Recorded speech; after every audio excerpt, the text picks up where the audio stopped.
What's going on? Are you gonna prove it, or are you just gonna sit Ah, there and chat freeload? ah. Prove what? English, motherfucker. Do you speak it? No, prove what? What do you think? You're the one that clicked on the room. I'm gonna be rude. I'm not being rude. How am I being rude? You're coming off as Oh, I'm sorry. Are you one of those sensitive types? done more than you. You're coming off as like I don't know. Yeah. Are you sensitive? Am I? Are you one of those types, dude? No, but I've done more than you. So So calm down. you're upset because of what? I'm not upset. Well, tell me about it. I can't help you from being upset if you don't tell me about it. So tell me I'm not what's got upset. you got a concern about, my attitude, and it makes me think that you're a pussy, No, and that's fine. I'm not I trying to take that from you, but I don't care. I didn't say anything about your attitude. I didn't say anything about Okay, your can you go attitude. ahead and prove the existence of the God thing since you don't care about my attitude? Then quit, crying about irrelevant stuff that nobody cares about. That'd be great. I didn't cry about anything. Okay, cool. Can you prove the existence of a God thing? Of God? Of Christ? Bro, you got hearing problems, man? Yeah, I do actually. So I'm done with your abstinence or obstinance. If you're not going to be a participant, then I'm just going to remove you. Okay.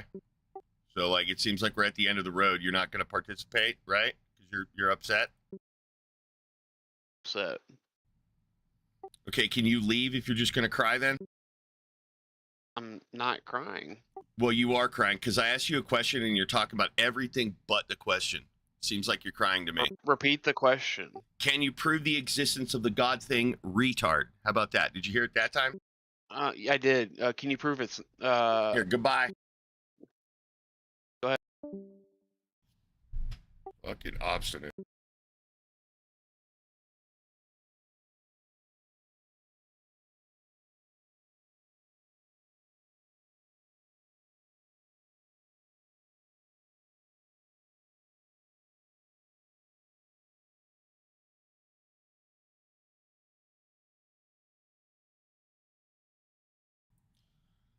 All right, nerds. Let's see if we can get some shiznit going on today from the shiznit factory. We're gonna do it live. There ain't shit in my chat room right now, so just gonna have to edit videos until something happens. Oh shit! I picked up 2 subs last night. I'm brainwashing. That's 50 out of 8 billion people. I'm on my way. I am. I really am.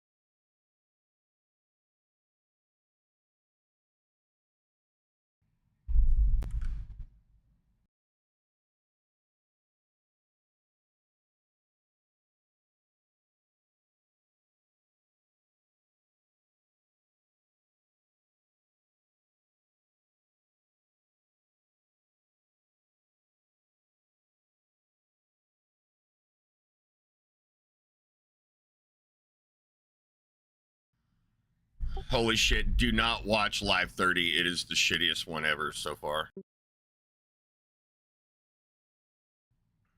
Literally just me ranting the whole time.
remember, nerds and anti-nerds, you can always try to shit on my philosophy live in my chat room on Discord.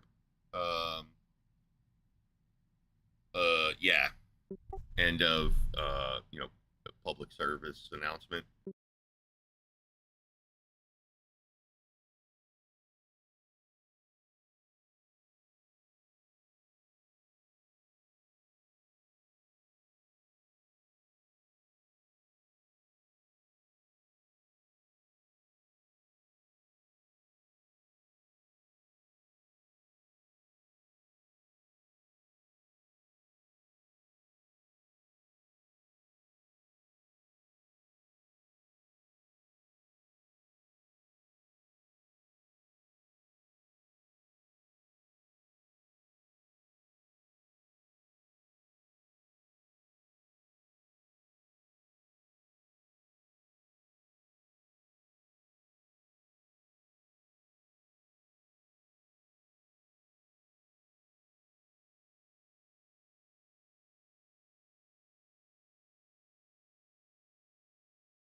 Oh, I got the perfect thumbnail coming up. Well, I got to adjust it because the AI doesn't know how to fucking drive, but it's working on it.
How you doing, man?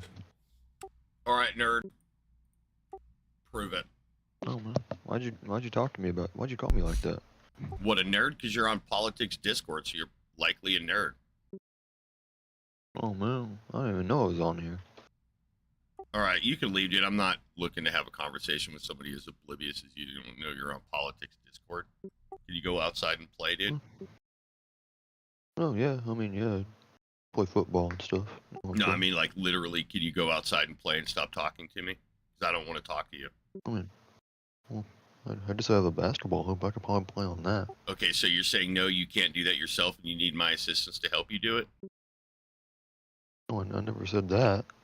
Okay, I'm going to take your inability to acknowledge what I'm saying as an exemplar that you have no idea what I'm saying, and just go ahead and make the decision on your behalf as your handler. As your handler, I'm going to insist that you go outside and play. Well, you gotta cut out on that second part of whatever you were saying. I didn't really Yeah, I'm hear saying you, go man. outside and play before I ban you. Maybe later you'll want to have an adult conversation and you can come back, but if you make me ban you, you won't be able to come back until I reset my ban list. Well, I mean, how's your day going? Okay, goodbye. Oh, okay.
All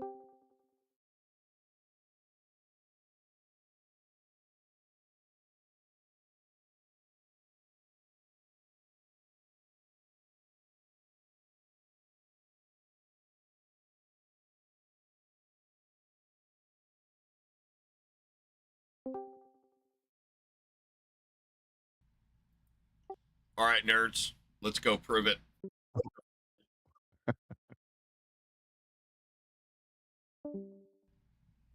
You're up, Crash. He banded you. What are we proving today, nerd? What do you think?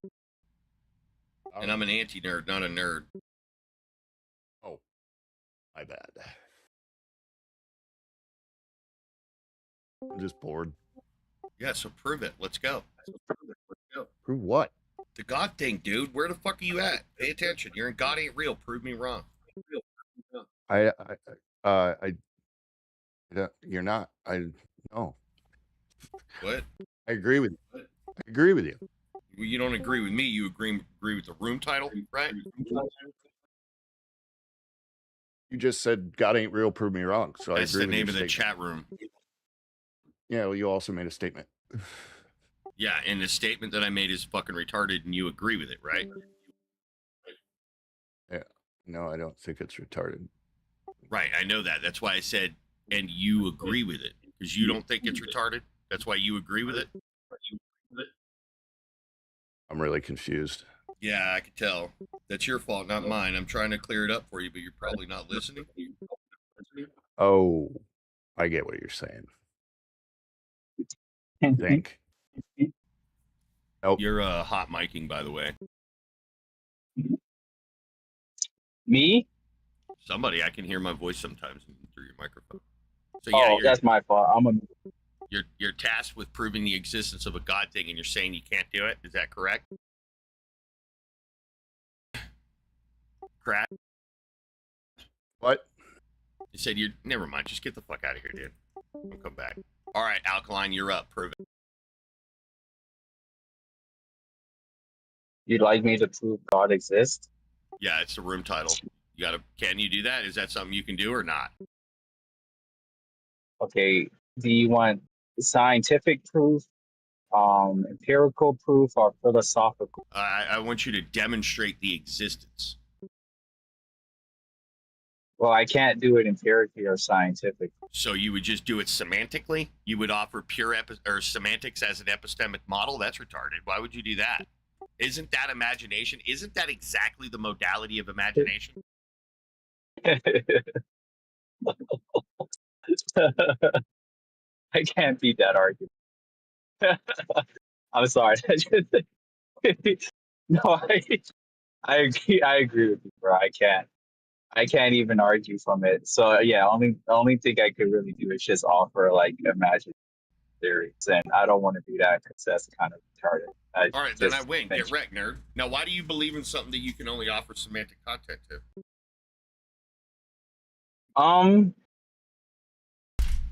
Well, I think it makes a lot more sense in like the context of like simulation theory, and then there's certain things about Hold the on, universe kind of that makes me think You there's just intelligent buckled on your design. ability to do that, though. You're trying to make an inference, but you've just conceded you can make no inferences. So I'm asking, why would you believe in something that would make all of your inferences non sequiturs? Why would you do that? Well, no, dude. What I'm saying is I can't make a inference that's like that's convincible. You know what I mean? Like it's not like I can make an inference that's like, oh, this is empirical or scientific. I can't do that.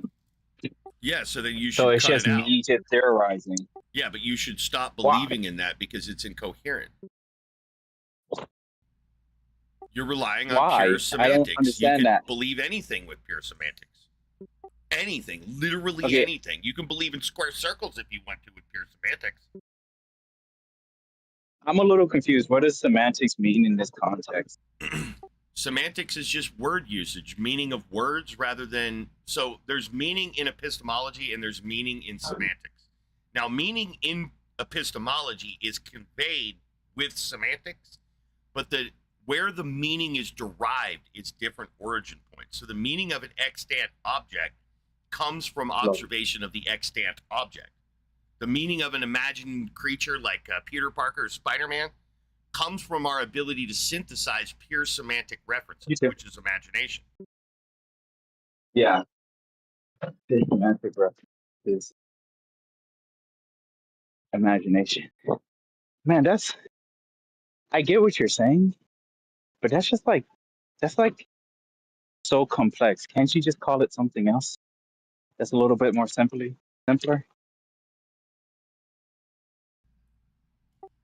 I'm calling it two things: semantic representation, and I'm calling that imagination. And I'm also saying that even your epistemics is going to be semantically represented. So you're going to draw upon imagination to explain both imagination and reality. Okay. But can't things be explained through like imagination or conceptualization? That's what I just said. I'm pretty sure DNA was. Okay, yeah. You're saying things can be proven through imagination? No. And conceptualization? No. So go back to meaning, right? So there's semantics, which is what words mean, right? Yes. Now, epistemics is what the ontology means. Right? Okay. Now, in order for me to understand your epistemic model, we have to rely on semantics because there's no epistemic words. There's only semantic words. And words can be used to describe imagination or reality. So you will use semantics to argue for your epistemic model, which is not entirely semantic.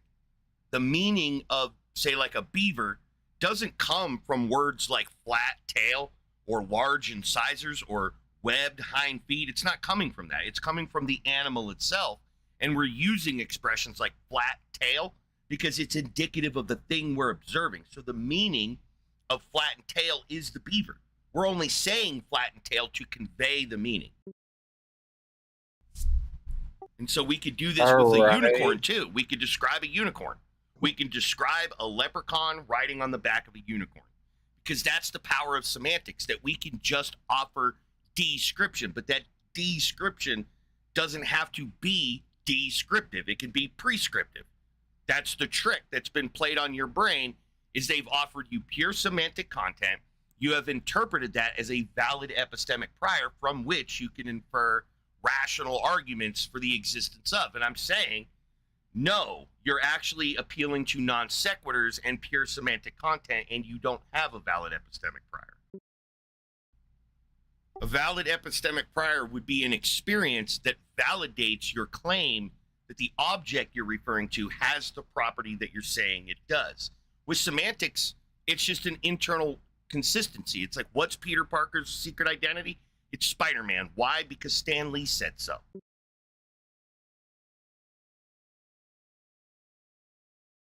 Oh, okay.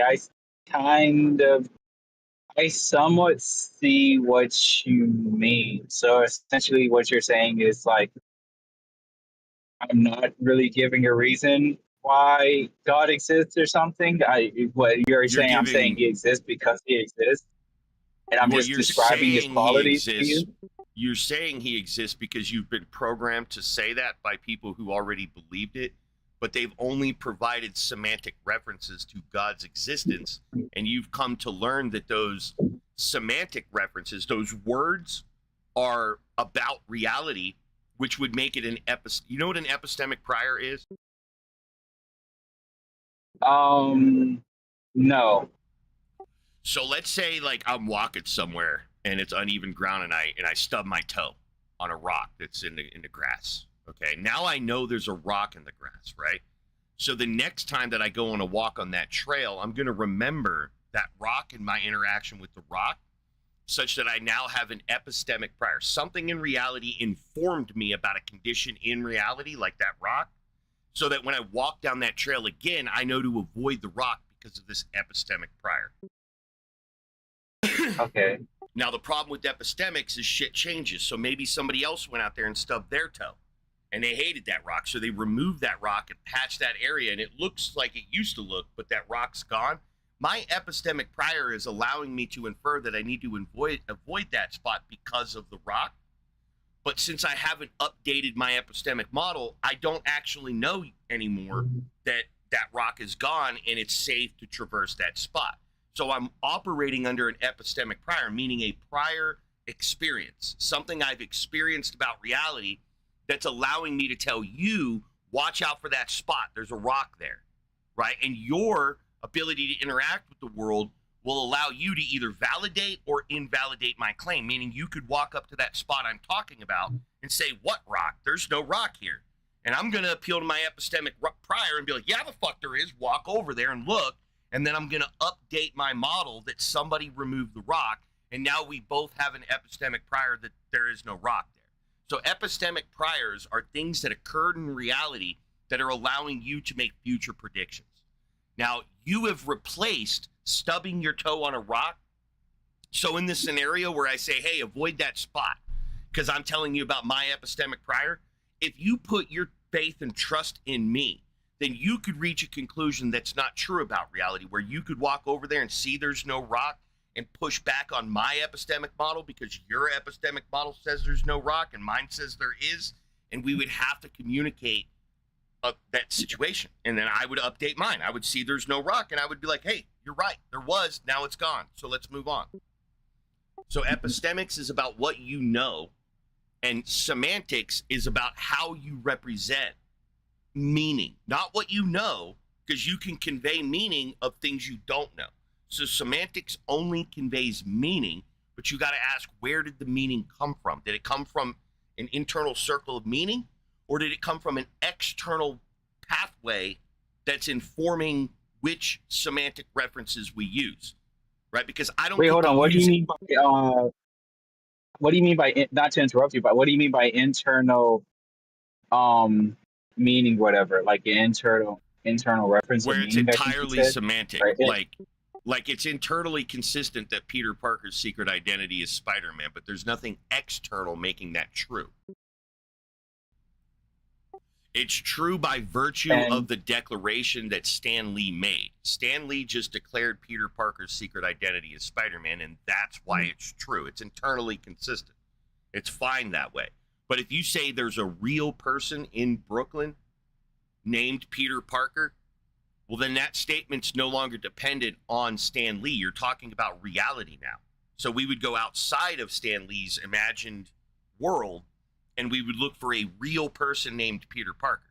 And those are two different entities. Stan Lee is referring to a fictional character, and we're asking the question, is there a Peter Parker who lives in Manhattan or wherever Peter Parker's from? Oh, okay. Those are two different entities. You're like that too. You're two different entities. You're a real thing out there living life, and you're also a thing in my head I'm trying to build an understanding of. Now, the thing in my head that I'm trying to build an understanding of is going to be different than the thing that is you. There's going to be differences. And even if I was to perfectly and accurately represent you in my head, they're still two different things. You're an actual thing. The thing in my head is an idea of an actual thing. All right. I understand what you're saying. So now I'm asking you, why do you believe something is true about reality when you've already given up that you have any access to that element of reality? Doesn't it seem like every statement you would make would be without justification, since you need that aspect of reality to define meaning? That you can't just provide semantic representation of unknown object X, that's not how you fix it? Like, let me give you a thought experiment that makes it easy for people. I have a device called a God box. It's 3 feet cubed. It's a box. It's 3 feet cubed. Anything can fit in the box or nothing. You don't have to put anything in it. But once things are in it, the box weighs 3 pounds. It'll jiggle 3 times if you shake it. All parameters of 3 to confuse it. Now, the box is sealed. It's impenetrable to all forms of detection. Before the conversation started, so that's the parameters of the box. Before the conversation started, I put an object in the box, and the box is now sealed. Now you and I are standing at the box. It's at our feet, and we're looking at the box. And I'm about to ask you what's in the box. But before you try to consider what's in the box, I want you to keep in mind, I'm not restricting any semantics that you want to use. You can use all English or any human language that you want. You can invent a language if you feel the need to. But I'm saying that you have full semantic access, meaning any word that you have in your brain, you're allowed to use. So that is the preface. Now the question is, what's in the box?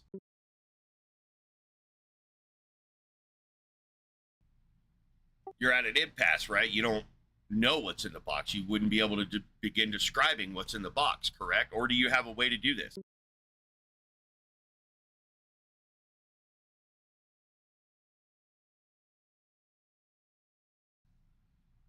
Do you understand? I was listening to you. Yeah. So repeat the last part again. I'm sorry. I listened to everything, but I missed the last part, what you said. Yeah, so we're standing at a box, and I'm about to ask you what you think is in the box, but I'm prefacing the question by saying that you have full semantic access. And by full semantic access, I just mean you can use any word you want to describe it. You can make up words if you need to. So now the question is, what I is can just in the box? imagine and put anything. I don't know, like a toe, a toenail. Am I asking you to imagine what's in the box, though? Or am I asking you to guess what is actually in the box? I'm asking you to guess what is Oh, actually you're in the asking me to box. guess? Yeah, what do you think's in the box? But I'm reminding you that you can use any word from semantics that you know. I'm not restricting you from defining this thing in any way that you want, but I am asking you to appeal to logic and reason on what you think's in that box, given the parameters I've given you. That it's undetectable. So right now for you, the object in the box is best referred to as unknown object X.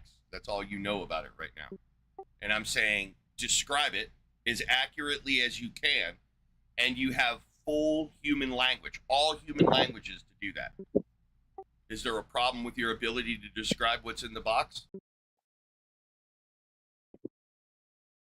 No. Okay, well then describe the thing in the box.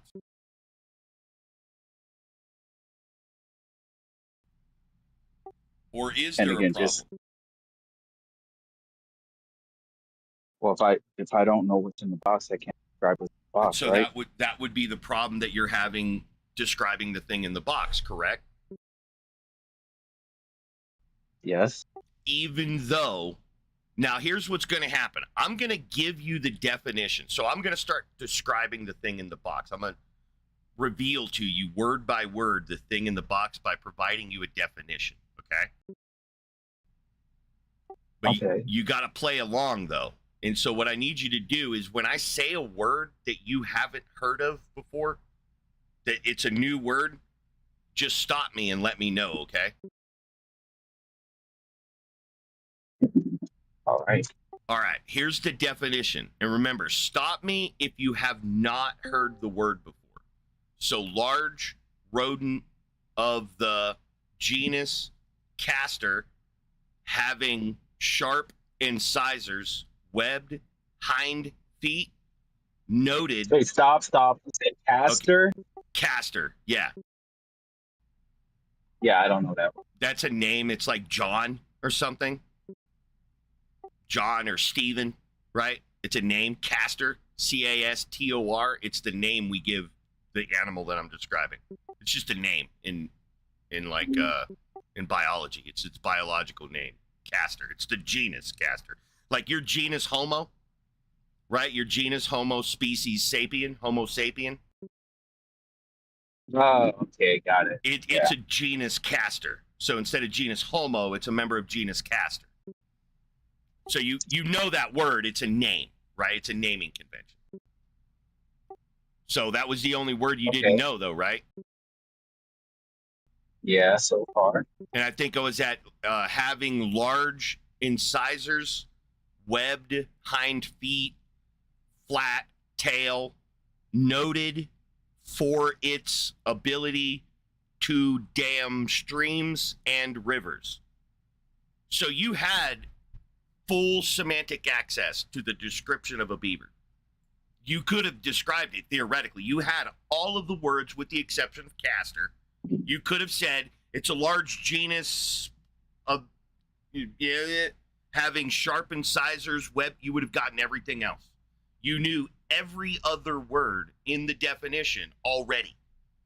But because the lid was shut and you couldn't perceive the thing in the box, then even though you had full semantic access, you didn't know which words to use to semantically represent it. And so it's not a semantic issue that you're having here. The issue with theism is that I ask you what's in the box and you don't tell me. You say, I don't know. And so I beat you. And then I ask you what's in the box and you say you don't know. And so I beat you again. And so I ask you again, and eventually I've beaten you so many times that you start begging me to tell you what's in the box so that you can avoid the beating. And I say, that's good. It's a God. Now what's in the box? And you just scream, you declare it's a God because you're just avoiding the beating. You don't care what's in the box at that point because you've begun to use pure semantics to represent epistemically the thing in the box. Because I won't open the box for you, but I will beat you. I'll beat you if you disagree with me. I'll beat you if you say anything wrong about it. If you don't show me proper respect, I'll beat you on that. Right? I'll just beat you so much that you'll just stop worrying about that object in the box. Right? Because I'm outside the box and I'm beating you. So I'm religion. I'm your parents. I'm gaslighting you into accepting what I think is true, my narrative, on a pure semantic level. If you ask me for what you know is right, which is the epistemics, the ontology, if you ask me for that, I'll get offended and make sure that I punish you for it, to make sure that I engineer you and all of your babies when you make babies to not ask those questions, to avoid asking those questions, to think that I have the answers that's in this book over here. So you've taken pure semantic content in place of epistemic content. You've confused the two. Often people confuse ontology and epistemology. They'll conflate those two. And most of the time, people will conflate epistemics and semantics. Atheists and theists conflate epistemics and semantics. They use entire semantic constructs to refer to about objective reality. Unknown object X has blue characteristics. And somehow in their brain, that's not a contradiction. Unknown object X can't have a blue characteristic because if unknown object X has the blue characteristic, then the statement unknown object X is false. It's actually blue object X is blue. That's the only way you can make the statement it's blue mean anything, is that there's an object that you're referencing being blue. And all you're doing is drawing from your nearly unlimited semantic lexicon of two words. You're looking for a word that references essence. Oh, there it is. It's the word it's. You're looking for a word that represents color of your particular chosen variety, and you're going to go with blue. So now you have a semantic representation. It's blue. And what can it's blue be labeled to? Well, anything, nothing, one specific thing, a multitude of things could refer to anything. It's blue is a prepackaged semantic reference that we apply to all things blue. There's no like parameter of shape, which would be like topology or geometry for things to be blue. So blue things can be fucking anything. We're just waiting to call things blue, red, green, all the colors. Tall, short, we're waiting to call things these words that we have, but we don't know which words to use yet until we experience the thing. And when we experience a thing, then we'll know which words to use. And the reason we're even looking for words in this scenario, because why do we need words to look at things? You don't. To demonstrate ontology, you actually don't need a single word. What you need are things like eyeballs, earballs, finger balls, all those balls. You have enough balls and you can establish ontology. From there, from the establishment of the ontology, you can try to build an epistemic model, which is a proper conveyance of the meaning of your discoveries about its ontology. And so you'll do that. We'll be standing at the box, looking in the box. There's an animal in the box. I'm going to build my epistemology of what I see in the box in my head, and you're going to do it in your head. And we're going to be drawing upon the same lexicon, But when we say out loud what we think the thing is in the box, we're going to see if our semantic representations match the object in the box, because we know the ontology of both of our claims match in the box, because the ontology of both of our claims is one object called the ontology, the beaver. We're dealing with two separate epistemologies that are referencing the object in the box, and our semantic representations of our epistemological understandings may or may not be wrong, and the epistemological construct that we're building about the ontology also may or may not be wrong. So we may have a valid epistemology and we give it an improper semantic representation. We may have a valid epistemology and we give it a proper semantic representation.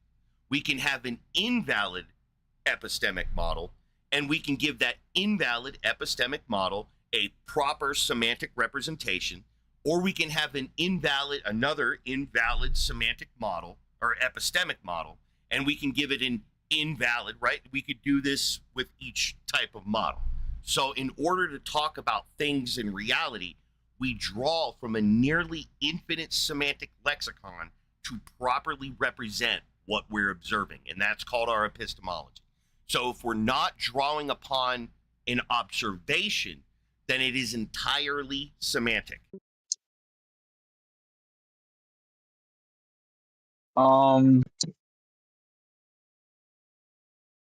Is that really true? Yeah, that's my epistemic model that I argue. It's an atheistic model. It's drawing heavily upon empiricism or experience, ontology, different aspects of ontology. Like when people use the word ontology, they're referring to the essence of a thing. And when they say that, the essence of a thing, they're meaning it in that ambiguous way. Like, have you ever heard of the laws of identity or laws of logic? One of the laws being identity, A equals A. What's that? You So cut I was out? delivering food. Oh yeah. Yeah, I was delivering food. So you know about But the yeah, law what of were you saying? identity, A equals A? No. That. So there's three laws in classical logic. The first one people talk about being the law of identity, whereas it means A equals A, and A just means any object. Any object is the object that it is what it's saying. Like you are you, I am me. Those are tautological statements, meaning when I say you are you, the other you, there's two yous, right? In that statement, you are you. Does that make sense to you? Yeah. Because I'm using the You are word you? you twice. Yeah, I'm using the word you twice in that statement. You are you, right? Now, semantically, if I ask you how many yous are there semantically, you'd have to say two, right? You'd be like, well, the you are you. That's you twice. That's two semantic references of you. But if I ask you how many yous are there, right? God is real. God is real. Right? If I ask you how many yous are there, it's not two, it's one. There's one you. But I'm using semantically the word you twice. Right? So there's only one you in reality, but there's two yous in the statement you are you. But both yous in that statement mean the same thing. A equals A. So there is only one you, but we represent that in two different ways, ontologically and semantically.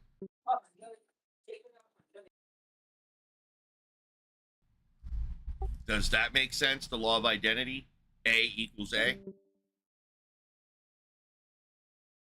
Yeah, it makes sense, but I'm not seeing how it ties into the conversation.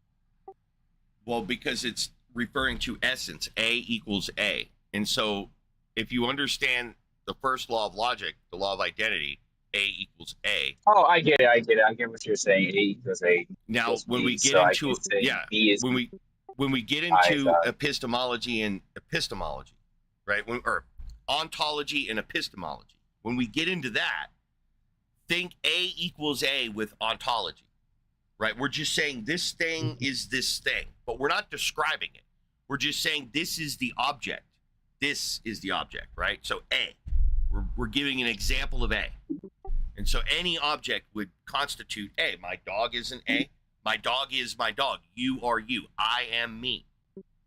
These can be conceptualized in any object X, right? So any object X is any object. Any object you want it to be is object X. But when it's object X, it is definitively X and not X. It is X, right?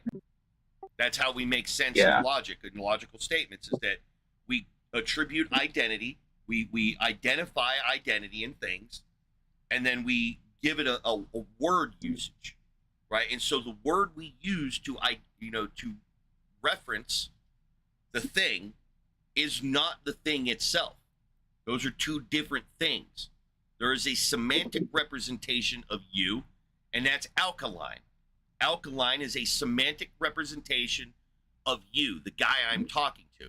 But then there's this other thing that's not a semantic representation. It's you, the actual thing that I'm referring to. You are not a sentence, right? So I have a sentence that is about you.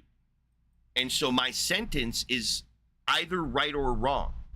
If I make like you're bald, if I say you are bald, that statement is either true or false, and I'll know it's true or false based on you. You are what's going to make my statement true or false. Your being, not what you say. You could say, no, I have hair, but you're really bald. That would be more semantics. If you're appealing to your actual head in the case that there is hair, and you could show that, you could demonstrate your hair, then my statement, you're bald, is false. It wouldn't be that you're false, right? You're not capable of being false. You can't be false. Only my statement that's trying to represent you can be false. Okay. So it may seem like it's a roundabout off-topic trail there, but it's referring to essence and being is the main thread here. What is essence and being? What does the word manifestation mean? This is what the word ontology is referring to, is essence and being, the fundamental nature of a thing. And epistemology is a discussion about what we can know about ontology. How do we understand ontology? That's epistemology. Okay. So like one I think I get you. epistemology is like science, the scientific method. That's an epistemology. That's saying that if you want to understand reality, the best way to do that is to make observations and render experiments, right? That's the methodology. So that's the model. That's the empirical model of the epistemic model is empirical. So if you ask what is the epistemics of science, the epistemics of science is that it's an empirical model called methodological naturalism. That's the epistemology. It's methodological naturalism. So the manner that you understand things, the means by which you do calculations of whether mental calculations or physical calculations, that would be called your epistemology. And that has a high rigorous demand for logic and accuracy and proper representation of reality. That it has a lot of weight that comes with that kind of discussion. Whereas with just pure imagination and semantics, you don't have any of those requirements. There doesn't have to be a guy in fucking Brooklyn or wherever being Peter Parker. That doesn't have to be the case. You could just define a dude. You could just make up Thanos, right? So imagination has an extremely low bar for entry for ideas, for valid ideas. Imagination is as low as you get for entry. That's how we got, unicorns, leprechauns, all that, tooth fairies, Santa Clauses, is that the bar for entry in imagination is extremely low. But how did we get to like quantum fluctuations or like atomic theory or germ theory? Right? Because we had a much higher bar. an insanely higher bar, right? We required much more rigorous standards to establish the germ theory of disease than leprechauns. These are completely two different modalities of thought. One's just making shit up. One's making shit up with reference to reality. Wait, hold on though. Things have been proven with solely imagination. Do what? No, that's actually never It's not happened. impossible. It has. Look it up. No. It's happened. I looked it I up get myself what you're out of saying, curiosity. but my model describes it differently to where you'll see that that doesn't actually happen. Never conflate semantic representation with epistemology. So never conflate the map with the territory the map is alleged to represent. No matter how accurate that map is, it's always a map, right? Even if it's a clear map and you're overlaying a completely clear map over a territory like a mountainscape, the thing you're holding up in your hand is not the mountains themselves. You're only drawing a picture. So no matter how accurate your picture is, it's always a picture and never the actual thing. This is why I'm saying, even if you had an imagination, let's say it started purely imagination, and then it later became the case, there's still one's a map, the other one is the territory. It is interesting how you describe the thing in your map before the thing was that's interesting, but there's still two different things. Like if I draw a really hot woman and then have a really hot woman, those are always going to be two different things. Okay. Yeah. Right? No matter how accurately I draw something, that doesn't make it that thing. That's still a semantic representation. It is a very accurate semantic representation, and we would deduce that upon observation. When we observe the thing that allows us to justify the statement, then and only then will that statement not be a non sequitur. Go back to the God box that I was describing earlier with the beaver in it. In this meta state, you and I remember discussing that it's a beaver in the box. So let's go back there. You and I in this conversation at this time know that it's a beaver in the box. But the guy from the original hypothetical, he doesn't know that it's a beaver in the box, right? Remember, Yeah. right, he doesn't remember it being a beaver in a box. So if he was to start saying, if I was standing next to you in this box and the box is closed, and I say, describe the thing in the box, and you said, well, let me draw upon pure semantic content and say that it's a large rodent of the beak genus Castor having sharp, and you gave the exact definition. That statement there in that scenario is a non sequitur. Even though we know it's a beaver in the box, you don't know that it's a beaver in the box. And so your statement, given the scenario where there's a thing in a box that we have no epistemic access to, your highly accurate and suspiciously accurate definition is still a non sequitur. It's going to be a non sequitur until we pop open that box, and now that statement corresponds to the nature of the thing in the box. That's when it's going to be a Wait. I'm sorry. How would that be a non sequitur? Because it doesn't logically follow. That's what a non sequitur is that it doesn't logically follow. How would it not logically follow?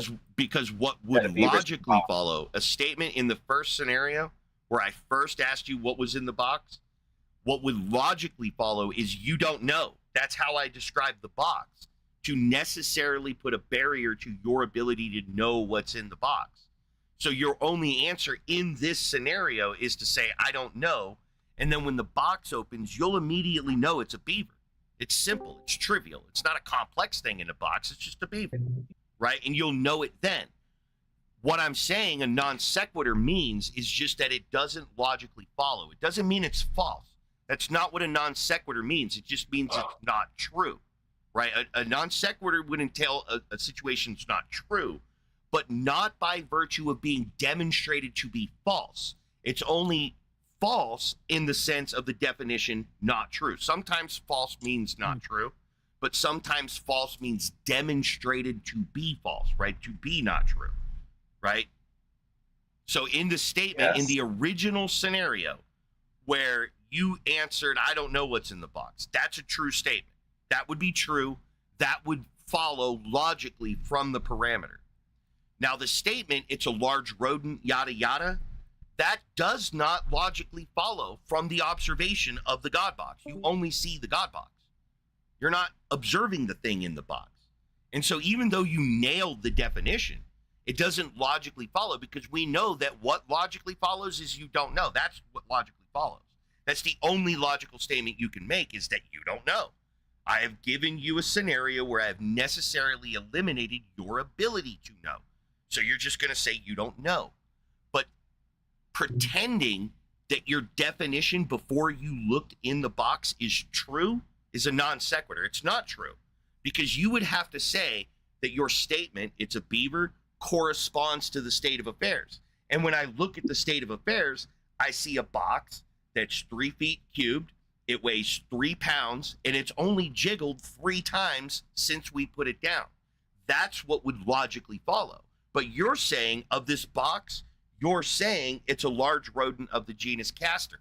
And I'm saying it doesn't look anything like that. And you're saying, I know, I'm describing the thing in the box. And so you've done this linguistic trick where you've relied on pure semantic content to come to an understanding of the box, because you're appealing to your confidence score that you only developed after opening the box. You only know it's a beaver in the box and feel confident that beaver is a proper representation because we're time traveling, right? I'm saying put yourself in those original shoes. The reason you had the impasse before, because remember, I got you to go through every single word and you were unable to describe the thing in the box. And then I gave you the definition and you were still unable to define the thing in the box, because all I was asking is, do you have the word large? Do you have the word rodent? Do you have the word? I was just asking you that. And you had all those words, but you were unable in the original scenario to describe it. And that's because absent epistemic access. That's what the lid popping open is, epistemic access. Now, the nature of the ontology is revealed to you. And that wealth of semantic references now becomes a dry desert of semantic references. Whereas when the lid was closed, you could have chosen unicorn, flying horse, lightning bolt, a planet. You had a bounty of words you could choose from to properly represent the thing in the box. But the moment the lid pops open, that bountiful descriptor scape that you have becomes a minutia of available word content. You can no longer appeal to lightning bolts and wizard spells. You can't appeal to reptiles. Literally every semantic reference that you had when the box was closed has been deleted, and the only semantic references that are left are a large rodent of the genus Castor having sharp incisors, webbed hind feet. That's when you look for like lizard tail, it's crickets. There's no lizard tail in the box. The semantics is automatically whittled out because you get the meaning from the thing in the box. And that's why as soon as you see the thing in the box, you go from a near infinite descriptive capacity to an extremely finite descriptive capacity, because you know I'm standing right there next to you and I'm looking at the thing in the box, and your concern is going to be properly representing the thing in the box. So you're honor bound to describe it as a large rodent of the genus Castor having sharp incisors, blah, blah, blah. You are honor bound to do that, because the moment you say it's got a round tail and it's a little skinny object, I'm going to disagree. I'm going to be like, that's not what I see, dude. I'm going to be able to point directly at it. So you're honor bound to represent it properly when we have access to ontology. Absent the access to the ontology, it doesn't matter how good our descriptions are, they're non sequiturs. They don't logically follow from an access of information. So you're conflating pure semantic content with valid epistemic content because you're sick and tired of me not opening the box. You just want to talk about what's in the box. But because I'm not opening the box and I gaslit you to just accept the semantics, just accept that it's a large rodent of the genus Castor. I'm not going to open the box, just accept it. And if you did accept it, you have made a critical error, because you have every reason to not accept it, because the statement does not logically follow, and it does. You're not going to be wrong. You are right that it doesn't logically follow, and that's why you're epistemically pushing back on the nature of the beaver. And you will be right in that position until the lid opens, and then you will be right in the epistemic representation through semantics of saying it's a beaver. You will no longer be able to maintain that you don't have proper epistemic access. You will now have it and be honor bound to properly describe it. You see what I'm saying? Okay, but so I understand what you're saying, but I don't see the utility in this idea, because if you were, let's say you just were to ask me to guess, all right, you say there's a prize if you guess what's in the box and you describe it. Well, logically, I'm gonna guess the greatest likelihood is going to be the beaver, right? But I don't know for certain, but I'm guessing it's a beaver. I'm conceptualizing, making a predictive model. Do you want to see how you have no reason to do that? It's easy for me to do this. All right, hold on. Time out for a second. All right. La, la, la, la, la, la. All right, it's a new object in the box. Do it. It's a whole brand new object. Let me pull up a valid definition of one so I don't fuck it up. And we'll do, or do you see the point? Do you see the point and I don't need to go? I see your point. So for me, it seems like you just want to be right. You don't like being wrong. I want you to be right. I want you to be right. So when I change the scenario and I pick a new animal, I don't care about being right. Let me show you the trick. Let me show you the trick though. When we were talking for an hour straight. Yeah, and let me show you this new flaw that you got. So when I pick a new object in the box, if I replace beaver with any other object, you're going to be back to square one. You're not going to be running your mouth off about how the most logical anything. You're going to immediately see that anything you say about this new object in the box is a non sequitur. Watch, try it. Here, I've picked a whole brand new object, and I'm true to my word. It's sitting right in front of me. Describe it. See, you can't. I can't, because I don't know what it is. Right. So quit pretending that originally the beaver, that you're justified in saying it's a beaver. You have no justification that it's a beaver. Just like you have no justification to say it's a bottle cap. Let's try it again. I'm ready. Reset. Full semantic access. No, Describe there's a flaw in your logic. What? There's a flaw in your logic. What? What is so the flaw? The flaw is in life. So life is like reward and risk, right? You either get a reward or you get like a punishment. In my logic, bro. That's you averting it responsibility. Is a flaw. No, because you're saying, hey, look, I can do it without doing this. And yes, you can. I acknowledge. That's why I'm saying to you, Igtheism is the only valid epistemic model to address the topic of the God thing. Sure, you can apply different epistemic standards. You can believe that you can just rely on pure semantic content to represent reality. I am saying I acknowledge that you people can do that, which is why I invented this epistemic model to help unfuck your brain so that you know that it's a dime. Here, let me pick a new object. Right? Here's a new, the one you can't describe and you have full epistemic access is a back scratcher. Let me pick a new object. And I could keep doing this to show you that no matter how many times we do this, it is always going to be a non sequitur absent the experience. It does not matter how accurate your description is, how well you drew your map. That is completely irrelevant. Unless there's an ontology for your map to be compared to, it doesn't mean shit. It's not a map of the ontology. I'm not disagreeing with that. What I'm disagreeing is that life is more nuanced than that. And sometimes you're going to be in a situation where you don't necessarily know the answer. No, what and you have to an go answer, based Alkaline. off, like, the answer is you don't faith. know. That's the answer. If the gosh. box is closed, you don't know. If the box is open, you might know. You have access to knowing. Doesn't guarantee that you know. You may look in the box and not know what large is. This is the only size of thing you've ever seen. You may not know what a rodent is. It might be the first fucking animal you've ever looked at, right? You might not know what incisors or sharp ones are. You might not know what tails do or flatness is. But you will be able to describe that in whatever lexicon you use. You'll be able to build a definition for it. This is not useful. I say you are building your ontology with semantics. You cannot do this. This is not useful though. What do you use this kind of thinking for? To shut down bad give me like an example. To shut down bad epistemic models. And that benefits people how? That they have good epistemic models. Do you not find it useful for your epistemics to be valid and useful? I find that to be useful when you're talking about Well, like a this is scientific a study or tool. something. This is a tool for that. You have 8 billion people having a conversation about God's ontology, trying to figure out the nature of God. My epistemic model is saying that, look, like a beaver, if you want to understand the nature of anything, first make an observation. First do that. You observe the ontology, experience the ontology, then interrelate that experience with another human being for pushback, for epistemic pushback, because epistemic pushback is good for you. It makes your position more rigorous.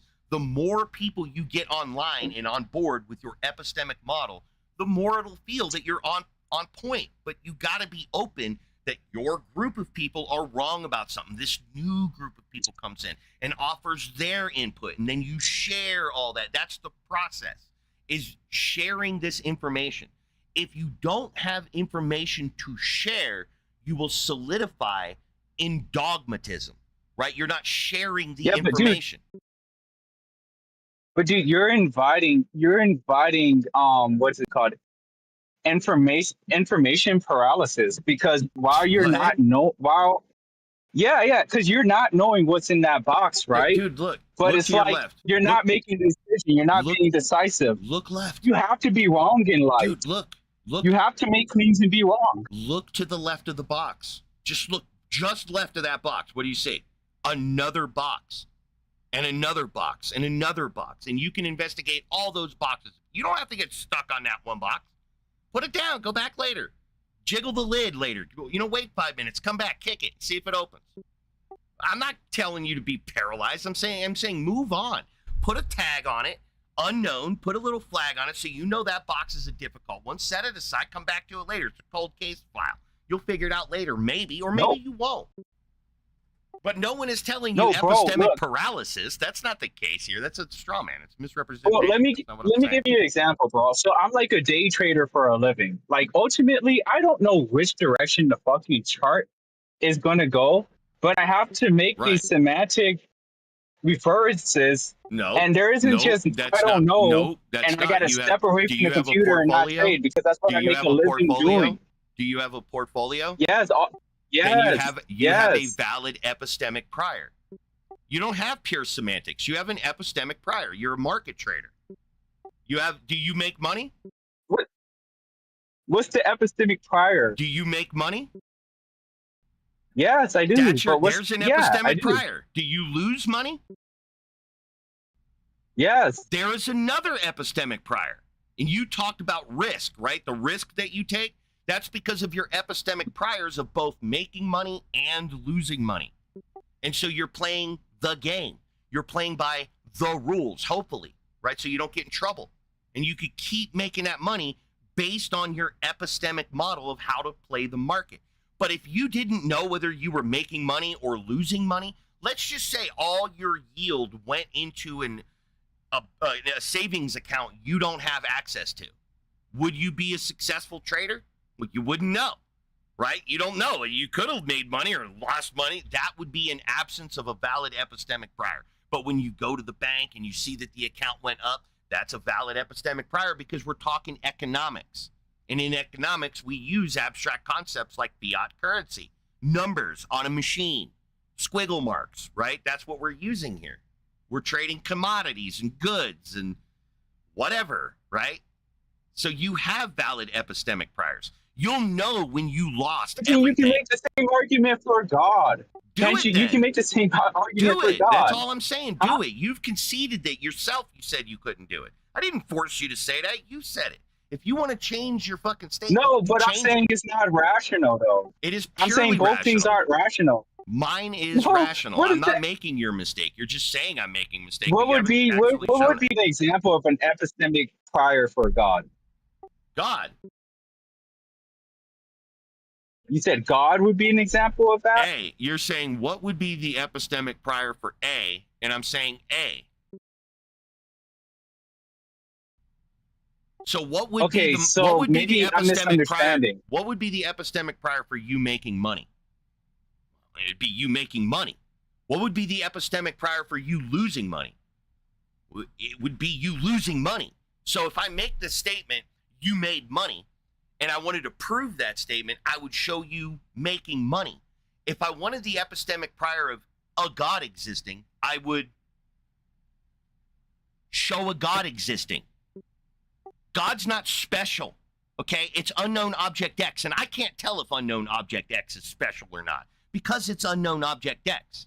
And I'll know about unknown object X by virtue of my interactions with it. I don't give a shit if it's a God or a dog. That's not my problem. My epistemic model says that if I'm going to make assertions about unknown object X, it's got to be known object X. That I don't get to say unknown okay. object X has quality. I get to say known object X has quality. You misunderstood my point. What I'm trying to say, in the market, how do I know which direction the price is going to go? You don't. That's why you conceptualized it as risk. That's why you said risk. Right. You don't know. But there's no Yes, you do. whatever. Making money is what an is the epistemic for knowing prior. where the price? Alkaline, you're No, derping I'm the saying fuck the out. You're epistemic derping prior out. for where You're the price derping is out. going. La la la la la. You're derping. I can't listen to this retard shit of you derping out and repeating yourself. I've already addressed this. You're not. You're not listening. You're just talking. You have epistemic priors. Stop fucking lying and gaslighting me. If you tell me you lack an epistemic prior one more time for your financial trades, I'm going to ban you because you'll be lying to me.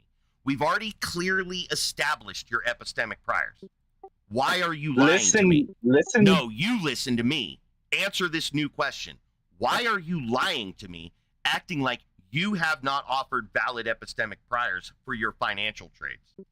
Why are you lying is the question. Okay. You are going to stop lying to me one way or another. Either I ban you and I no longer hear your filthy fucking dick sucking fucking lies, or you just fucking stop lying. Those are your two options. I will either make you stop lying to me, or you will choose to stop lying to me. One way or the other, you are going to stop denying that you have epistemic priors here. If I hear you even squiggle out a fart of you not having an epistemic prior, you're fucking banned. You understand me, asshole?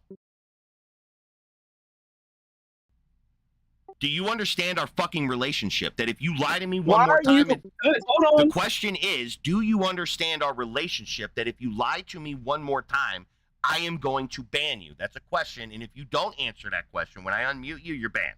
That's our relationship now, because you're fucking with me and you're being obstinate. I just spent all that time unfucking your brain with my life's history, and you have the fucking nerve to lie to me? You fucking prick. You think I'm going to listen to an ounce, a gram, a fucking squiggle, a squeak, a frequency, 1 fucking hertz any more of fucking lying, filthy, disgusting shit spew from your fucking shit sucker, motherfucker? So are you done lying to me, or am I banning you right now? Okay, listen, man. I gotta apologize. The question is, retard, are you done lying to me? Why did your dad molest you?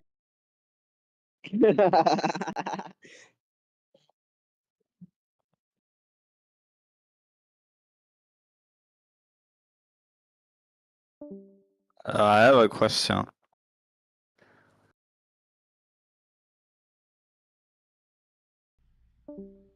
Yeah.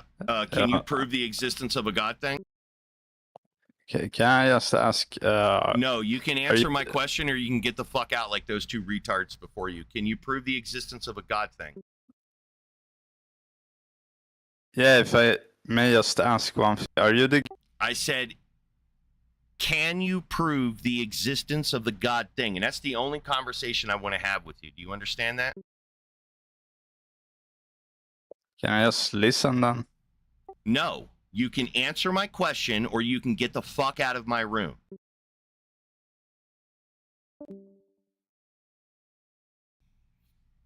Absolutely got completely cognitively butt-fucked in that conversation.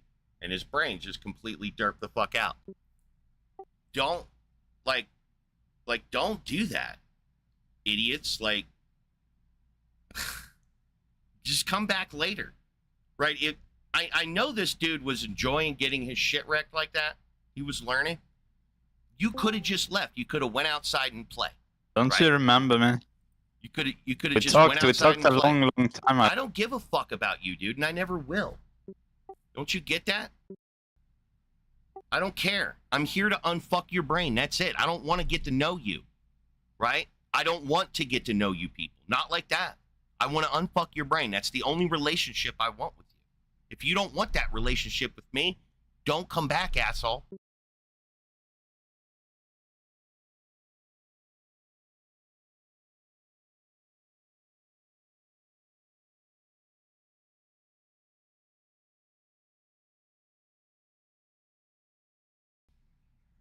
Yeah, exactly, Singer. He didn't want to acknowledge that he has a multitude, a history of these epistemic priors. Every time he's won money and lost money, he can calculate what he made money on, how he lost money, where his trades were good or bad. He can look at his source material, the way that he constructed his inference, that he should invest in this, and he can refine all that shit. Those are all valid epistemic priors because they pertain to the thing in reference. And for him, it was trading, right? That's something people do, right? They sit there and click on buttons at their thing or shout in big rooms on Wall Street, right? They do stuff. There are things they do. And that's the epistemology of the ontology. The ontology would be trading. The ontological status of what this guy was referencing was trading with the capital T, the noun, trading.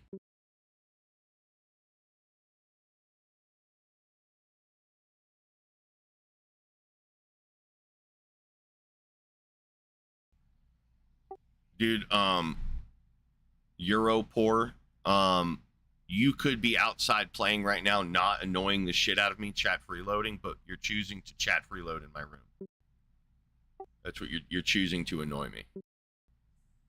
You're violating a rule that I've had open in this room, particularly for 1,230 hours. I posted that comment ago that I don't want people chat freeloading. You have the inability to speak, so I would suggest fucking off, because the only other option I have to get rid of you is to ban you. And I don't want you chat freeloading. You annoyed me, so you're muted. And the mutes usually last like somewhere around an hour. So you're just going to have to go fuck yourself. Go fuck yourself for like an hour. That's what you get, your timeout period. Yeah, now go fuck yourself. You're muted. I get that. I'm the one that fucking muted you. And now I'm the one about to ban you because you won't stop chat freeloading in my chat room. This is a VC. You can't chat, so get the fuck out of here.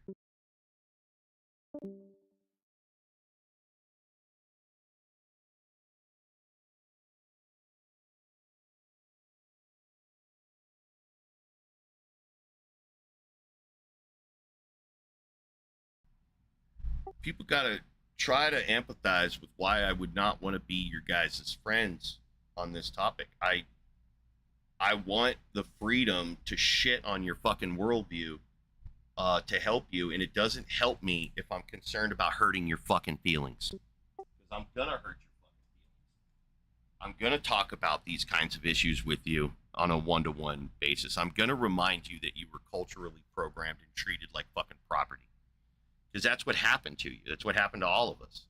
So I don't want to be your friend in this arena. If we meet outside of this, maybe, right? But if any association to this room, I have to put that barrier between us.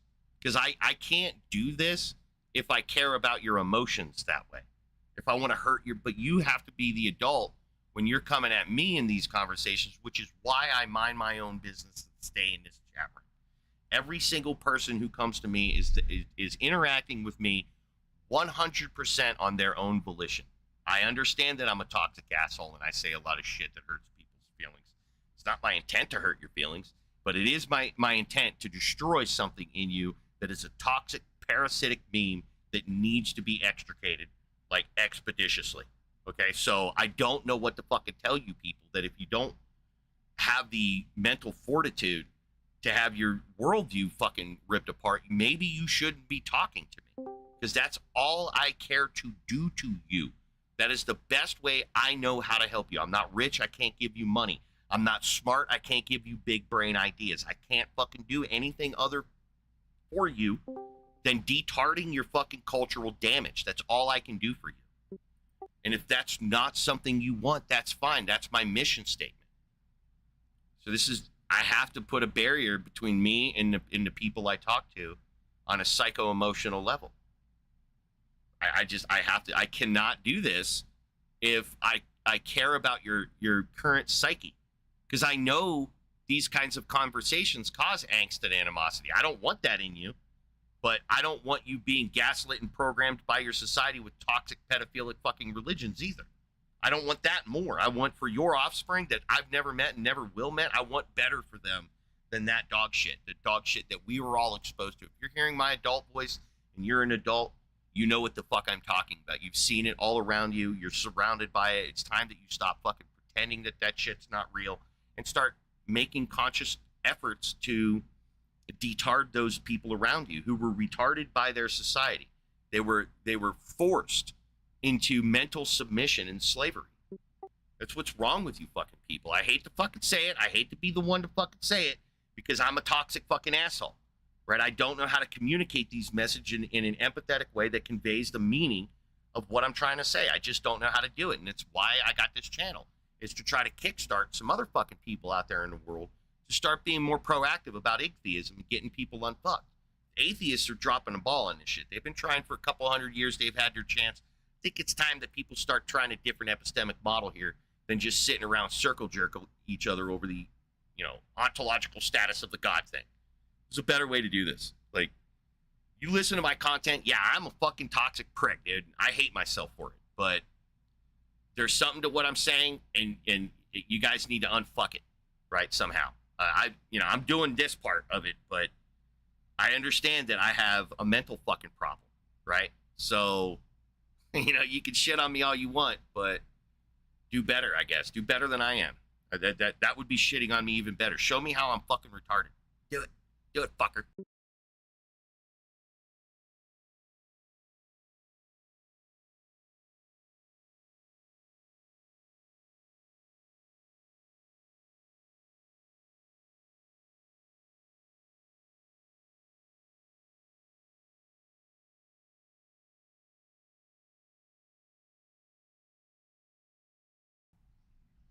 All right, I gotta run an errand. I'll be back in like 20 or something like that.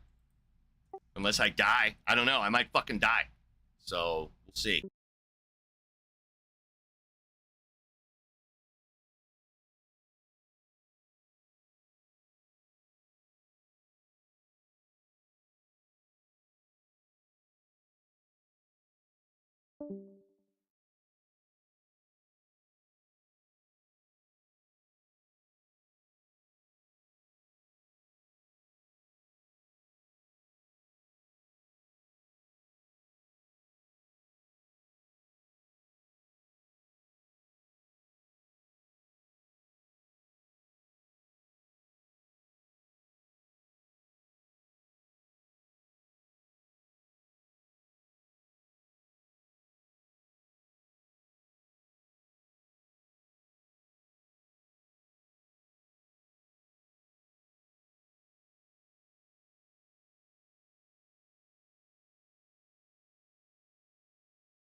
Brother, hi, hello, 1, 2, 3. I want to like.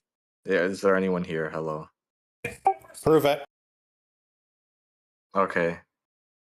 I was kind of annoyed in the other someone was unironically trying to argue Atlanteans were real in the other group chat, and it's just too much. Yeah, I don't really care what happens in the other group chat. This is this group chat, so prove it. Okay.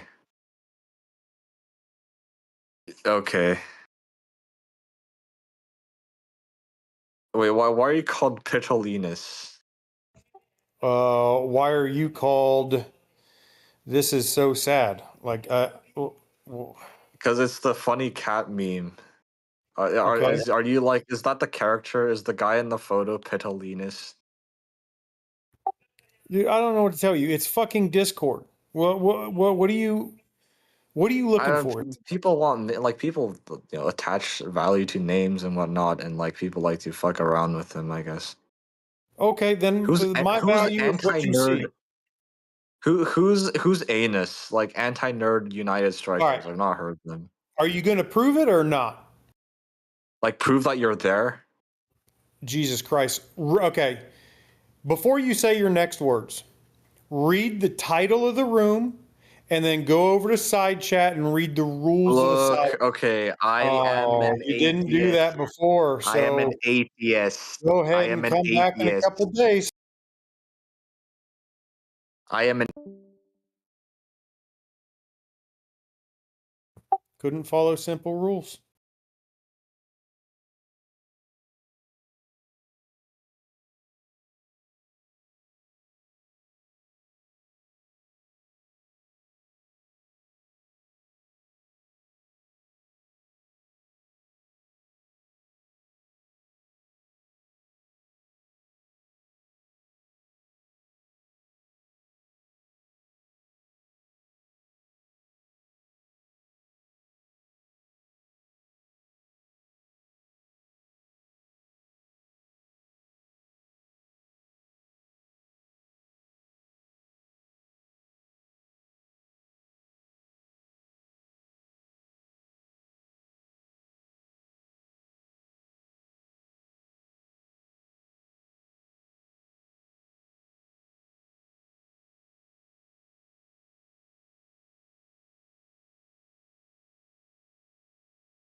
Hello, Prove atheist. it.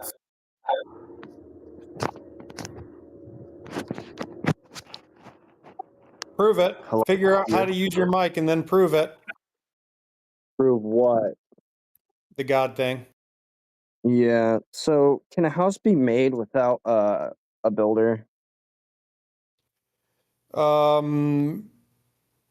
mean, technically, you could call anything over your head a house. So, like, if you wanted to call a cave a house, Yes, but if it's talking theoretically about a house you have to build, can it be built without a builder?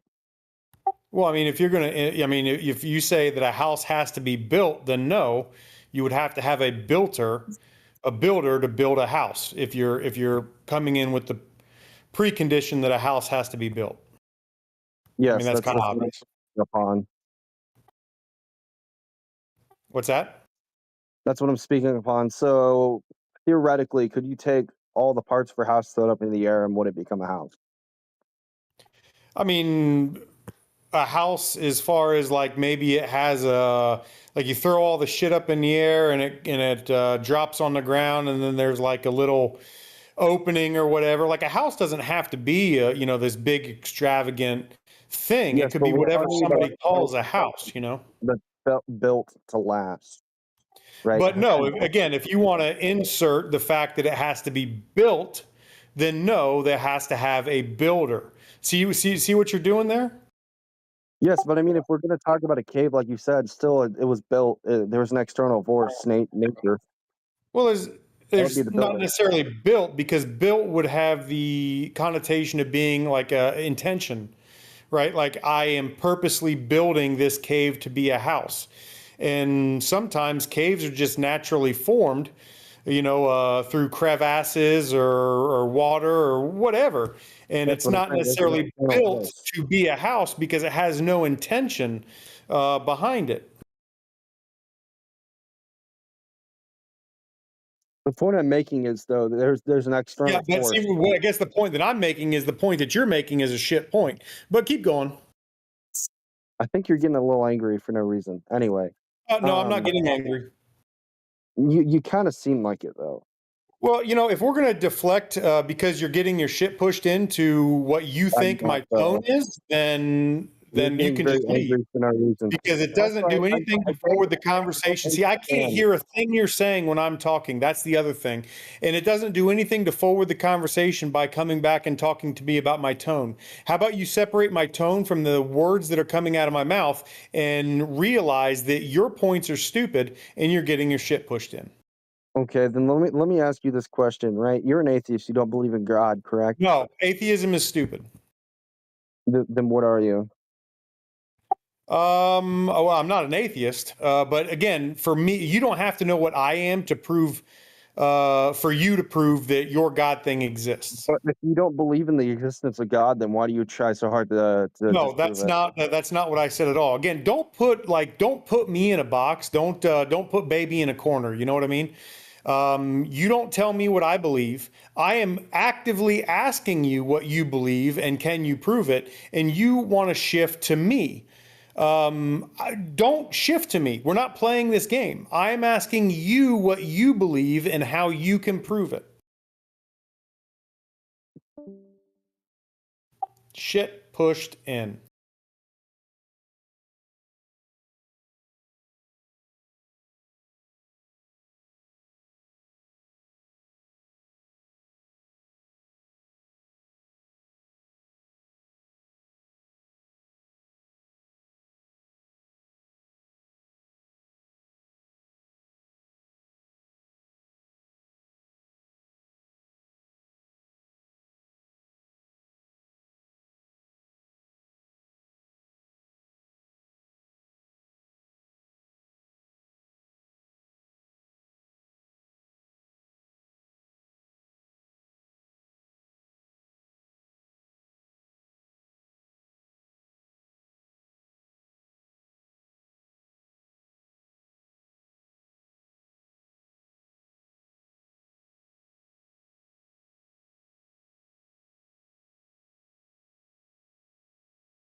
Wow. Wow.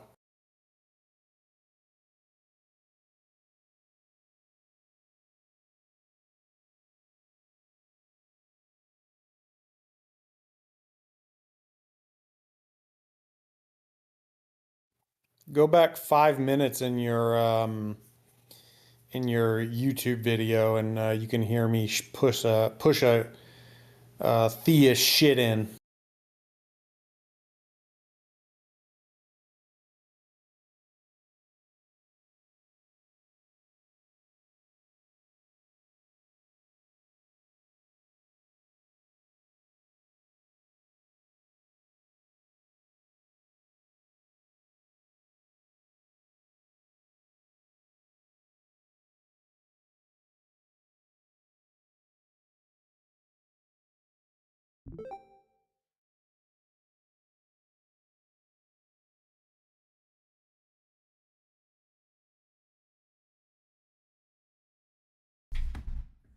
Sorry, I literally got a phone call as soon as you started talking to me. What'd you say? Go back about 5 minutes in your YouTube video, and you can see me push a theist shit in. Oh, you know what? You're gonna hate me, dude. Because I don't. When I walked away, I muted the stream because I didn't want N words and stuff. You know, when I wasn't here. No, well, I'm watching the stream, and it went up there. Oh, really? Oh, well, that's good for me to know. Yeah. I guess I should be more careful about that. It's about 13 or 14 minutes back at this point. 14 minutes.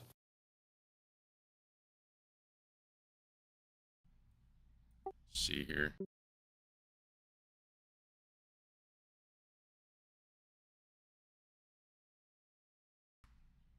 Oh, here we go.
Fucking dominated. Absolutely fucking wrecked. That's funny. Yeah, good job. I mean, it's simple. Once you understand it, it's like, oh, you get past the jargon, you just get the definitions in, and it's like, oh, okay, it's simple. I think he vapor locked and then just left. It's like, Yeah. fuck,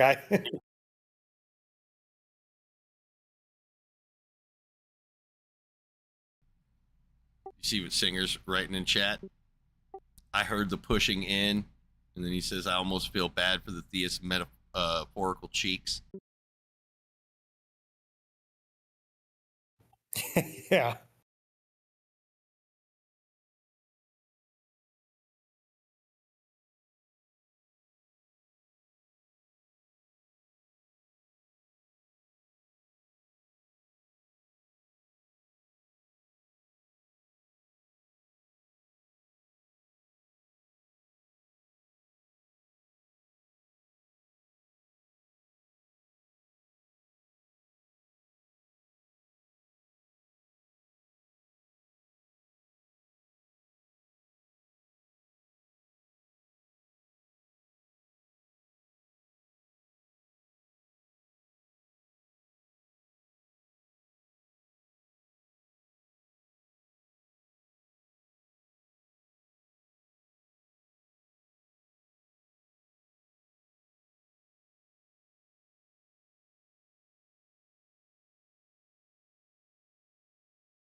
Oh shit! Somehow on one of my lives, the shit I was watching on like YouTube and shit was playing through, and I didn't know it. I gotta figure that out.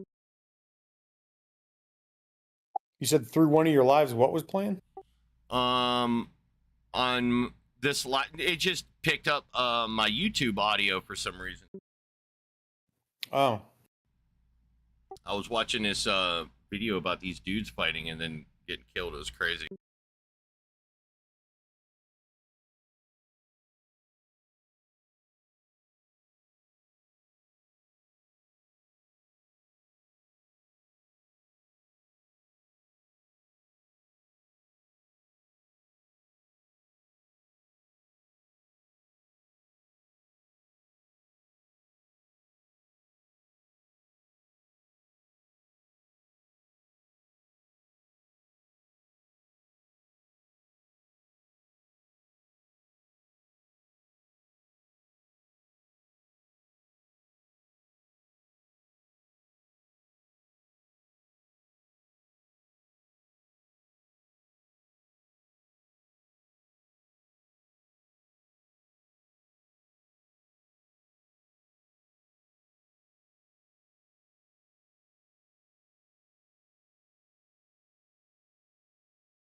All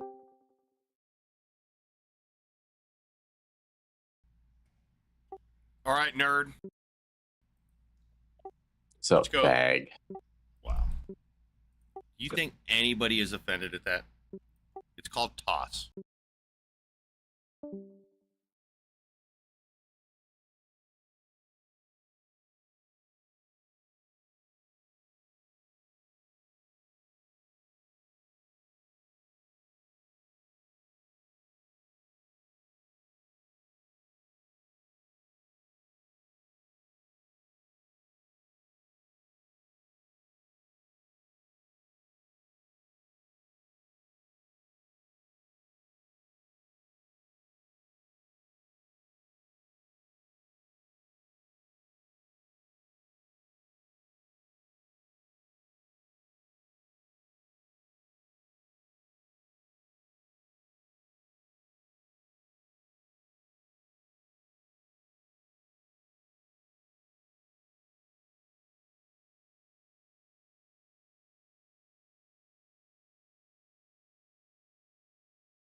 All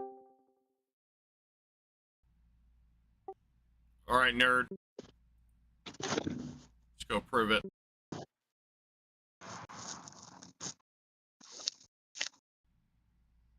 Commander?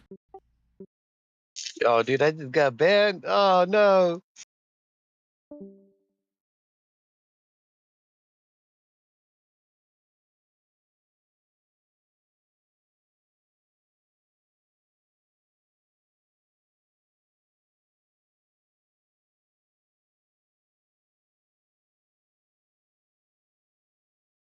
That person didn't sound very Lebanese.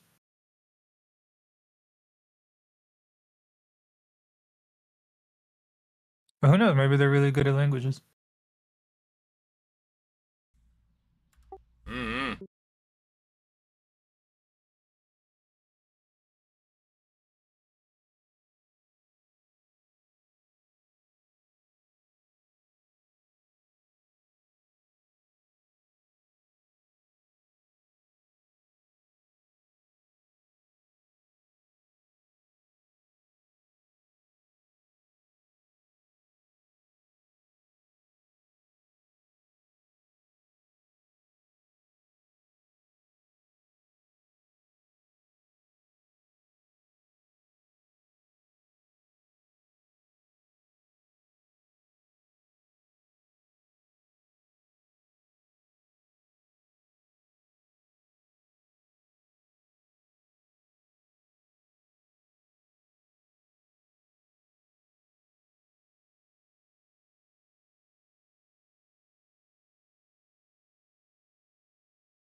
All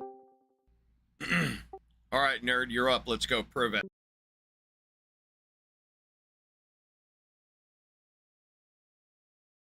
You talking to me? Yeah. I kind of agree with you, man. I don't know. I'm just here to listen.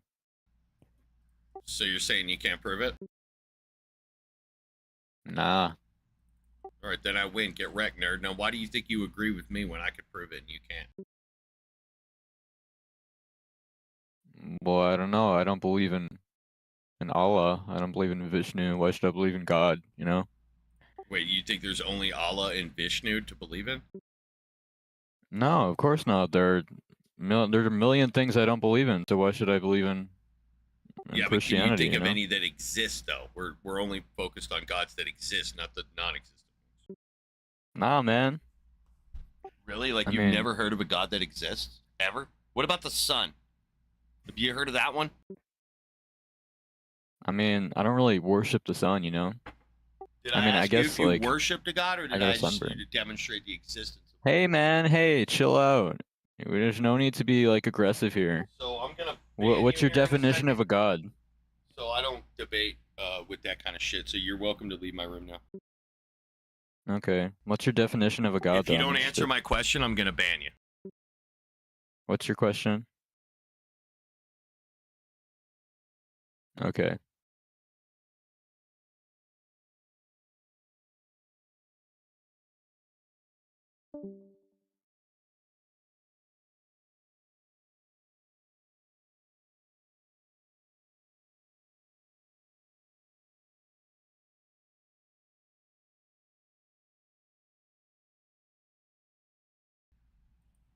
I warned him.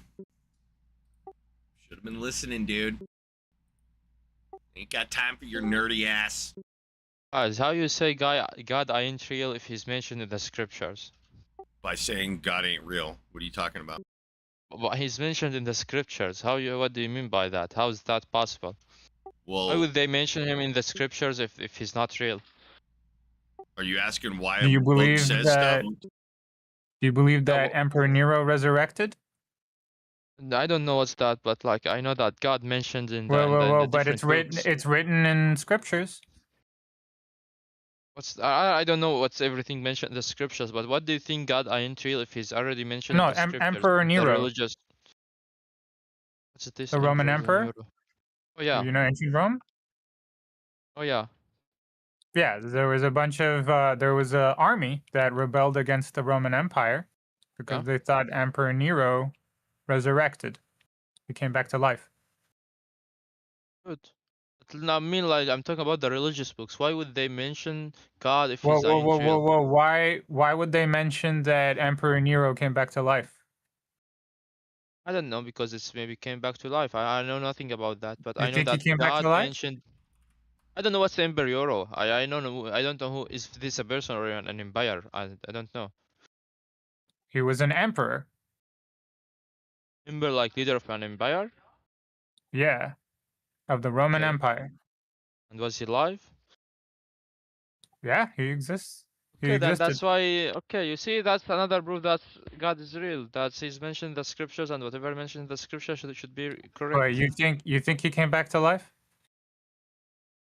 Maybe, I don't know. If he came, then yes. If no, then Okay, no. so are you unwilling to accept anything? What are you doing? No, I'm just telling you, like whatever No, mentioned, no, like no. You're as like long a why, but you're not holding anything. I'm not a why. I'm yo. So I'm gonna. Wow. Wow. Mogi, look at this. I am going to unleash this to the world soon. I just got to find the right video to do it. Look at it. Bam. Damn, I'm good, dude. It just gives me like a internal erection in my brain. Okay. Get that slider animation going. I wish I could do that, like make a whole movie on that, where just like in the movie, how he puts glasses on and takes them off. I would like to be able to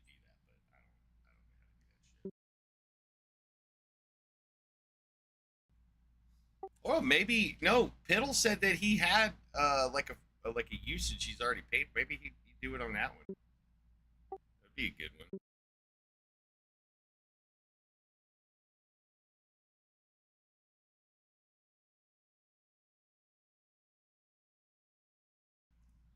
He's got like a video thing he can do. That would be good for an intro to all my videos. Actually, a good video intro. But I tried to get the AI not to put the billboard literally in the middle of the goddamn road, and it just derped out from there. This was literally the best I could get it to do, and it was its first try.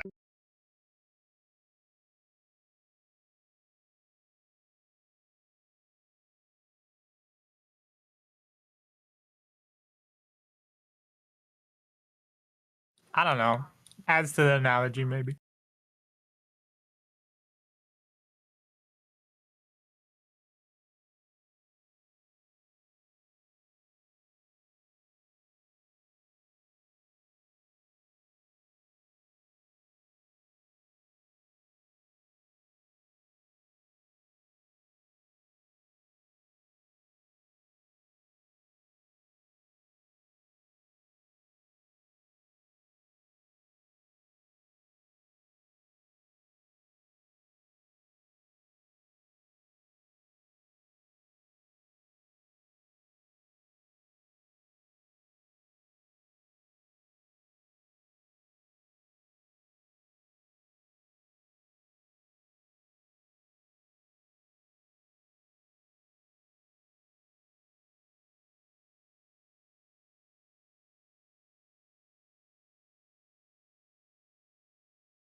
I think we defeated all the theists, man.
So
I hate this word. yeah. Yeah, it was terrible to guess. Yeah, this game is this game.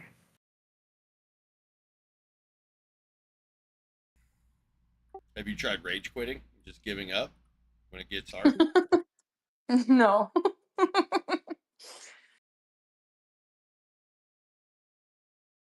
USS Boxer.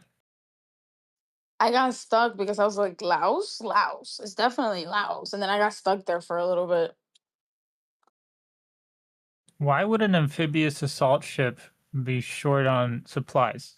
Aren't they just supposed to sit in port until you go assault something? That's how assaulting works.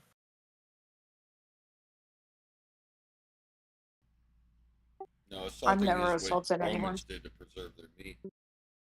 Pete Hegseth is the worst military strategist. What the fuck? You mean Boogerhead? See when he rubbed his snot all through his hair? No. Yep. Rubbed snot in his hair. It's pretty gross. I mean, that's one way to wax it.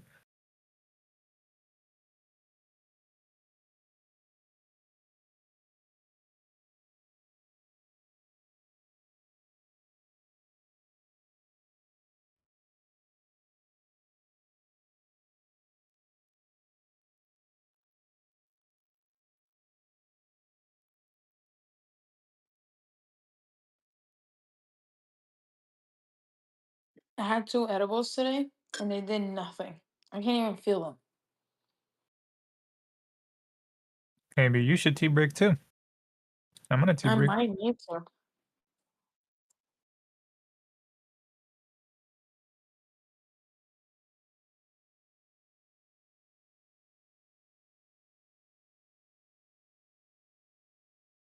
There's no way because 2 milligrams, I mean, 20 milligrams normally fuck me up. So I mean, edibles are pretty inconsistent, in my opinion. I mean, yeah, not all of them are created equal. I usually go with the solventless hash gummies. Those have a kick.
Matt.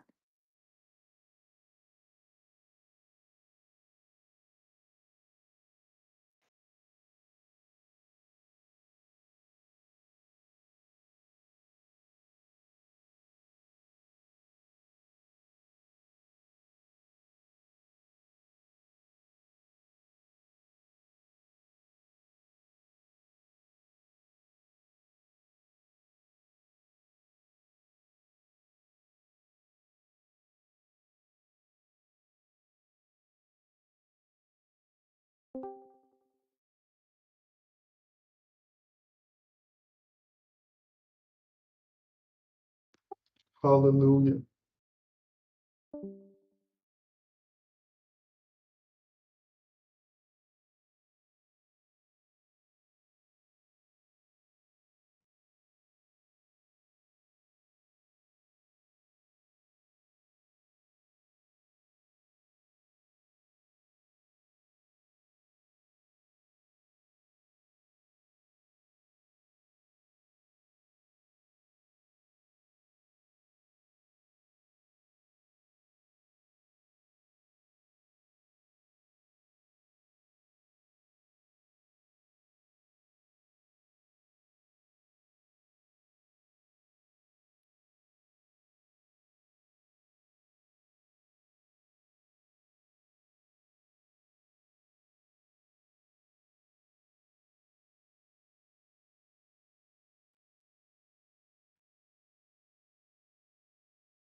Hello.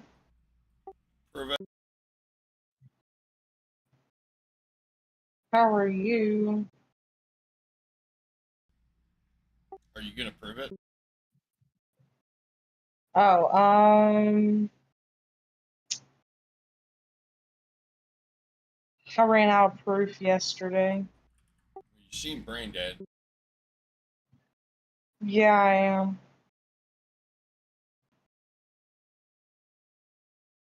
I got no proof for God's existence besides trust me, bro. That's cool. Can you go away? Oh, fine then. Okay, bye.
Let's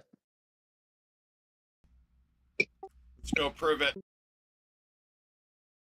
God ain't real. Do you want me to prove God is real? Yeah, Say can that you again. do that? Hello. Yeah, I can do it for you. Do it. Take a You look won't- outside. Everything you see was made by God. Wait, no, I said prove God. I did prove God. I said look All at right, you. Look so at I'll you. try Look, this again, and then I'll just ban you for being retarded. So I said prove what the God. hell? I said prove God, and you said look at the trees and shit. If those trees and shit aren't God, then you're not performing the task that I asked you to do. I didn't say prove the things God made, did I, retard? If I said prove the things God made, yeah, you might have won there. But I said prove God, and you pointed at trees. Are you saying God is the trees? If you don't engage with that question, I'm going to ban you. Okay, I see. I didn't ask you to say, okay, I see. I asked you to engage with what I said. You wanted to be a little fuck shit. This is how I treat little fuck shits. Brother, you gotta give me a second. So you need to answer the question. You said, brother, you need to give me, and that was plenty of time for you to start answering my question. and you chose not to do it. If you do that one more time, if I hear a peep out of your fucking mouth that isn't engaging with what I asked you to do, which is answer my question, are you saying the trees and shit are God? Yes or no? You flat brother tongue.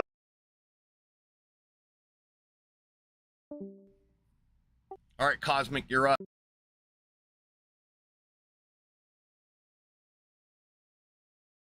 What do you want me to do? Prove the existence of a God thing.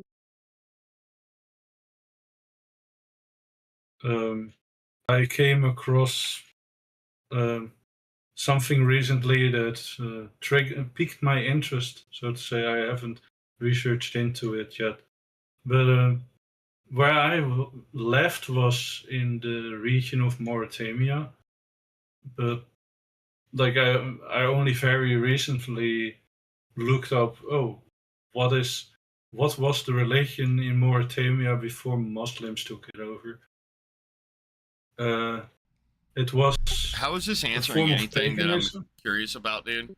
I asked you if you could prove the existence of a God thing. Yeah. Just listen for a moment.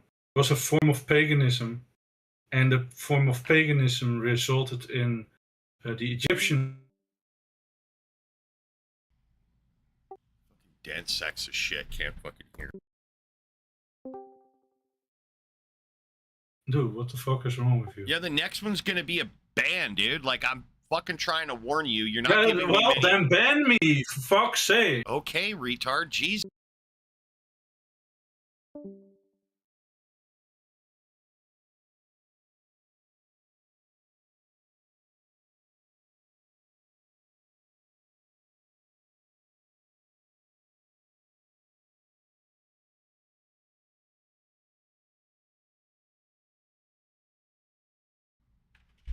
You know, it'd be one thing if my room title was like, come blather incoherently into my ear and say irrelevant shit when I ask you a question, then yeah, you know, I'd probably respect your, contributions a little bit more sometimes, but I'm clearly not saying that.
Oh shit, I got a baby cow.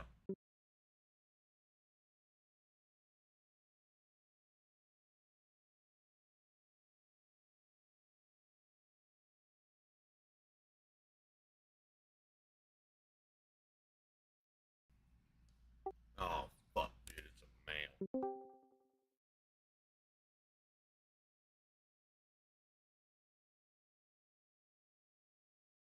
male. Hello. Can you prove it? I will try. Alright, do it, you won't. Yes, I think consciousness is fundamental, and there must be a conscious, universal Dude, conscious. why would you say that? I said consciousness is fundamental to reality, and I heard you, but why would you say that, dude? It doesn't make any sense. because we cannot figure out what is consciousness, and we never proved that consciousness is emergent from the matter or Hold the. on, dude. Like you're coming at me from like left ass field, dude. What? Now I need you to justify that statement, dude, because that's incoherent.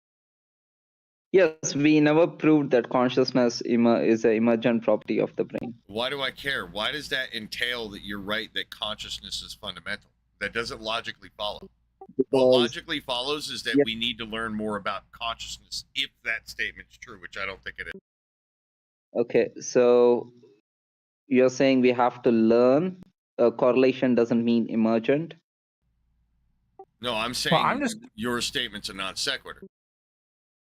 And then how are you comfortable saying that consciousness is fundamental and then we cannot figure out what is consciousness? How are you able to say those two statements at the same time? I'm not saying we cannot figure out what is consciousness. I'm saying we cannot figure out how can a material thing have a subjective experience. Okay, so that it would logically follow that we don't know something. It wouldn't logically follow that reality is fundamentally conscious. That doesn't logically follow, dude. That's just an absurd. I never said reality is completely. No, I never said that. You said fundamentally, and I saying, said you said fundamentally. Okay. Yes, it's a fundamental to reality. Yeah, why are you saying that? It doesn't make any sense. Let me expound. Let me listen for a second. Can I start? You've been talking. Let me actually respond now. Let me actually give you pushback. You ready? Go ahead. Okay, so every bit of consciousness that we can interact with, that we even know exists, is interactive with a brain. Okay? You're trying to make this claim that, like, for example, this coffee cup can have consciousness. So far, I don't know the connection. Like, I never said that. Can you listen? I'm not done drawing the point. My position. I understand, but you're going to have to keep listening because I wasn't done. Okay. So Go you're ahead. saying in a way, you're saying in a way that this coffee cup that I have can have consciousness, because when I think of this coffee cup, I think of it as just another aspect of reality. You said reality at a shut up. You said reality at a fundamental level is consciousness. This coffee cup is part of reality. So this coffee cup would have to have that property. And I'm not understanding your relationship with consciousness and this coffee cup. Okay, this is where you're getting very confused. You don't understand my position really clearly. Bro, I'm You're about coming to off ban you, dude. I swear to fuck. You keep gaslighting me like this, bro, and it's just wrong gonna with this end. guy? Okay, this guy doesn't understand Yeah, anything. I don't want to put up with your bullshit, dude. Are you going to listen to man, me? I asked you a question. If you're not going to engage with the question that I'm asking you, I'm going to ask you to go fuck yourself. So you get to answer my question. That's what you get to do. This is how a conversation works. The conversation don't work by you standing on a platform and crying like a little bitch that I'm interrupting you. It happens when you give me a response to what I'm saying right now. You need to respond, bro. Quit crying. Respond to what I said. Okay, what's your question? I'm What's asking your you question? about this fucking coffee cup. In this coffee cup, is this part of reality? Yes, Do you agree this let me coffee cup is reply. part of I'm reality? trying to Do reply, you okay? agree that this? I can't hear you when I'm asking a Yes, question. this is a part of reality. I can't hear you when I'm asking a question. Do you agree that this coffee cup is part of reality? Yes, I think you need to have Now- sex. Now, did you say that reality? Okay, so you're retarded. I got you. I got you. When I was nailing you into actually answering questions, that's when you had to run like a little bitch. Gotcha. We all understand.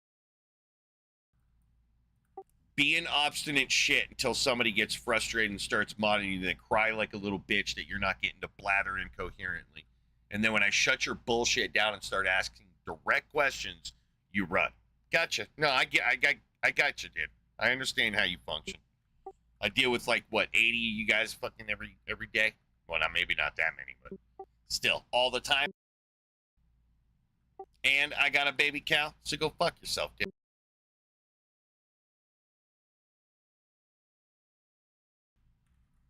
Dude, I fucked up and like let these pigs breed. Now I got like 30 fucking pigs up in here. They're all just running around like crazy.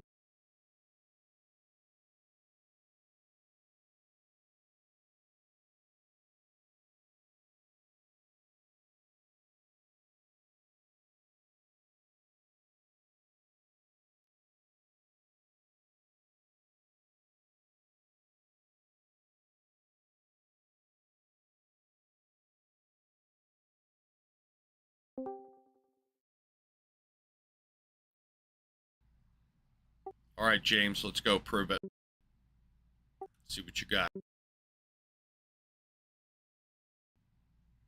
Don't be retarded like the last guy, and we'll do all right.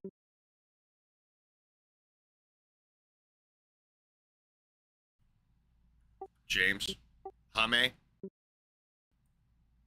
Hame. This person proving it or what? This nerd ain't even fucking saying shit, dude. He's just sitting there like some weirdo, just looking at us. What are you doing, dude?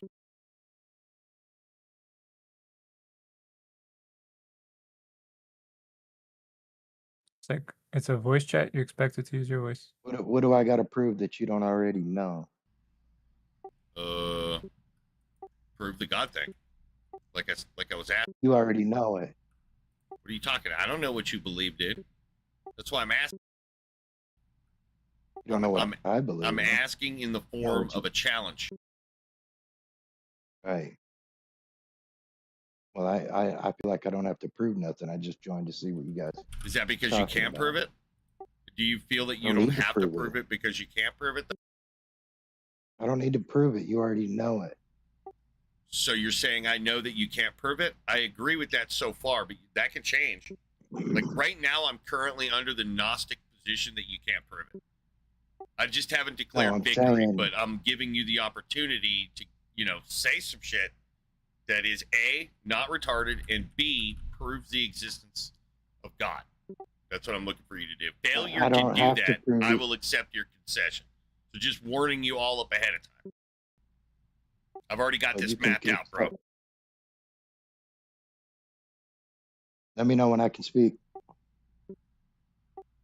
Okay.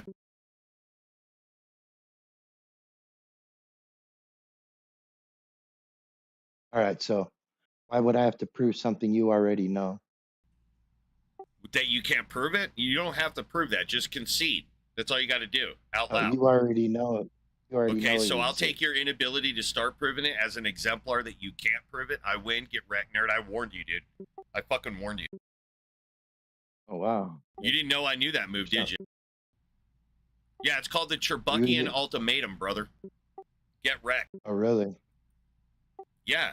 Okay. Your inability to put up means you should have shut up, but can't because you lack the, cognitive function to introspect on your condition and inabilities, right? And your I narcissistic think you got ego me. is overriding your ability to cognize proper responses and memetics to, justify any kind of epistemic model that you might have. But, you're a low functioning person because you've not been inculcated to believe in logic and reason and stuff like that. So you've foregone, rational considerations for purely semantic content that allows you to function what seems to be like a philosopher, but you're really just a sophist piece of shit that doesn't care about reason. And you just want to gaslight people into a very toxic belief system. So go fuck yourself, bro. You got all that from what? 6 words? Correct. Oh wow, that's amazing. It is, isn't it? It's fucking correct. Like, it's cracked Yeah, out, it dude. is. Yeah, you're something else, bud. Well, I mean, I believe that's I read tautological, dude. Something else with reference to what? Other than myself, that statement's true. I'm so wrecked right now. I don't know what to do. Well, we're in the post-reckoning phase, bro. You should be getting over it about now. Are you good? I'm still dealing with the injuries. Yeah, see, that's a problem, man. That's why you need better epistemic Right. models, dude. Right, epistemic. Oh, right. Some more Mhm. big It's a words. big word, yeah. It's a big word. Did you know that supercalifragilisticexpialidocious is not a big word? Because it's just retarded shit. Oh, It's like wow. gloobity glop glop gloobity poop toop baloobido is a big word technically. If I mean that means this pipe sitting in front of me needs to be smoked, right? If that's what that word means. So big words don't mean shit, dude. It's just your familiarity with those. If you got a pipe sitting in front of you that needs to be smoked. Basically, at least what you you're can do telling me is this the first Yeah. time anybody introduced you to the concept of epistemics? Is that true? Is that why you feel offended that I know some shit you don't know? Wow, you are a narcissist, aren't you? I'm an anti-narcissist, actually. Well, you've got me all wrong from the start. When What do I you mean? said, well, let me tell you. When I said, why do I have to prove something you already know? You took that as, I know that you know there is no God. No, I took that But as that's you not not what I being was able to prove saying. it, so you're deflected off to some bullshit that you were spewing. So I You accepted asked your me to prove the concession under the existence of guise of the God. Cherokee ultimatum. So, dude, You I asked warned me you, to I prove did not the. want to declare victory that easy. You think I like being an Wow, dude. atheist and being able to do this to people? This is a You burden calling I me a suffer. narcissist? Yeah, I did earlier.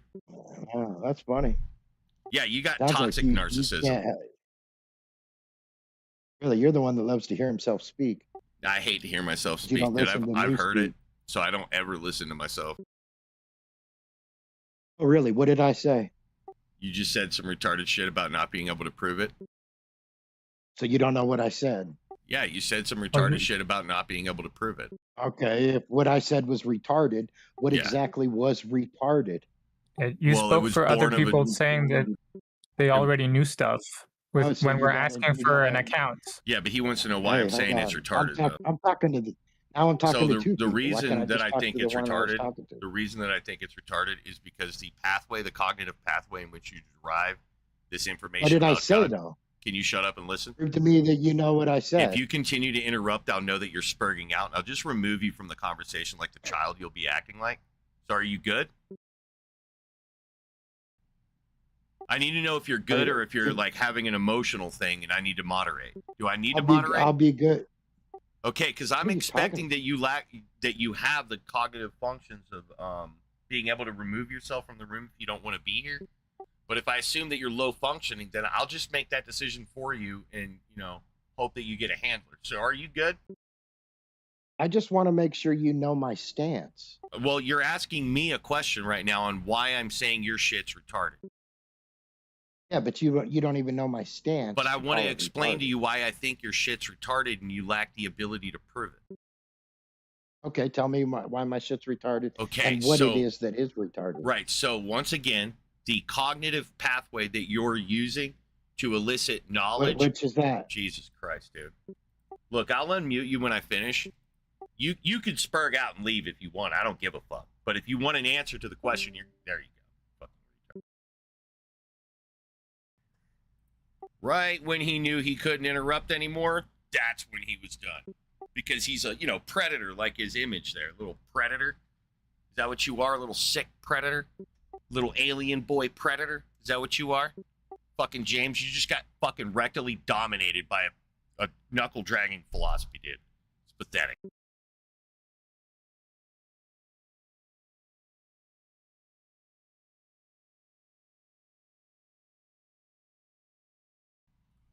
Can you imagine that shit, dude? Getting fucking wrecked like that by a fucking creep. God, it's just gotta suck. Especially if like you're a big brain nerd coming into this shit all ill prepared. God.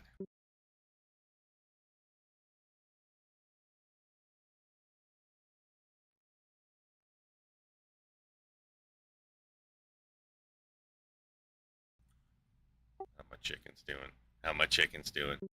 You guys see my baby cow?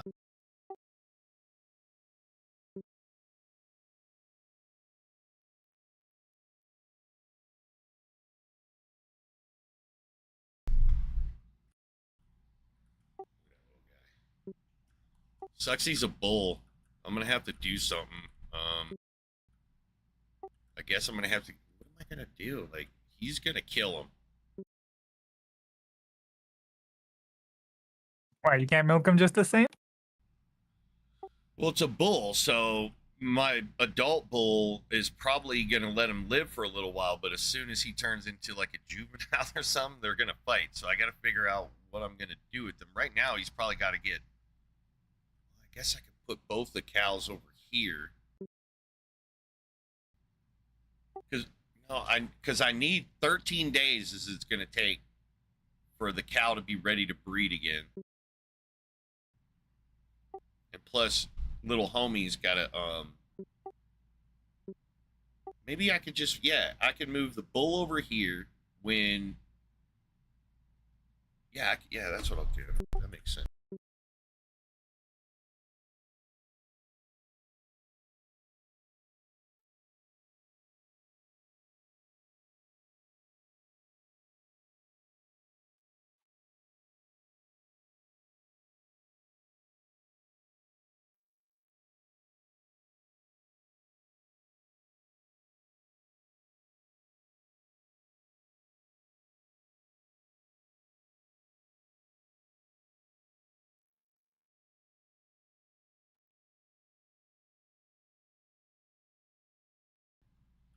And then I can either let little homie grow up and do mama, or like put him out into the pasture out here when he's ready. Yeah, I can move him out here.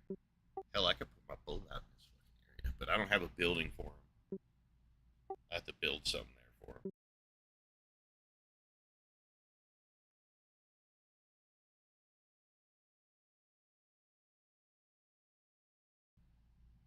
Yeah, I could put my bull out here.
Damn, it's gonna take 3 months for him to turn into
All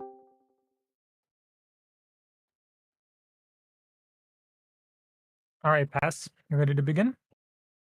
Yes. Do you believe a God exists in reality? Yes. Can you demonstrate said God? How are we here? Is that a yes? Yes. Okay, proceed. Oh, God ain't real. Okay, sorry. I forgot your room. How are we here right now? In which sense are you asking how? Yeah, are you talking about like you? Everybody, how did everything start? That begs What a did question. you observe to indicate start? Well, how are we talking on Discord right now? Through entities and their respective interrelations. Yeah, but how did that all begin? What did you observe in reality to indicate begin? This right now. No, that indicates We this, have not begun begin. a conversation right now. Are you equating so were you asking I frequently hear false equivalence between form and essence. Would you like me to explain? Yeah. So consider a potter making a dinner plate from clay. In one sense, there's this clay that exists. They shape it, and then when they put their stamp and say I'm done, they made the plate. Yep. So it's the beginning of the form of the plate. In another sense of begin, there's the fundamental stuff this clay and plate is made of, that there's no stuff and then there's stuff. That would be the essence. Yeah. Are you equating these two terms when you ask that question? I didn't ask the question, but yeah. I know what You you're asked saying. about begin, right? Yeah. Were you equating between form and essence? Were you asking an essence question Dude, and then used form I'm as in an example? Australia. No disrespect, but I'm in Australia, dude. I can't keep up with smart. Dude, I'm a retarded Australian, bro. Dude, All right, so where everybody's did you retarded, lose man. me? Pass, where did you lose me? I get what you're saying, but it's like, dude, I don't believe in God, bro. I don't believe in God. I thought you believed in God. I'm sorry. I asked you a direct question of whether you believe that God exists in reality, and you said yes.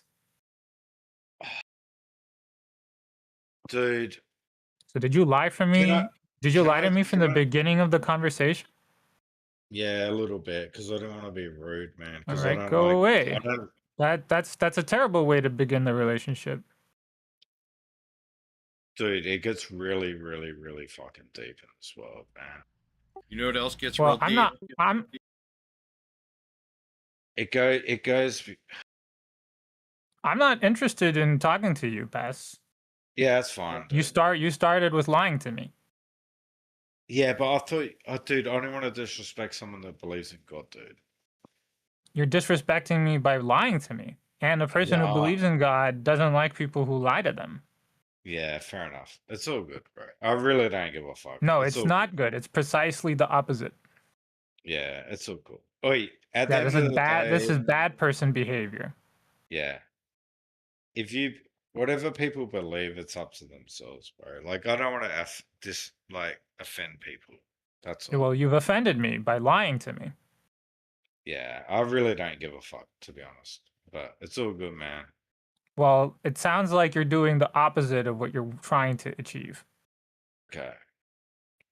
So do better. If you actually want to, if you consider yourself like a good person, you want to be like a good person, that's what you should deeply consider doing. But I'm actually not really a good person. oh no, so when you you only have so many hours on this planet. And so when you're done, how do you want your do you want to have a positive impact on that or no?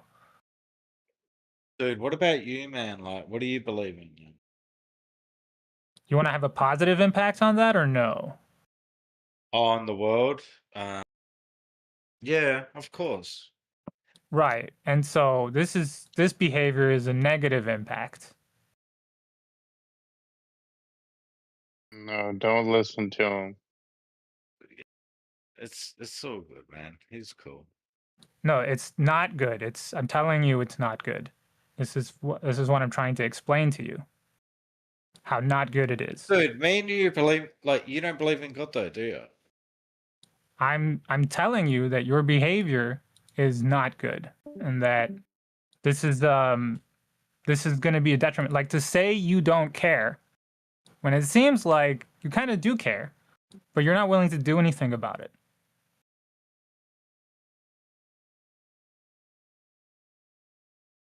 I don't know, man. I'm sorry. I feel like it'd be a much more you would achieve self-fulfillment. You would achieve self-actualization if you actually like put the work in towards the things you want to try to achieve with like you and who you are.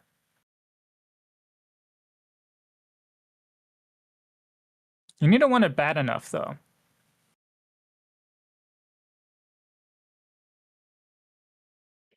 Are we talking about God right now?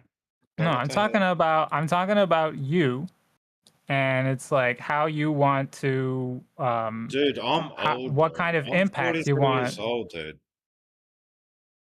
I'm an old boy. I don't know what you're talking Right, about. and up until these 23 years, you've done you've just been a parasite on this planet, on society. Like you've consumed all the services that people worked hard to provide for you, and you've given very little in return. Like right? what though? What Right? what services? Libraries, medicine. Dude, I've never been to a library in my life. What's the next one? You lie. I lie. You can go fuck yourself. You know, schools have libraries, dipshit. Yeah, that's the whole point. That's this dude's just hard. You were forced to go.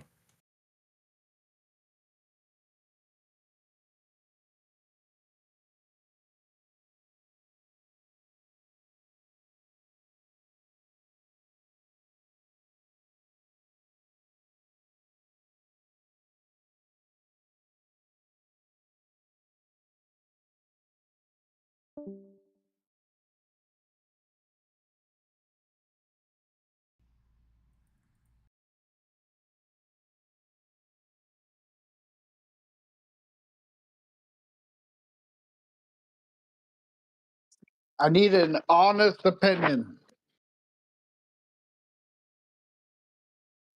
What home stereo speakers do you think would be the best to buy?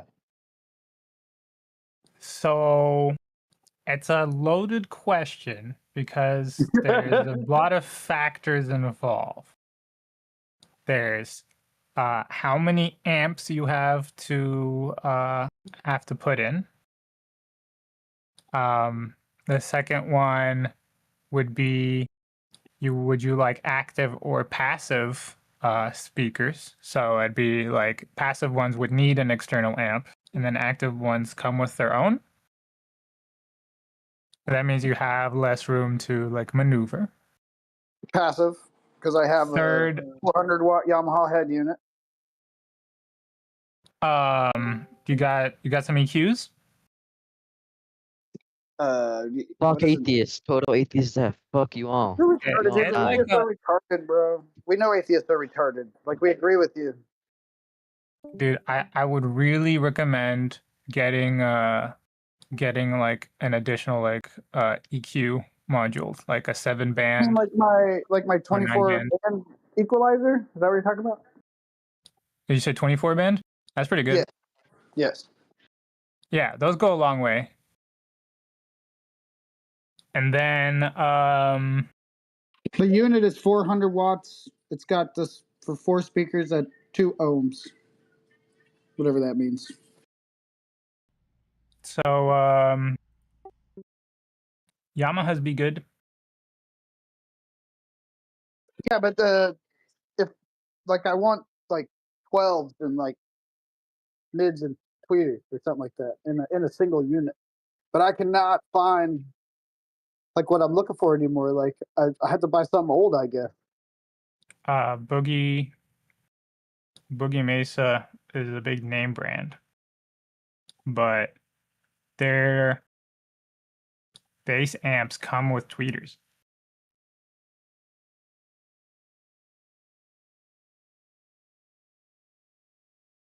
They take a 1/4-inch jack though, I think. Fat Boy. Yeah. Yeah, I have unlimited adapters. But yeah, look into some like bass cabinets, because it's like it'll guarantee you the sub, and you'll That's get why, dude, and the tweeters. I am searching for this wrong. That's my fucking problem.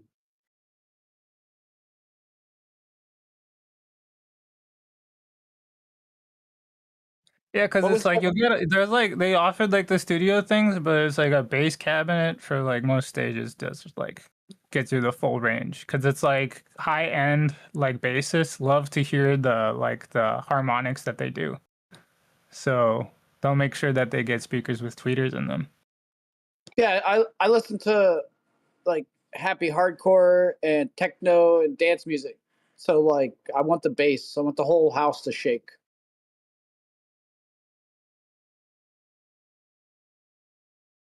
Yeah, Boogie Mace is the name brand, but I'm sure you could find something at a much more reasonable price.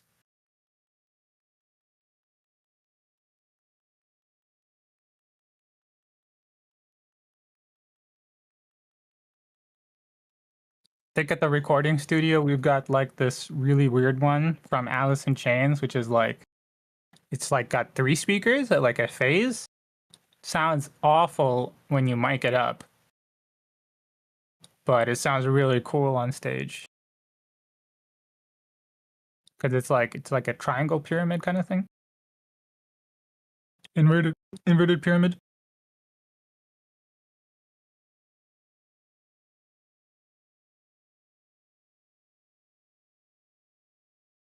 Holy Jesus! These wow.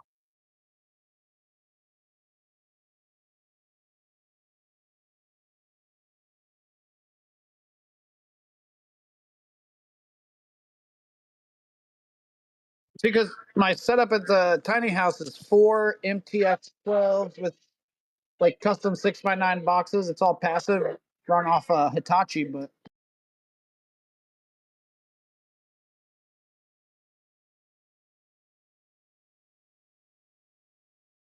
so I'm like used like that's the kind of setup I want, and the MTXs are like 4 foot tall or something. You know, the whole box is massive.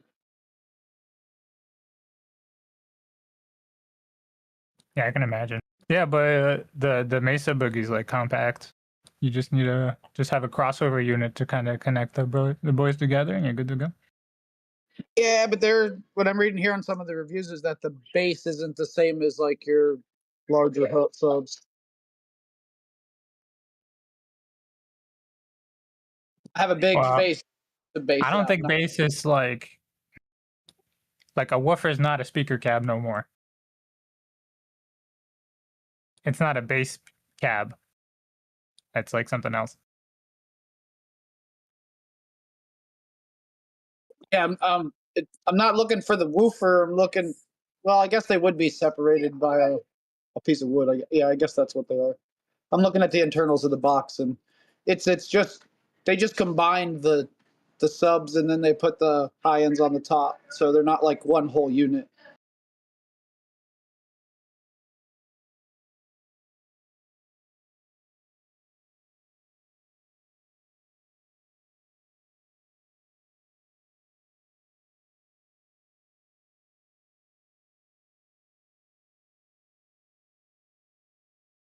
Yeah, that is pretty compact little freaking speaker though, dude. That's some serious sound. It says. I'd have to see one in person.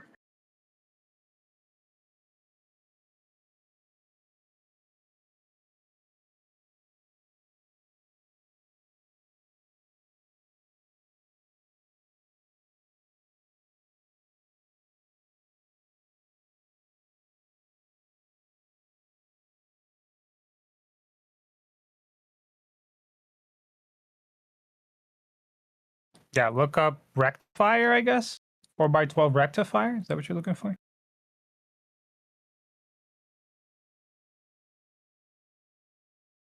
Hold on, let me see.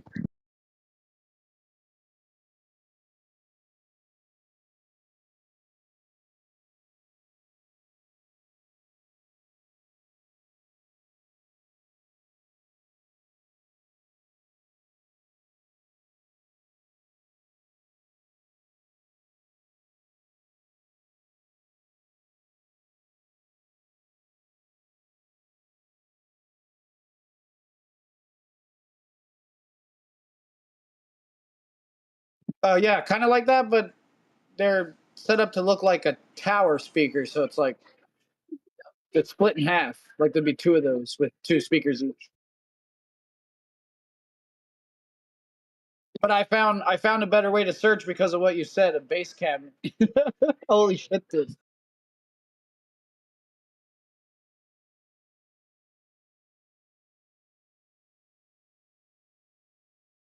Yeah, alternately try rectifier as well.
In fucking politics, but why is Arkansas and Bama like the worst place ever? Why are those the two worst places? Oh man, Alabama. Man, I could go on for days about Alabama. I don't know about Arkansas though. Arkansas's got that like gang. There's like this frat gang thing going on. Huckabee Sanders is like deep into that, I think. Although, no, I think she's an no, she's not specifically into it, but like a bunch of people in public office are like part of this frat gang out of, I think, Arkansas.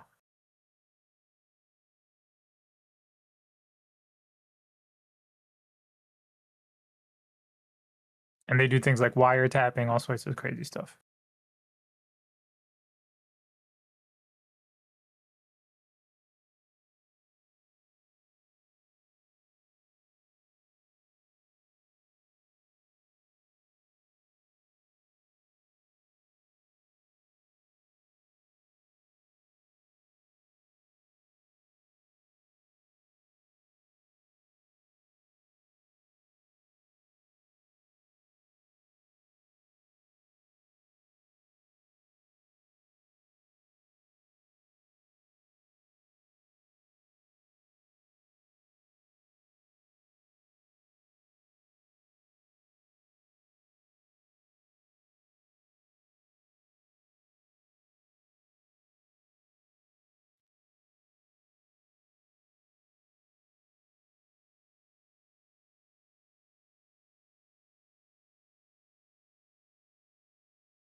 What's the debate today? You not being able to prove it. Can you prove it?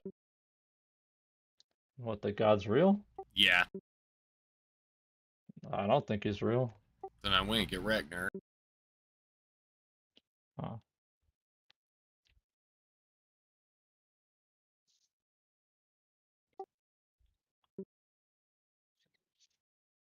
I don't have the evidence to. Really? Yeah. Have you heard of the sun? Yeah. Have you ever heard of that thing being a god? To like the Egyptians, yeah. I think they called him like, I think it's like Ra, right? A bunch of people believed in the sun being a god. Lots of cultures all over the world. I mean, if I didn't know any better and I was back then, I might think it was something like a god too. I mean, it's, So why don't that one count? well, we've come a long ways since then.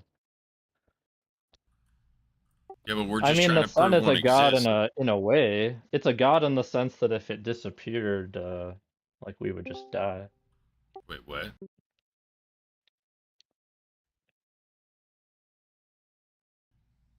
Well, actually, in like 7 minutes, we'd start to die. Well, you could just say the sun is a god because it's just because you say so. Well, I mean, at that point, I could just say that like a stapler is a god, though. Yeah. Yeah, exactly. You get it. See, Yeah. that wasn't hard. Now you can prove a god thing. Yeah, there you go. Enough people believe it, so it's true. No, it just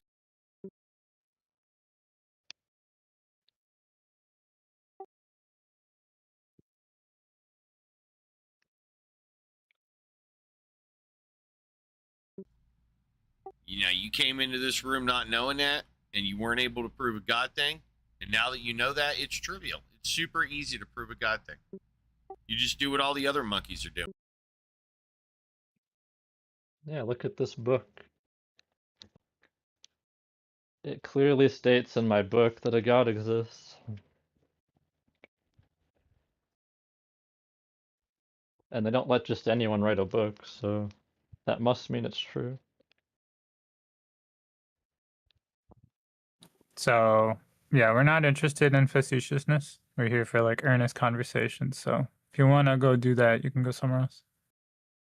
Oh, I kind of thought we were just joking at this point. Like, No, obviously I don't believe.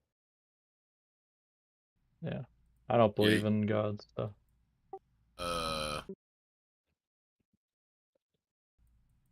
You don't believe in the existence of the sun?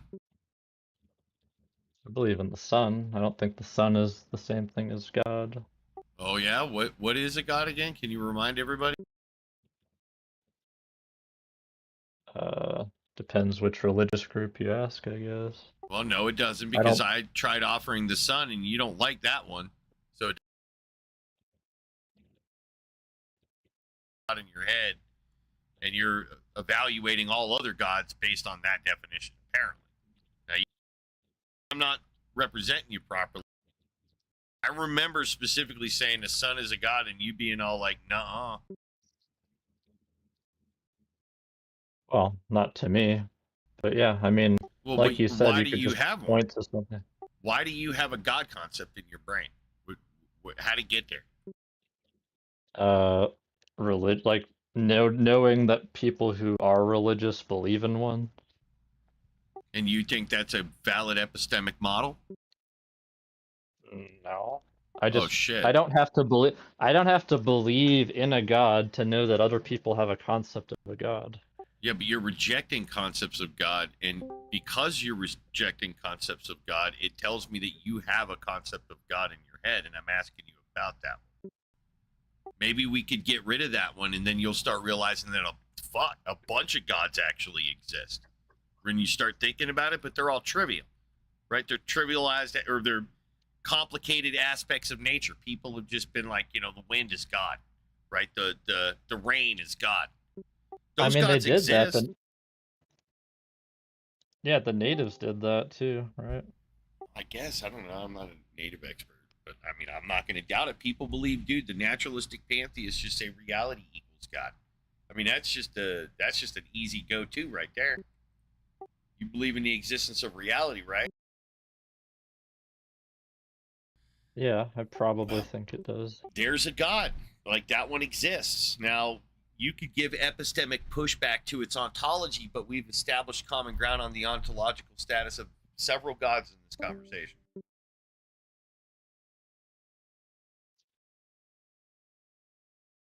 Yeah, it just depends where you want to draw the line, right? Like, I would argue that we are the universe, even, right? Like, we came No. from stars, stars exploded, they There's made us. yak buttholes, dude. I'm not the same thing as a yak butthole. I'm different than it. Now, we're all part of the same system, but trying to paint with a broad brush like that would make me part every yak butthole in reality. Fuck that. Yeah, but like, do you think like people like, I don't know, 10,000 fucking light years away are thinking, man, that's different than that? Or do you think they just think we're all Earth people? The only thing I care about those people is whether they taste good or not, and whether we can get there to find out. So, yeah. I'm just saying, when you zoom out, like, we're really just Earth people. Right, we're ground monkeys on a mud ball. Right, and if you Yeah. zoom out, like you said, they're all believing different random shit. And so you can participate like you're doing, which is inventing a god in your brain to say that you don't believe in something. Or you could just kind of back out of it. Like, all right, you'll let the morons discuss amongst themselves about the ontological status of a god thing that you don't even know what it is, because you look over here at this group of them and they're cosplaying about Earth being God, and you look over here and they're cosplaying about a triangle being a god, but it only has one side depending on how you look at it, right? Like, they're all talking about different random shit, bro. One guy's got noodle appendages and shit. One dude's just sitting there looking at a pile of dog shit, and you're like, dude, did you dog shit? And he's just like, no, that's God. You're at the God convention, bro, and it's everything you want. It's a smorgasbord of whatever the fuck you want it to be. And then atheists are like, yeah, I lack belief in that. And I'm like, belief in what, dude? All the shit here at this smorgasbord of fucking concepts? You lack belief in all these, huh? What about this one? It's a tree. You lack belief in this thing? And I start shaking it right at them. They can hear it rustling. And they're like, yeah. They're like looking at it. I'm shoving it in their face. And they're like, yeah, I lack belief in the existence of that thing. Like, dude, atheists are fucking yacked out of their mind, bro. And theists are just like even worse, bro. Even worse. They'll be like standing there, and they're like, they'll have the platform for their god to be at, so everybody can check it out. You go up and you be like, oh, you believe in an invisible god, huh? And they're like, nah, it ain't invisible. You'd be like, oh, well, my bad. Where's it at? And they're like, oh, it ain't here. You'd be like, well, but you're supposed to be bringing it in here to like show everybody your god thing. And they're like, oh yeah, it's outside of everywhere it could be, right? Just literally outside of reality. And you're like, wait, what? And they're like, yeah, I know all kinds of shit about it. It weighs 37 kilograms. It's blue, and it wants you to chop off part of your baby's penis, right? And you're like, but can you like bring it here so we can ask it? Is that true? Or is it just like you, and like you look at the guy and he's got like a baby foreskin necklace and shit, and you're just like, bro, maybe it's just you wanting all this crazy shit to happen, and there ain't really a God thing, and you're just tricking me? Like, sometimes that happens too, bro. Like, they'll be like, God's real, and you'd be like, where? And it's not there. It's not on the pedestal where it's supposed to be. So you tell me, can you lack belief in the existence of that, all that? Everything in that big room, the room of the ontology of God, you can lack belief in all that shit? Because I can't. I can lack belief in some of them. I can question some of them. And I damn sure know a lot of them fucking are real. It's just, they're all trivial aspects of reality. Things that everybody's like, yeah, this thing's real. I'm just giving epistemic pushback. So it's like it's a plethora. And you're like, what? You're on one side or the other? What does that even mean?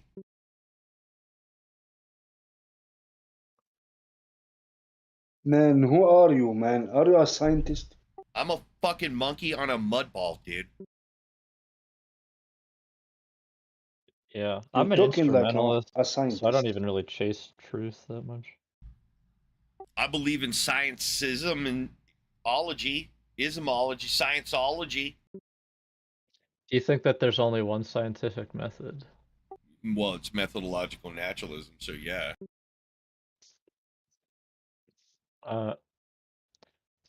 I would disagree that there's only one scientific method, Well, though. then you're retarded because it's methodological naturalism. Now, what you're thinking is that there's different applications of science, different scientific models, different areas of science. Yeah, that's what I mean. right. So Right. You lack the proper memetics to say different it. different methods to come to conclusions, right? Yeah, but same principles. Yeah, it's all- especially considering a theist's principles for investigating reality. Yeah, it's all one basic methodology. You look at something, you think about some shit, you poke it, and then you tell if it hurts, and if it does, we'll say the shit's fucked up. If it doesn't hurt, we'll say poke it again until it hurts us, and then we'll say the shit's fuck up, kill it. That's science. Science ain't you just walk up and see a thing and then say, oh, it's shit's fucked up and kill it. That's religion. You got to figure out why you're killing it for reasons, good ones. You got to find good reasons. And if you don't find any good reasons to kill some shit, maybe you shouldn't kill it. Yeah, but I guess all I'm saying is there's more than like the hypothetico-deductive method, right? There's like experimental, Well, observational. are you gonna actually engage just a comparison though between methodological naturalism and what a theist uses?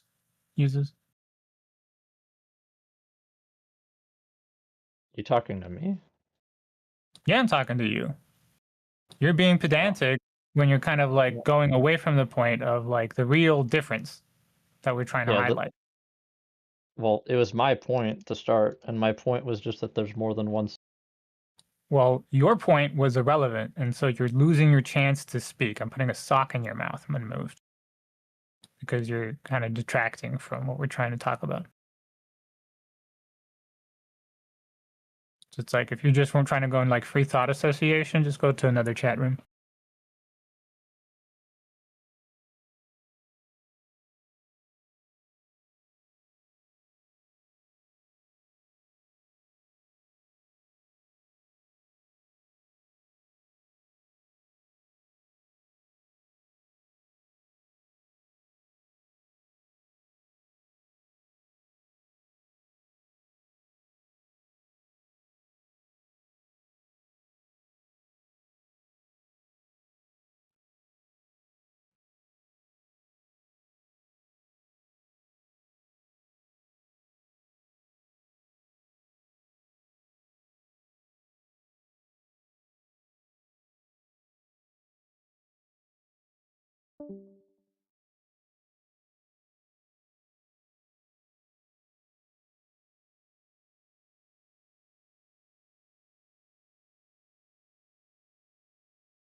So what difference it makes to you if there is a God or there is not, if there is no God. I If like there is to difference to you, I like to it will be the unfuck same to you, I people's believe. brains.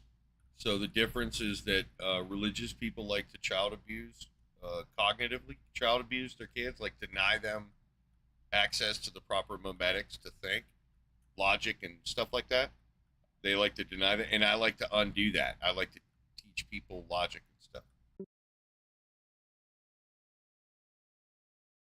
So you hate that people use religion in bad ways. I believe they use it to for their self interest. Whatever their interest is, like if they are like straight people, crazy people, whatever. But that doesn't mean anything reflects for the fact of God existing or not. So Yeah, but I you don't actually care if God's exist or are not. fighting. You actually are fighting the idea of a religion, No, but you you are not misunderstand me. I'm fighting not the an idea. atheist, man. Like that rhetoric don't work on. Yeah. So you are fighting the idea of a religion and the bad use of a religion, but you are not fighting the existing of God, right? Bro, you can keep gaslighting me, but it's a no at the end of it. No. Oh my God. Yeah, you Then what are you, misunderstand. man? I told you. People out there in this world, they have children. And when they're raising those children, they're lying to them. I like to come along and show people how their parents lied to them. As you have the fact, the truth is with you.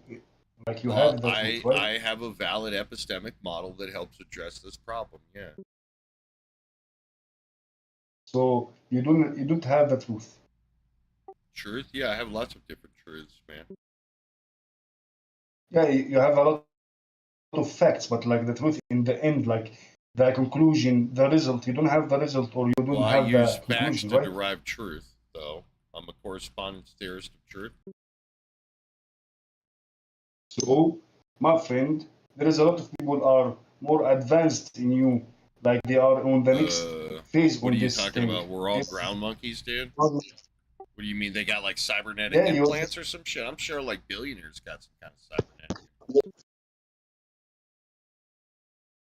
I believe you are like way so far like behind. You know, you are not you are not getting any enhancing or development in this matter. You know, like you are trying and you have your method and everything, Bro, are but you like just like in trying the to end, just you talk didn't shit get because the you're result. mad? That's all I'm hearing you. You're not No, actually I'm not saying mad. anything about my philosophy. You're just saying stuff. You're just like mad about something and you want me to know about it. Right? You got feelings. Did I hurt I'm them? not mad. Is that what happened? Did I hurt them? I follow you. I hear you. Like I know some of your ideas, but like I'm not judging you. You know, I'm not. I'm telling. I'm trying to understand in the end. I haven't Like, really heard a valid question out of you. It doesn't sound like you're trying to understand anything. Sounds like you just want to tell me Valid- about how I believe stuff or something like that. So what a valid question is for you? Like how it looks like, how it sounds like. How what looks like? How what sounds like?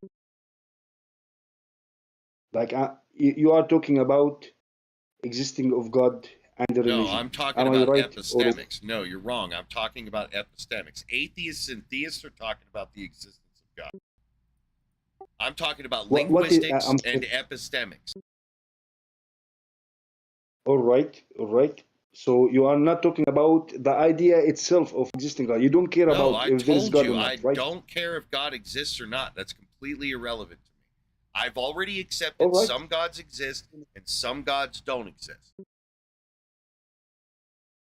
It doesn't matter, right? Doesn't matter to you. It's about the linguistic at in the end.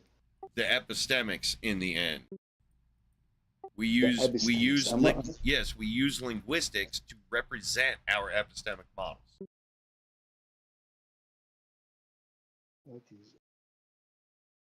Epistemics is how we know things to be true, Wiseman. How to know things to be true.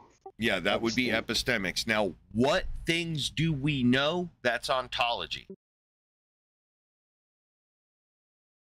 And this is what is ontology? The things that exist that we're trying to know, that our epistemics are referring to. Our epistemic model is trying to represent some ontological aspects of reality. So we're trying to explain something. So there's something, that's ontology. The notion that there is something. We don't know what the thing is, but we'll just say there is something. And that fact is a thing's ontology, that it is, it has being, and it exists in a particular way, that it has properties, distinguishable from other objects. Now, it doesn't mean that that thing that has ontos can't then go on to a higher level system, be a member of a set, and then a superset. That doesn't mean that. It just means that you can identify some aspect of reality, and it exists, and it manifests. It has essence. Being. The words that, when we use words like is, the, that, thing, these words reference ontology. Now, epistemics is how we come to understand the things. It is, right? Those words, how we understand those things. So we would say, it is a dog. It is barking. It is an angry dog. My neighbor's dog is angry and it's barking. This is an epistemic model, a successively more complicating representation of a thing's ontology. Now, every single statement I made about the scenario was true in its own light, but it became more complicating and more accurate to the point that you now know it's my neighbor's dog is angry and it's barking, right? So this is an epistemic model of some situation that can be articulated in multiple different ways.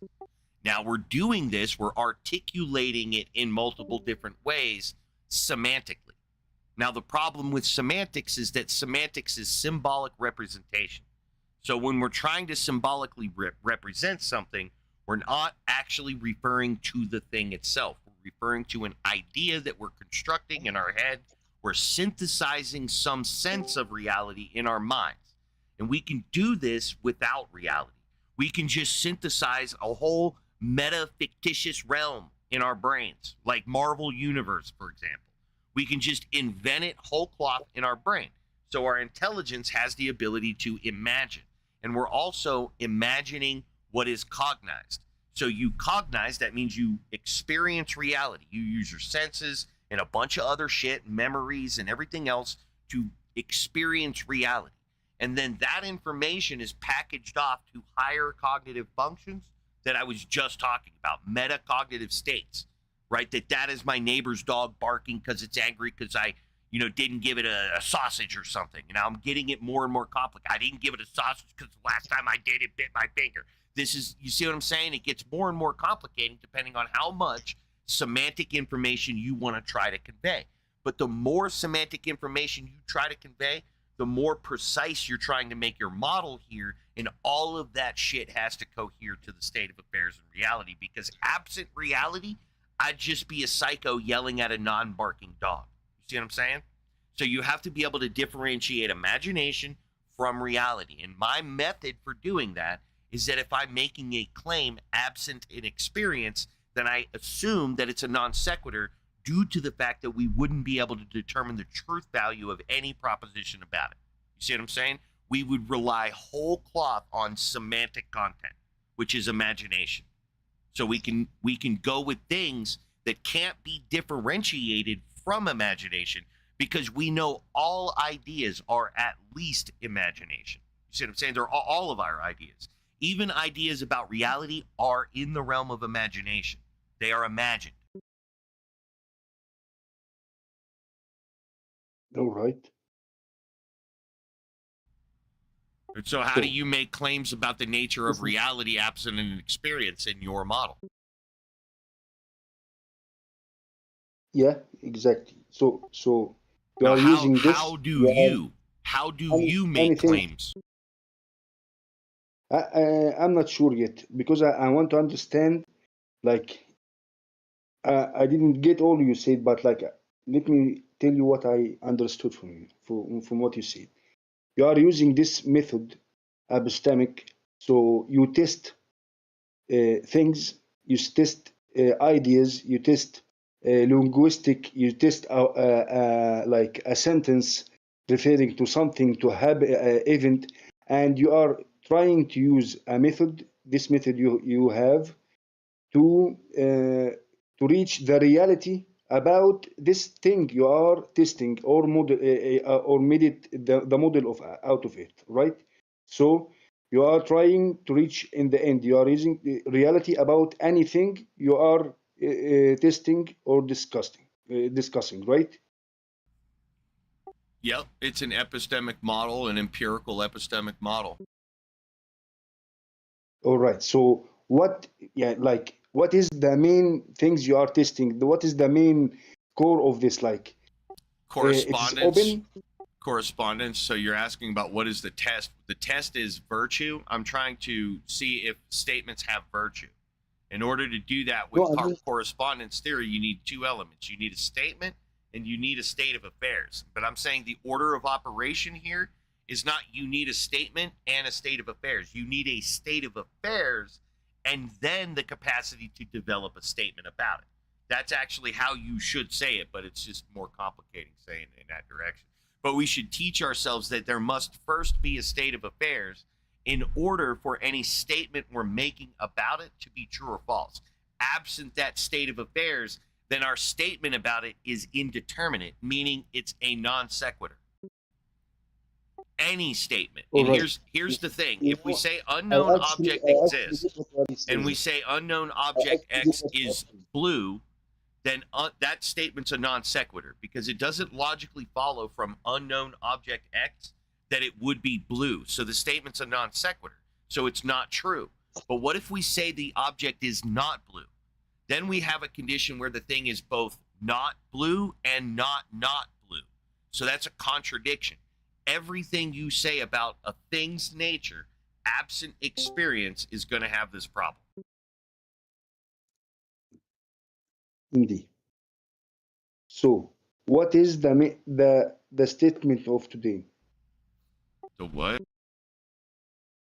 The statement of today, like what you are discussing, like. I told you already, I'm trying to unfuck your brain from the cultural damage that it suffered from being raised without access to proper memetics. Trying to get you the memetics in your brain. Hard, man. Believe me, that is so hard. You know, if I were you, I would let me like do whatever I will do. Go fuck myself, no problem. I don't care. I'm just trying to help you out, dude, in the only way I know how to help you out. You know, if you want to help me out, I want to ask a question, but like it will be out of the subject, really, because like I'm listening to you, and in the same time, I'm studying some things. You know, I can ask you out of this. If you allow me, no problem. I can ask you, but like I don't wanna, like if you have a subject you are trying to tell everyone or something. Dude, you are if you talking got about like an idea in your head and you think it has something to do with the God thing, you can talk about it. God? Yeah, because I'm trying to unfuck the damage of the God virus. Like, if you got other traumas, I get it, man. We all do. I don't really care about those ones. Like, I do in the sense that it sucks you suffered them, you know, in that platitude way. But genuinely, no, I lack the capacity for empathy of that magnitude, right? Like, I'm not crazy, so. I can tell you a statement about God. Let me tell you this statement. All right. God, I believe God doesn't care and doesn't add to him or take from him if you believed in him or not. That is, if you called. Yeah, but why do you believe that? Do you have any reason to believe that? Of course, because like if there is God, and like this God created me, the earth, the stars, the universe, the everything, Actually, You're begging the you are question, not. bro. Do you not understand how deep into a fantasy we've already gotten in only 2 comments on your part? 2 comments. We're already at Marvel Yes. Universe. You went from Spider-Man This to is literally how. Marvel. This is how my imagination is. Right, but pure semantic content is never going to be referencing reality, bro. See, this is my statement. I tried to explain my statement, and here you go. I told you, God doesn't affect him or take from him, Yeah, but or like when he you add- unpack add what you're from- saying, you are saying this to me. You're saying unknown object X is, and then you're saying a bunch of incoherent nonsense that's a non sequitur. That's So how it's what is translated. the subject? I want to know what is X? X is God. I'm talking about God, right? Yeah, but it's Or what- unknown what- object. All right. See, yeah. Right. This is this is how I'm trying to make the statement Right, be but more reality. any statement and you it's- will make is a contradiction. Any statement. Yeah. This See, is the. I said this said before. God- No, with all respect, it depends on how I see God. When I No, say it doesn't. when I see No, it God, doesn't, because that's when I see semantics, and God, I'm not asking you I have a about definition semantics. for God. I didn't ask you Yeah, about I have a semantics. definition for God. I Bro, have a can definition for you God. You have a digest what I'm definition. saying? Can you listen to what I'm saying? I'm not Yeah, but like talking you just to listen. piss you off. I'm not interrupting you just to make you mad and keep you from saying what you have to say. I'm objecting. Oh. I don't care about the semantics. You are offering me semantics. So, like, give me a statement about God, yeah, and I will tell you a statement looks like. No Bro, problem. fundamentally, statements about God are semantics. This is what I'm trying to say. There's 2 elements I'm looking for here. Semantics, I'm looking for semantics. But, Yeah, but, I need a second element. That second element is the state of affairs your statement is referencing. You have the statement, you have the semantics, you have a bunch of words that have meaning, implied meaning, known meaning, discussed meaning, right? Like you have a bunch of words in a sentence. I grant you could write them on a sheet of paper. You could get a tattoo of those words that you have. What I'm looking for is the thing the words refer to, not more words. You just want to offer. So at this point, no words are going to matter. No amount of, you could use all of the words. Every single word you could use them, and it's not going to be meeting the burden of the state of affairs. I'm asking you for a state of affairs so that your words can cohere to the state of affairs, because that's correspondence theory of truth, that a statement is considered to be true when it corresponds to a state of affairs. There needs to be a state of affairs. Absent a state of affairs, then the statement is in an indeterminate condition that can neither be said to be true nor false, but we can logically assert it is a non sequitur, because any statement that you're making of quality or characteristic would violate your first premise here that it is an unknown object X. If you say it's blue, then it's a contradiction to say it's unknown object X. It's actually known blue object X. That's something we know about Alright, it. Known blue object X. So the word God is not define anything to you. All right. So let me change it and make it the creator Bro, of the I universe. don't need definitions, wise man. I'm past, or at least not yet. I'm not there yet. I'm not looking for semantics yet. Can I give you a thought experiment that seems to help people understand this? Like, tell me, yes. Like, I need to know how the statement would be like. Yeah, a- I a have an good statement. experiment, a thought experiment that I can do with you that will get you to understand what I'm saying here. Yeah, go ahead. You want to participate in it? All right. So I have a box. I call it a God box, but I have a box. It's 3 feet cubed. Anything can fit in the box, or nothing. You could put all of reality or literally nothing in a box. It doesn't matter. Once it's sealed shut, it's impenetrable to all forms of detection. There's 0 possible ways to know what's in the box beyond opening up the lid. That's the only way you'll ever get any information outside the box. If you pick it up, it weighs 3 pounds. It's 3 feet cubed. If you jiggle it, it'll jiggle 3 times. You'll just get a 3 to confuse any data, right? Now, before the conversation started, I put an object in that box. There's a specific object I put in the box. Now, I'm about to ask you what you think's in the box, but I want you to keep something in mind. You can use any word, all the words ever invented by all human beings, even languages I don't speak. You can invent a language. You can use alien language. I don't care. You can use all of the language ever. To answer the question, I am not restricting any semantic access. You can use any word you want. Now that you know I am not trying to inhibit word usage, that you can freely define the object any way that you want. The question is, what's in the box? What the fuck are you talking about? That's the question. What's in the box? What is in the box? You want me now to answer? Yeah. What's in the box? Now I'm imagining, like, no, this will be extreme, man. No, bro. Remember, you can use any of the words you know. You know all the words you know, and you can use every single one of them to describe what's in the box. All right. There is an elephant in the box. Incorrect. How did you know that? Because I'm the one that put the thing in the box. So right. I told you, I put something in the box before the conversation started. All I'm asking So you to you want do me to is just- rely on pure semantic content to tell us what's in the box. So you want me to guess? No, I want you to rely on pure semantic content so that we can form knowledge statements about what's in the box. All right. So, I can say something and it will be true, not like necessary. It no, will be what in your mind. It may or may not be true. Like I'm just asking you, what do you think's in the box? Yes, fair enough. All right. In the box, there is another box. Nope, incorrect. That's 2 guesses. You guessed an elephant and now a box within a box. That's incorrect.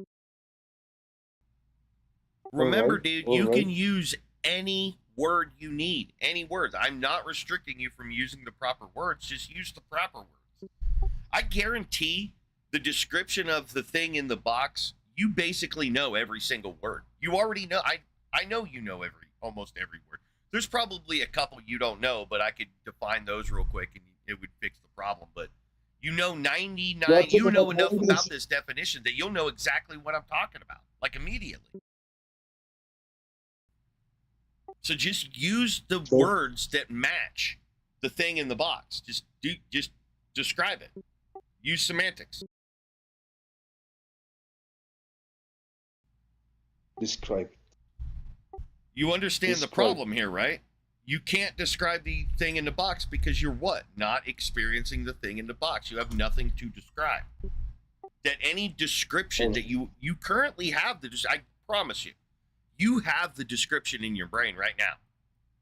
You have probably the exact same definition in your brain, right? It's all. I know those words are in there. What words? Well, we'll get to it. She's in your mind? Well, we'll get to it. I'll reveal to you what's in the box here in a second, but I just want to make sure that you're gassed out. That I haven't unfairly restricted any access to pure semantic content being able to explain the nature of the thing in the box. All right. Let me give you this last try. Okay, so In we the went box- from an elephant to a box, and then here's your third try. Go ahead. Yeah. In the box, there is what you did put in the box. Nope. What do you think about that? It doesn't count. What? Well, Well, it because doesn't count. Because I Come told on, you. man. Does count. It does told count. you- You never said I them. told you anything or nothing could be in the box. But just say anything or nothing then. So, like, you want an object by itself? I just want you to use the proper semantics, right, to give me an accurate description of what's in the box based on its definition. It's descriptive definition. I can do. Would you like a hint? I can give you a hint.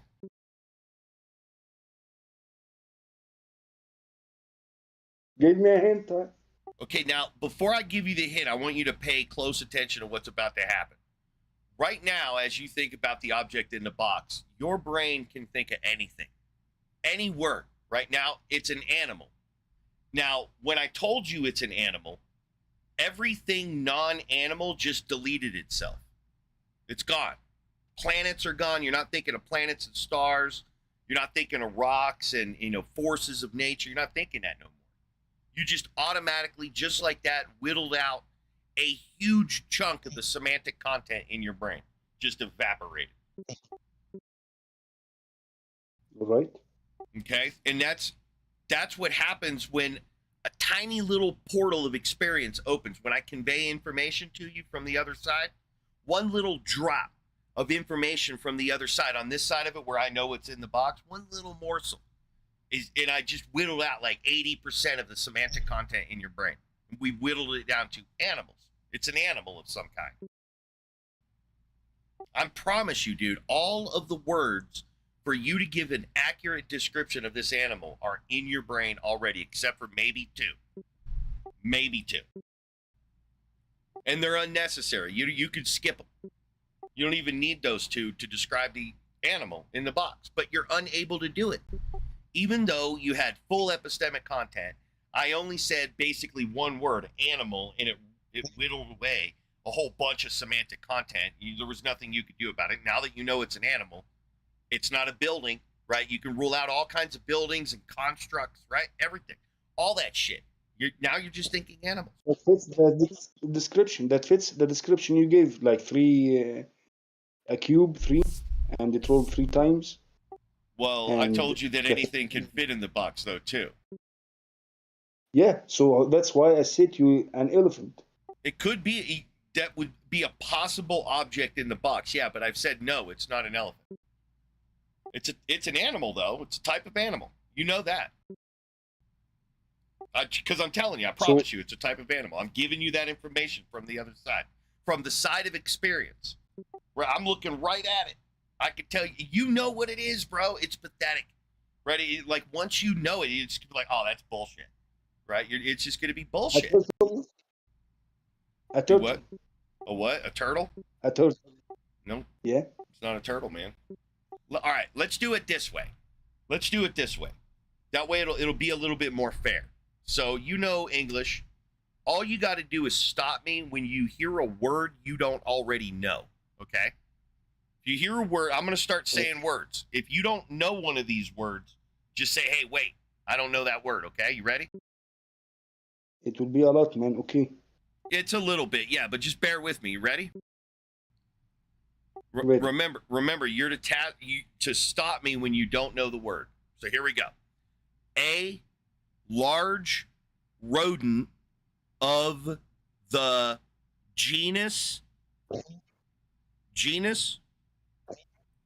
Castor. Genus. Do you know genus? No. Okay, like you're Homo sapien, right?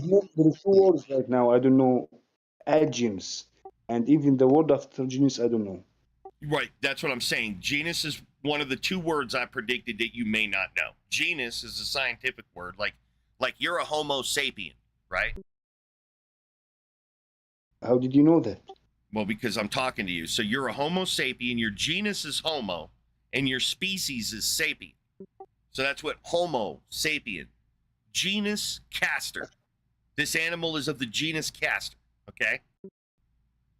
So that should be the only word we have to clarify. So are you ready for me to continue? Wait a second. Is this what you mentioned now is a science? What? No, I'm just talking to you about a thing in a box, dude. You got to focus, man. Did I just waste all that time talking to you and now you're trying to derail? So what's the scenario, bro? If you can't tell me what the scenario is, I'm going to ban you. You the one should tell me. I say the statement. I'm asking you a question. If you're unable to answer this question, it's because you weren't engaging, you weren't listening, You were just waiting for me to shut up. And if I detect that that's true, I'm just going to remove you.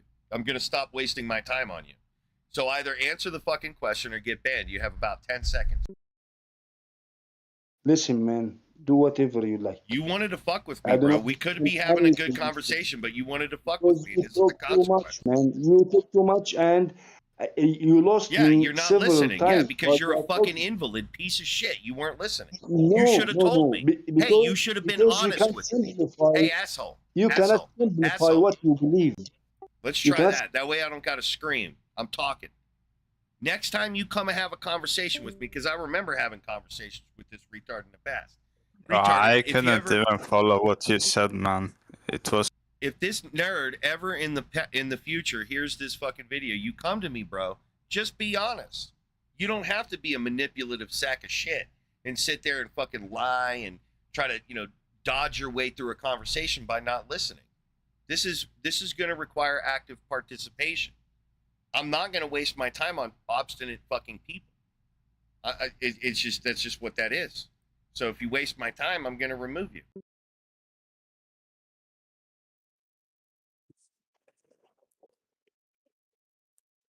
But to be honest, I couldn't even follow along. I don't know what the hell you were And I talking get about. that. I get that. That's why questions are your best friend. But sitting there like an idiot, not saying anything that I don't know where I lost you, that don't help. Again, when I got questions coming up, you better be listening because you're gonna have to have answers to those questions. If you don't, then you're gonna have to leave because you're an obstinate piece of shit that don't know how to listen. If you're the only one who understands, are you really a good teacher then? I'm not the only one that understands. A lot of people understand. Okay, who else here understood what he was talking about? Every word. Okay, so what was in the box? Yeah, you don't So know either. the Alright, issue, this is fucking retarded, man. the idea, oh my. the idea.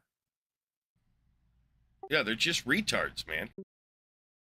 That was a point, is that you don't know inside the box because he didn't tell you yet. Well, he did say at this point. Yeah, I did. It was a large rodent of the genus Castor. That should be enough. Oh, okay, yeah.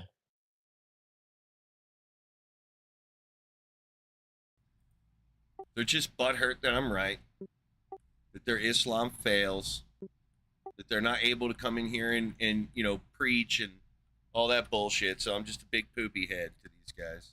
It's fine.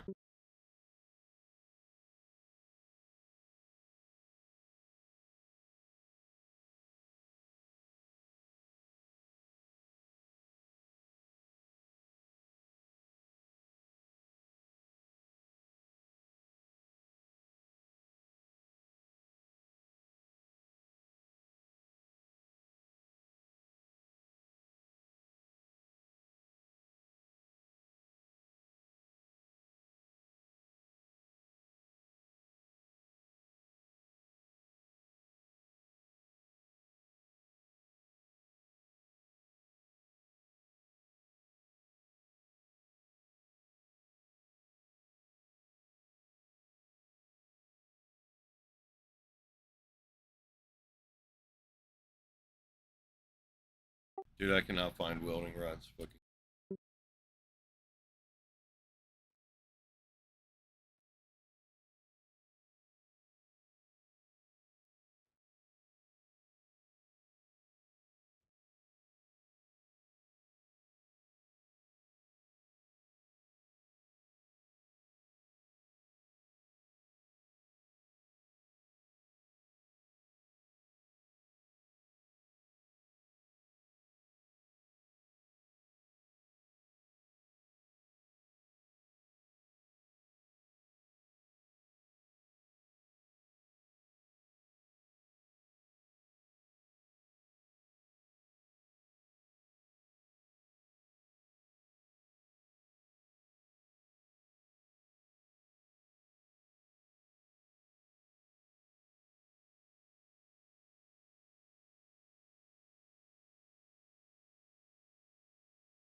Jackpot.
Dude, what the fuck is this nerd shit posted in side chat? What is that? This wall.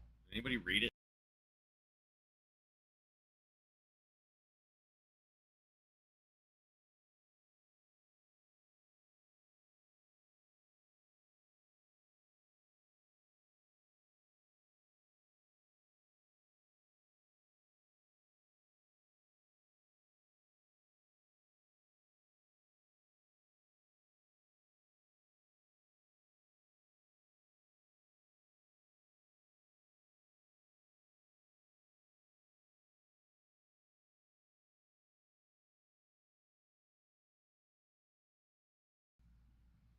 Was he talking to anybody in here?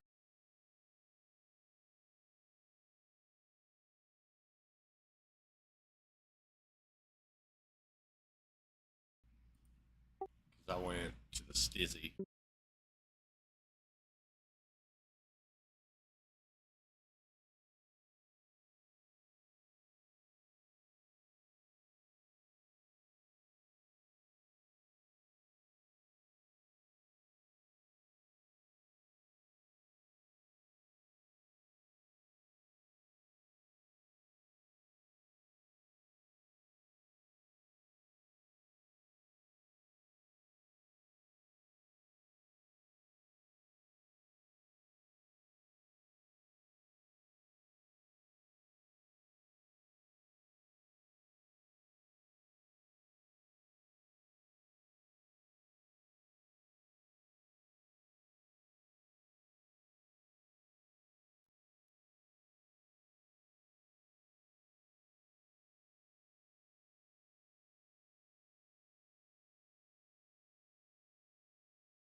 All right, Mike. There's the ultimatum. Have you had anything to drink today? I'll leave if you guys don't want me here. Yeah, the only time you can be here is if you haven't had anything to drink today. All right, I'll leave. I'll leave. Bye.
All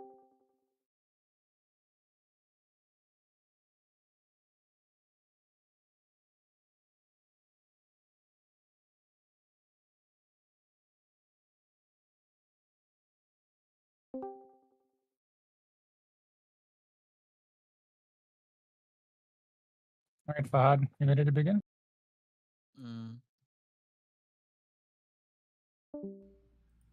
What?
Yo.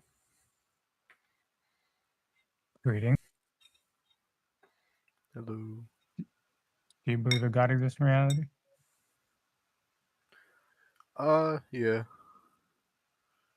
Can you demonstrate said God?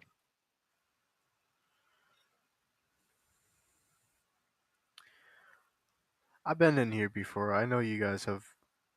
I don't have as good of structure to it. Like I have decent structure to it, but I know it's something you guys can start arguing against with probably philosophies that I haven't learned. So I don't wish to take the risk. Then leave? No. I mean, not in particular. That sounds like you're asking not to engage, and that's against the rules.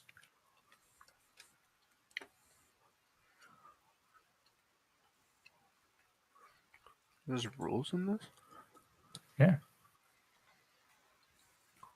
I should take it in the side chat, plain as day.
All right, BB.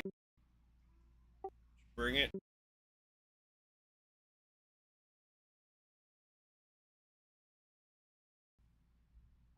BB.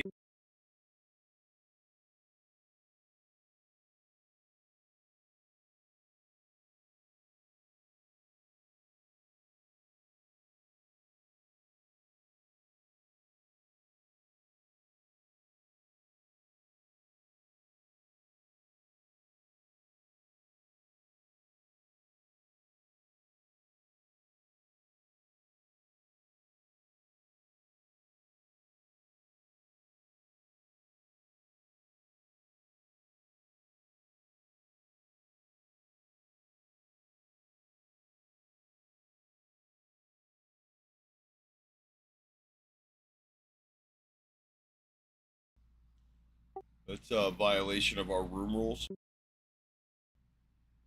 It's called chat freeloading. We don't like chat freeloaders around here. Everybody has to pay their chat dues.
Hello.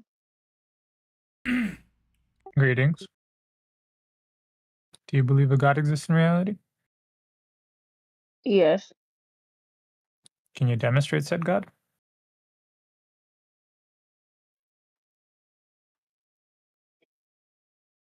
Let's think.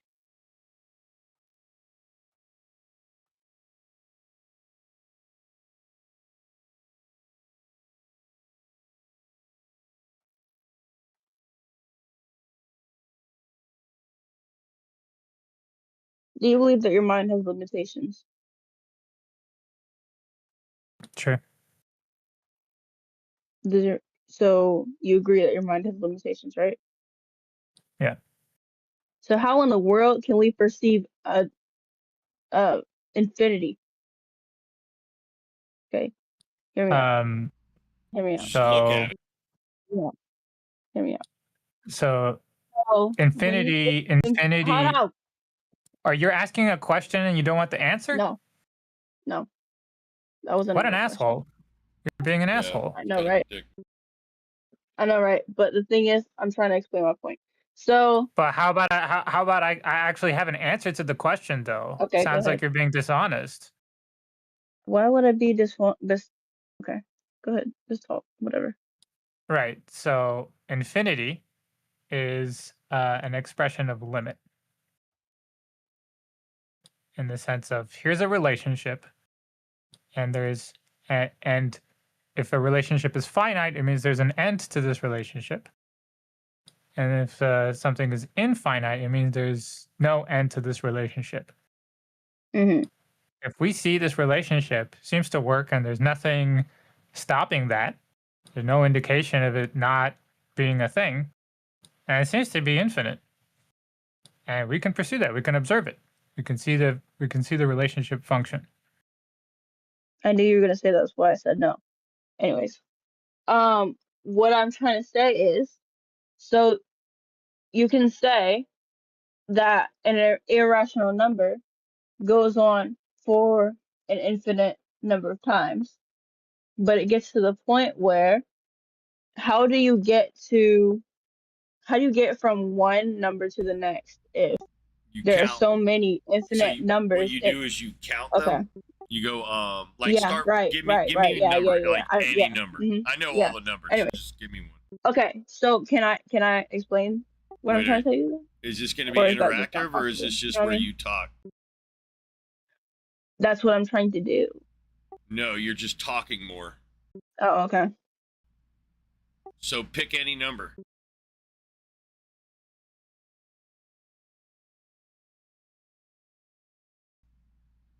Hello?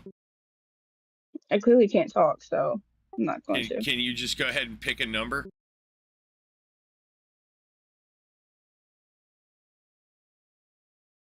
Are you gonna let me talk? Yeah, you can give me a number. Okay. No, I'm trying to explain what I'm trying to say. Okay, you can leave now. Or you could pick a number. You could type a number in side chat. It's like we have answers to your stupid questions, and then it's like you're instantly not interested in the answer. Yeah. Yeah, what he said. Like, how dishonest can you be?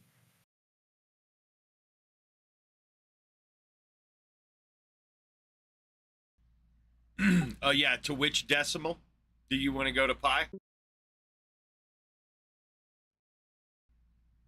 Yeah, to which decimal? Just pick any decimal. 3.1? You Pi want to is- go with 3.1?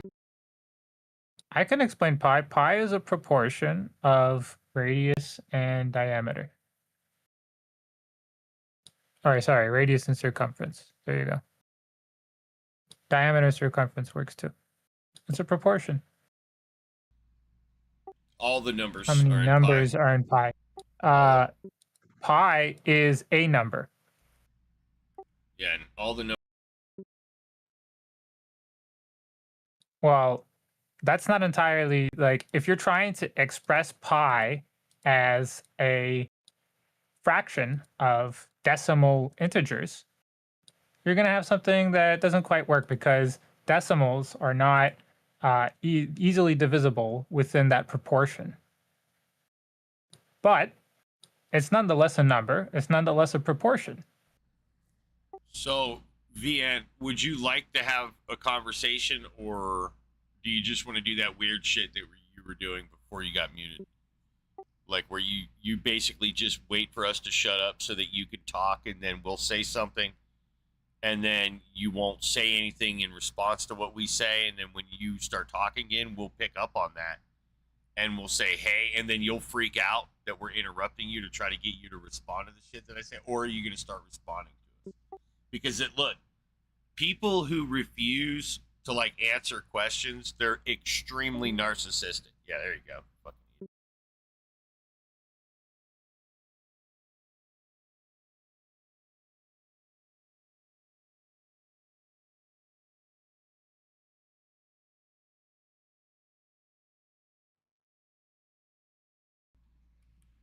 Just people on here are just fucking weird.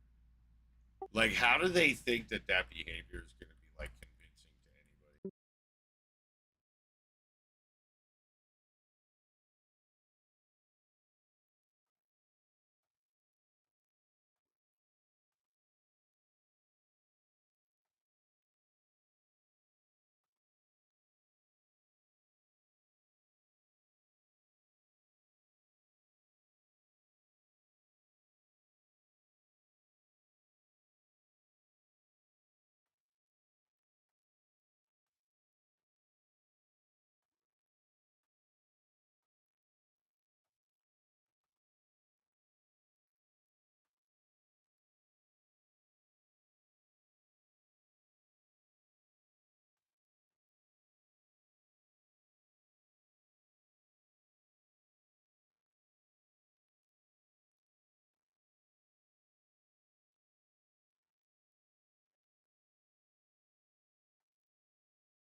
But damn it, All I right, seen Prince.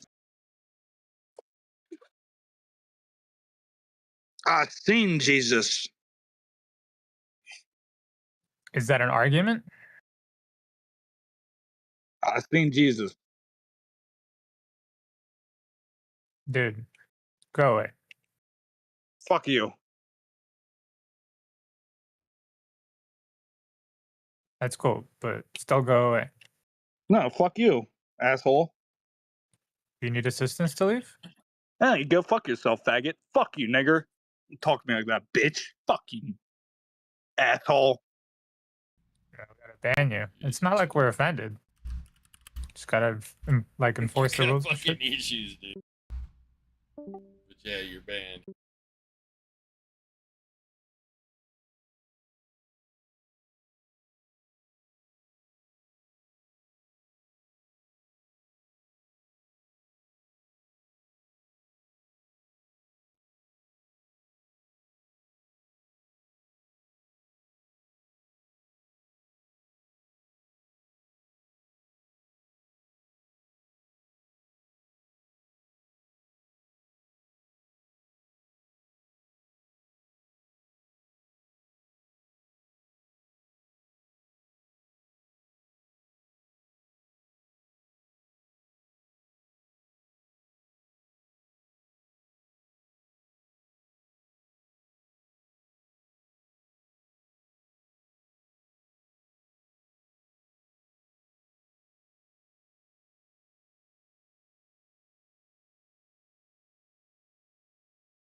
So, Mogi, what do you think of the new update?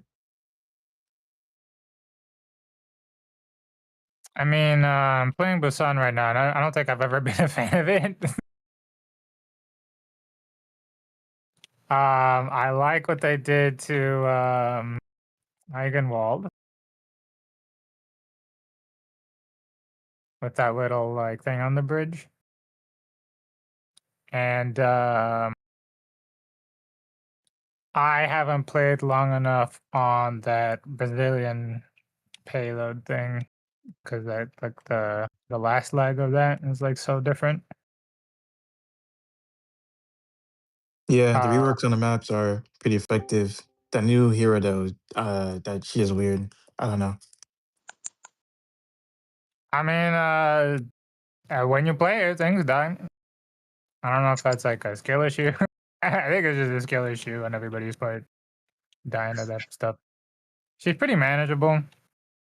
I haven't tried her for 5s though. I don't know what she's like for 5. All right, Ultra, you ready? Ready for your A game? What? Sorry? Do you believe a God exists in our reality? Oh no. I came here because I wanted to ask just a question about atheists. So Well, you Yeah. because I can know answer typically that after you get through border customs. okay. All right then. I mean, Yeah, do you believe a God I exists in reality? don't really believe in God, so I was here to see like what did y'all like believe? Because I honestly I just believe in just pure science. All I right, think so science is the best. it sounds like you're kind of like evading border customs again. You're like, hey, I didn't Oh. come here to like engage, and so you're just basically saying, I'm just gonna say fuck you, and then I'm gonna ask my question anyway.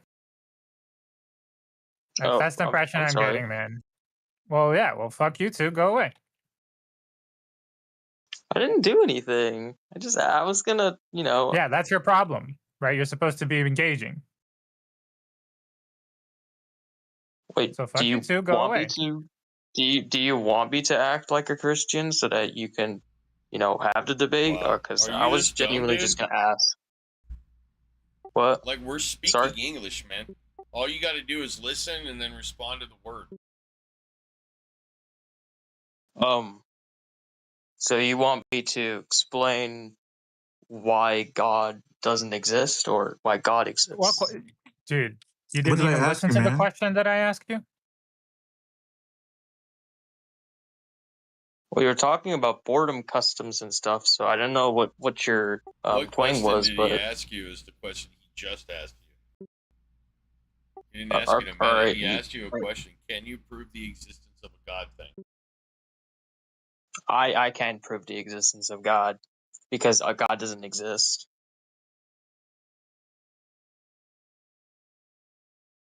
Because Okay, we if God accept exists, then your why concession. isn't he down here? Accept your concession. You lose, we win. Correct, nerd.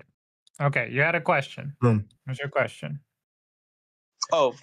Sorry. I didn't know that I was supposed to say that first. Okay, my fault. That one's on me. Well, my question is that, well, I think I've been here once. I think another time, I came back here and I heard that y'all were talking about the scenario about how like it was like the mom and dad scenario with the room, the bed, and the Sex food. prison? Yeah. The sex sex prison theory, I guess. Yo, what about it? So what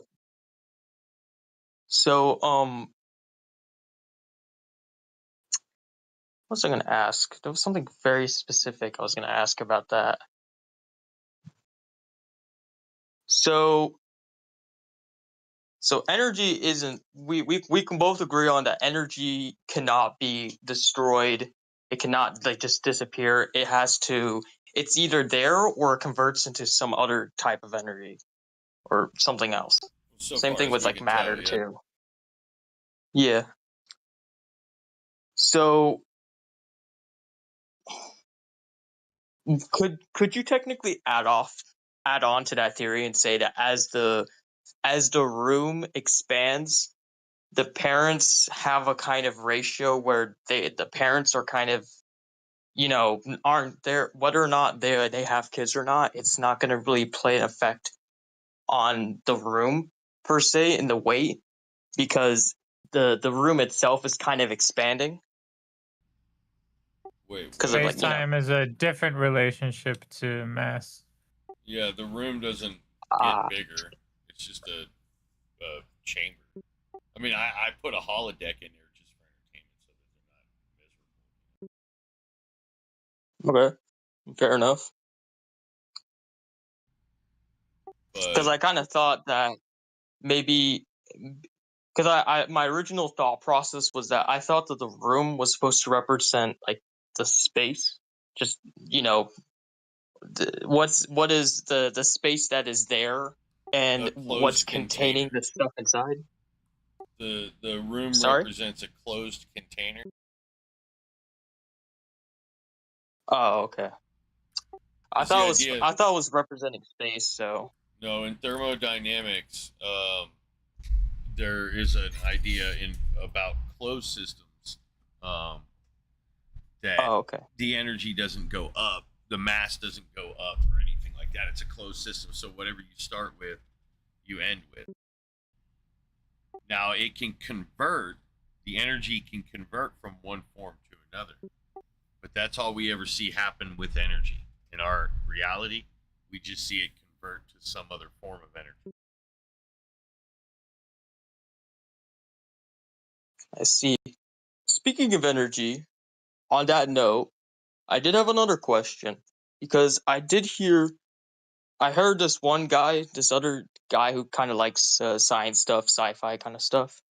He was asking, well, we know you have thermal energy, you have chemical energy, mechanical energy, you got electric energy, but can you have a different type of energy, an energy that we haven't discovered, but like the aliens have discovered, hypothetically? Energy just Is means there the another ability to do work, and that can come in any form that it can do.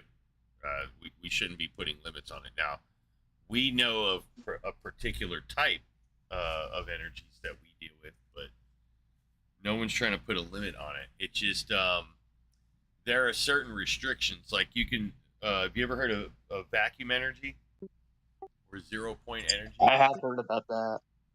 Okay, Yeah, so I've for heard of every one energy you get out of the vacuum, you gotta be like, and this is just a bullshit number just for reference. For every one energy you get out, you gotta put in like 1.1 energies. So you have to add one. You have to add that 0.1 more. It's just to say that there's an enormous amount of energy in vacuum energy, but you lose energy getting the energy out. You lose it to the because vacuum. it's trying to consume it. Yeah, I it see. transfers to the vacuum. You can get energy from there, but you're not going to get a net positive. That's just so far. Like that's just so far. We don't know really. I see. Like reality. I mean, we're still figuring shit out. We'll always be figuring shit out. Is that basically what spaghettification is? Basically, like when the black hole is like sucking No. something. Is No, it basically the same principle? No. It's not. I It's see. entirely different principle. Spaghettification just refers to shock waves basically felt by material objects, physical material objects, falling towards a black hole, that the space-time perturbations become so much that you line up, you will be ripped apart atomically, and basically it'll become so dense and the pull will become so enormous that you will just become atoms and then those atoms will be ripped apart themselves as they approach the black hole. I see.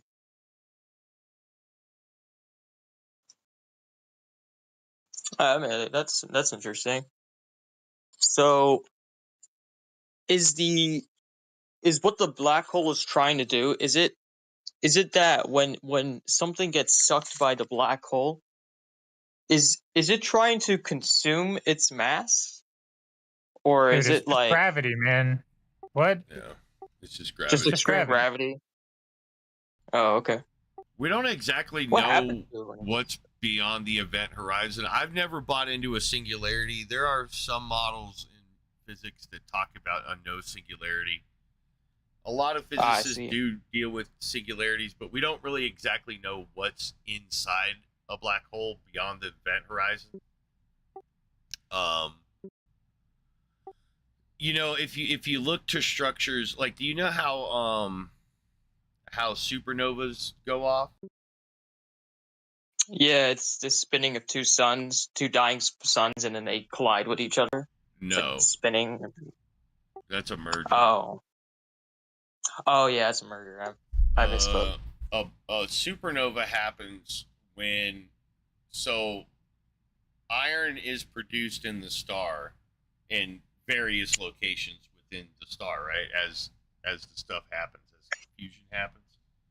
But when iron is made, the iron atoms are denser than anything else, and so they fall. They like precipitate. So if you were like inside of a star, theoretically, you can imagine iron droplets precipitating after they're fused and falling down towards the iron core, where the iron core is sort of in a weird state, but at a certain critical point, the amount of iron that builds up reaches a critical point where within the iron globule that's forming, just call it a globule, you're getting a massively decreased amount of fusion occurring within the iron. And so this is the stage where the star can no longer push against its own force through fusion. The energy of fusion is what's keeping the star from collapsing in on its own weight. So if you were to basically take all the fusion away from our star and just turn it off for a second, it would implode. Oh, It would just drop and implode. What happens with the supernova formation? Does it become a black hole when it implodes? Not all of them, but yeah, this is part of the process of how some black holes form. Usually, it's just smaller versions of a star is left behind. But the point I'm trying to say here is the iron core will, in essence, do sort of like a phase transition. It's not exactly a phase transition, but there's what's called the electron degeneracy pressure, if you will. And this is the pressure that the electrons are under as they're trying to stabilize the form of the atom, the iron atom, right? And what happens is the electrons become overwhelmed in this moment, and they collapse, like they enter a sort of a new phase. And within the core of the star, you got to think of it like an onion, okay? And imagine a core inside the onion that's smaller than, it's like a little ball within the onion, and then just magically remove several layers from the core outwards towards the skin, the outer layers. Just pretend they magically disappear. They don't. They collapse into the core. But imagine this like core within the shell of the onion, right? During core collapse, that actually happens, that the core collapses so fast that it collapses faster than the star can naturally collapse due to gravity, right? Because it wants to fill in that void of where the onion magically disappeared. It doesn't magically disappear. It just like almost instantaneously shrinks. And that's when the electrons are overwhelmed and it's forced down into basically a neutron star at this new core. And then now what you have is you have this shell of a star that's sitting above this denser core. down below. And then all of that just immediately starts falling down towards the core. And that vacuum between the two is filled with the collapsing star. So it collapses in on itself a second time. The outer shell collapses in on that core. And then when that occurs, that's when you get your supernova. That's when the entire star just obliterates itself. Right? So if you understand what I was saying about the electrons become overwhelmed, that's called the electron degeneracy pressure. Basically, just imagine if you were to squeeze an electron until it popped, right? But instead of the electron popping, it drops down into a more compactified form, and it would be a neutron. So the electron shell drops down and forms into a neutron, releasing like a gamma particle or some shell. I forget exactly what it releases, but it releases. Oh, damn! It releases energy in that Interesting. process. I believe a gamma ray, basically. And this is Gamma particles are smaller than electrons. Is that what happens when you squeeze electrons? You're not it's an analogy. You're not really squeezing the electron, but there is a pressure that the electron exerts due to Coulomb's law, which is that two electrons cannot occupy the same space unless you crush the ever-living fucking shit out of them, and then you get a lot of energy released in a form of gamma radiation. Well, all the radiation really, but mostly in gamma. So it's a very violent thing. You could get a lot of energy out of this if we could somehow manage to harness this concept. We could make a lot of energy from it. I'm just saying all this so that you can kind of grasp how conditions change when you're talking about black holes. We don't really know what's on the other side of a black hole's event horizon. It could be something like we see with a neutron star or a magnetar, like a new, denser form of matter sits in there. It's not actually a singularity, right? It's like an actual star, but because of how it works, it warps space around it, and we have an event horizon. But like a lot of reputable nerds will tell you that it's a singularity too. So I just don't like singularities. I guess my brain doesn't like them or whatever. Oh, I see. What's up, anti-nerd? What's up? What's up? Yeah. So can you prove it? Yeah. Mogi, what the hell? I've seen you before. All right. Sounds like you're not like socially aware enough for this chat. Yeah. That's pretty cool. How come speaking of this kind of stuff, so what's space made out of? So I know people say it's made out of hydrogen and nitrogen, I think. The relationship. It's made out of fields. It's not made out of, it's a relationship. Oh, it's a relationship. Okay. Well, I mean, he's talking about what's the most fundamental aspect of space, and it would be fields. The current model of physics is saying fields are the most fundamental. Helium? Fields. Space is a fields, relationship between things.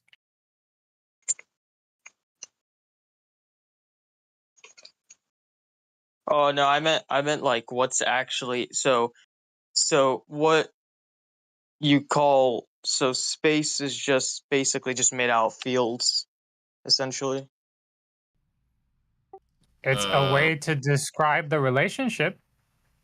Yeah, there's multiple overlapping fields, and you can picture it in your head like a layered cake, but sort of superimposed. So it's one layer, but it's like a block. Imagine a block, but within the block is like a bunch of other blocks that are superimposed on each other. So it's not a flat layer. It's I just always like thought of it as a blanket. it is a blanket, but it's a flat blanket, but it's a three-dimensional structure, right? So So like, and then if you drop like a ball, like if you're gonna represent the sun as a ball, if you dropped it on the blanket, then it has like its own it has its own like No. You're what you're trying to mass. imagine just macroscopic objects. I'm talking about the fields themselves. So you have things like Oh, okay. an electron field, and the Higgs field, and proton field, and all this stuff. And that field is everywhere. It's a three-dimensional, as far as we could tell. It permeates everywhere. In all locations are fields, and then in those fields, like, so everywhere is an electron field. All spaces and locations are within what's called an electron field. Now, what we think of as electrons, like we perceive electrons, right?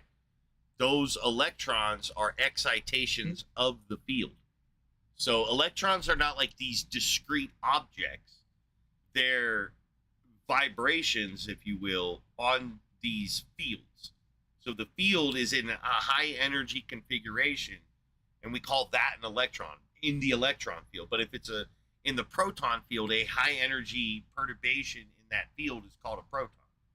But it's not a point particle. It's a member of that field, and it can move around the field. And as it moves around the field, we think of that as, objects moving through space, but they're being referenced in different locations in the quantum fields that overlap each other, but they will come into manifestation when an energy spike travels through that location of the field.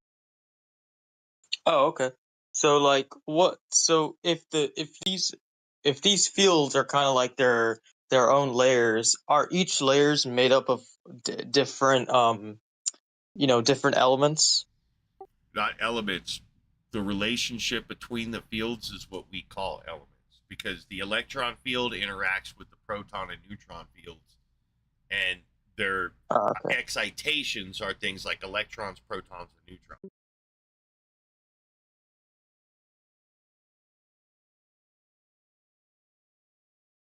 Man, this is really interesting. I always found space to be very interesting because it's So like look at it like this. Have you ever black heard of a holes. dude named Richard Feynman? Think I might have heard him. He came from up with what are called Feynman diagrams. And what Feynman diagrams do is express the relationship between the fields. And when a nerd says a particle will decay into like a whatever-on, like a lepton or some shit like that, when they're saying that, what they're talking about is the conversion factors between the fields. So as the fields interact, they exchange energy through the fields, and they can basically only exchange in certain ways. Now, those interactions can be mapped through the Feynman diagram so that the nerds can track what particles are likely to decay into, what their subsequent decay particles, or when they jump higher energies, right? When they're said to like jump higher energies, they're sort of interacting with the fields and transferring to another field as they become higher and higher energy or lower and lower energy. I see. Well, he must have made it a little bit more simplistic for people to understand. That's what the diagrams do. Yeah, they're kind of quick reference tools, I guess, for much more complicating physics. Sure love diagrams. It's like they use the term field, but it's really just like it's really just a reference. It's just a word they use to just refer to a specific type of relationship, right? When we're talking about observations, right? We're observing an electron, observing a subatomic particle of some sort, maybe. It's like, and we're observing the effect of this thing. And then these terms like fields and these other things, it's like they're just like orientation terms that we use to describe the types of relationships that they're doing. Like, hey, it's moving faster here. Or it's moving slower here. Something's interfering. I always found physics to be very interesting. It's very hard to with the math equations, man, and the formulas, especially when you get to advanced level. Then it's really hard to enjoy it's it. jargon more than anything. Yeah, but the concept, if you're learning physics more conceptually, then it's like I think there's a point where you can understand, the concept behind physics, but I feel like the formulas are also play a really big role because a lot of the things they You can explain in understand physics. is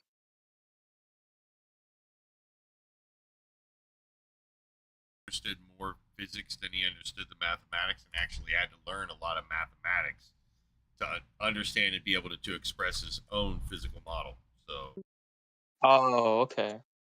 Yeah, he said he struggled in school with with certain things, but he was still a very smart thinker. Yeah, he just he wasn't able to really express himself until he actually had to sat down and he really hit the books with mathematics. Yeah, it's not I really mean, it's how you build an effective model. yeah, you don't Yep. actually need It to sure know is. mathematics to do like levels of theoretical physics. You could just be good at conceptual kind of deal. Now, obviously, you're going to struggle with the mathematics. You're not going to be able to test your model, but nerds can test your shit. That's what they do. Nerds will test your shit. If you have a good idea, nerds can test it, and that's sort of how the process works. Is theoretical physicists don't necessarily need to know the mathematics. They just got to be acquainted with the physics and the mathematics and stuff like that. And they could be really good, like creative thinkers and stuff, and spark people who do understand the mathematics to come up with ideas to flesh out symmetries and stuff like that. And then other nerds can look at those mathematical results and then attempt to try to come up with ways to test aspects of the physics that would be predicted. And this is like how they could have, with like the Higgs boson and shit like that, that it was expected to be expressed at a certain energy field or an energy level, and what they did is they started looking for it and found it in the number. Oh, okay. It's just like you That's see all cool. the symbols mostly because we need to do a lot of like accounting for it when it comes to. Have you heard the term related rates before? Related rates, nah. Fortunately, I only did I think I did one class of physics, so I haven't really gotten to that point. Related rates. I mean, it's not too complex, right? So let's consider like you have a basin of water and there's a hole in it. And there's a faucet that kind of pours into it, right? So the water can come in, water can come out. And then maybe you have a tilting of the basin so that like the way it's tilted makes it go out faster or slower maybe. I see. Taking all those into account at the same time to produce like results. That's what all the fancy symbols are, just so you can account for that kind of stuff. It's like you have to do it, and then you need to take the rate of change of the rate of change. So it's usually just those two concepts, like the rate of change, and then accounting for a bunch of them at the same time. A bunch of changes. And that's it. That's what all the symbols are. It's just like when you see a different symbol, it's usually talking about some different relationship, maybe. They just pick up a new one. Yeah. Just learned what I learned what I think it was submission. I learned the symbol for submission, which is basically it's like a bit of an E. And essentially what you do is you place in front of a formula and it means that everything that's there where you add it to another thing that you're like testing. This is in statistics because I had to do that in AP biology back, so it's something that you use. I didn't really get that. Unfortunately, I thought the biomathematics wasn't hard for AP biology. I thought it was going to be difficult when I first heard that there was math in biology.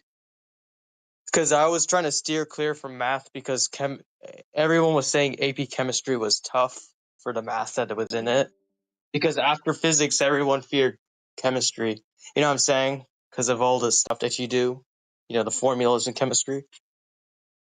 So It's just another related rates problem. It's the same math. yeah, I have seen some problems like that, but the chemistry I was doing was like when I was in like I think it was in like sophomore year, maybe like freshman year of high school. But now I'm over here doing community college, so it's different.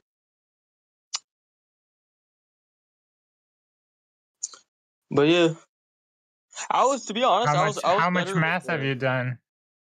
How much math have I done? Take my first AP pre-cal. So calculus is how we do stuff with related rates, effectively.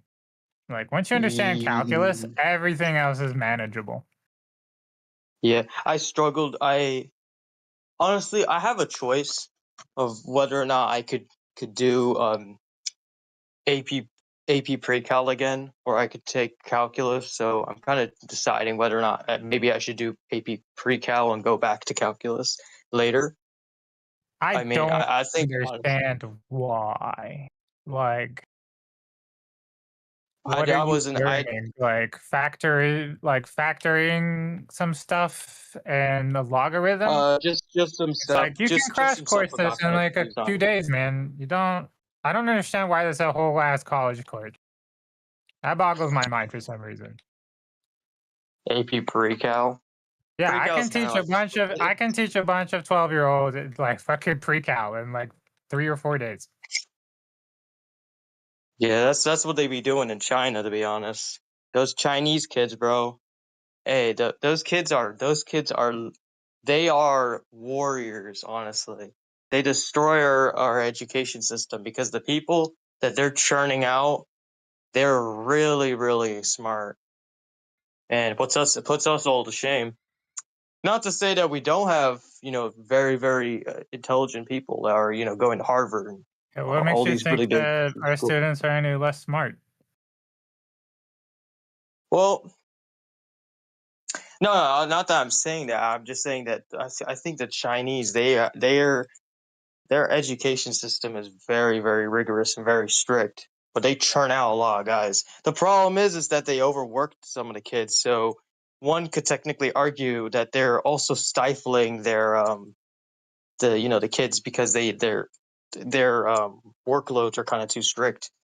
If you loosened it, then it'll be more of a work-life balance. Like I'm pretty sure I'm not a rocket scientist or a physician to know that I don't think it's really good if you have girls who are literally on their periods having to hook themselves up to IVs with medication just to like study in like cram school. I'm pretty sure we've kind of crossed a line when we're getting to that point. Like you can enjoy your life and not have to do that much studying. Like I remember SAT was tough to study for, and I walked out with like I don't know, maybe like what was it, like 1350? I walk away with that.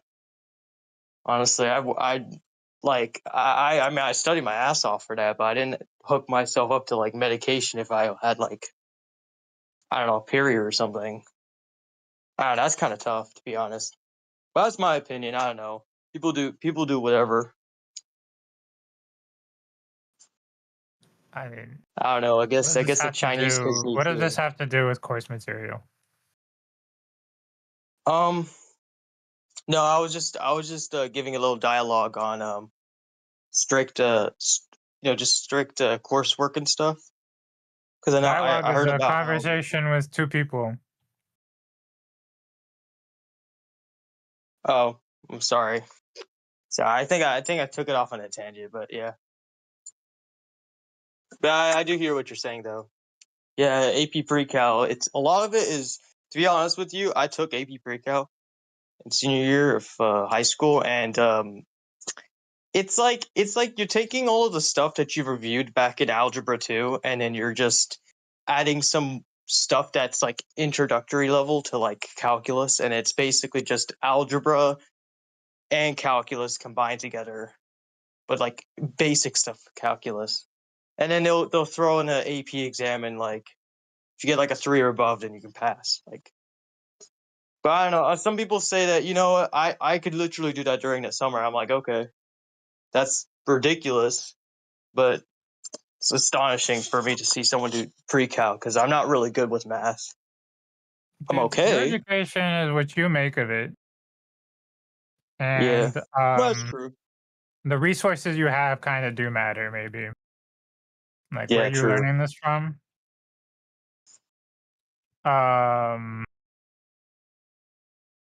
There's a good Yeah. calc series, Hoffman. Look up Hoffman. He has a free textbooks on calculus.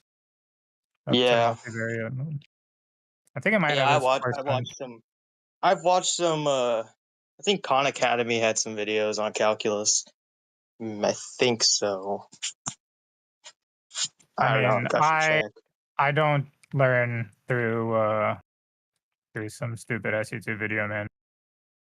Especially when it comes to like fucking Yeah. math. Wait, have you taken the SAT? Yep. What is it? 800 math, 800 reading, 550 writing, sadly. I don't like my prose. Wait, so your total score came out to a that should put you at about 1300 because you said 800 for math and then a 550 for English. 550 for writing. Oh, writing? Oh yeah, I remember that. It used to be that there were three things back then for the SAT. There was reading, there was math, and then there was also writing too. Yeah, they got rid of writing for us, so now it's just reading and writing and then the math. So that's basically what they did for us. I have had to write essays before for a test. I did that for like Colleges still like ask you to fucking take the SATs? Oh, yeah, they Seriously? do. So what I read a really good book by this guy named Dr. Shaheen Patel. He was on Shark Tank. He had this prep book on SAT. I read it because honestly I was losing hope.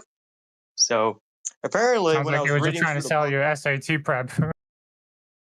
yeah, I mean, it helped me What get was the by. publisher? What was the publisher? Publisher was, let's see, I still have the book here. It's a little Tell me old. it isn't Pearson. Prep Expert, I think. Oh, it's some Yeah, indie thing. Prep So he's just trying to do his own Shark Tank thing. It's another hustle. Yeah, I mean, the man's trying to make some money, but I have to say, why Shark Tank and why make this book? I mean, the guy was already a doctor; he's already well off. I guess he wanted to come back and just brag about how Why? smart he It's is. way easy, like it's way easier to sell books than see patients. I guess so. Guess so. Yeah, you gotta hear people fucking tell you their MD life and story, MBA. but the book doesn't tell you don't have to listen to any life story. You just give them the book. Yep, true. It's true.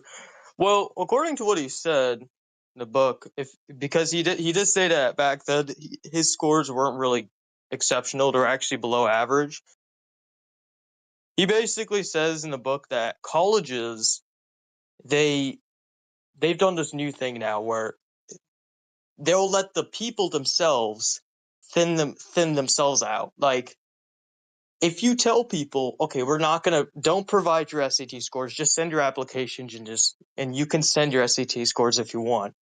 What they're really looking for is they're looking for people to purposely send their SAT scores.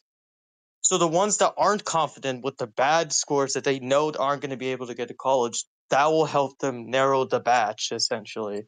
So that's what they've been doing with the college application process. And I think I read some articles on that, and I was like, oh man, I need to study now. So I spent junior and senior year stressing over the SAT. But yeah, that's Nah, I think you're thinking about it the wrong way, man. You just need to present yourself in a way where you're like, hey, here's something that I like to do. This is something I'm going to do. And if you want to help me do more of that, that sounds great.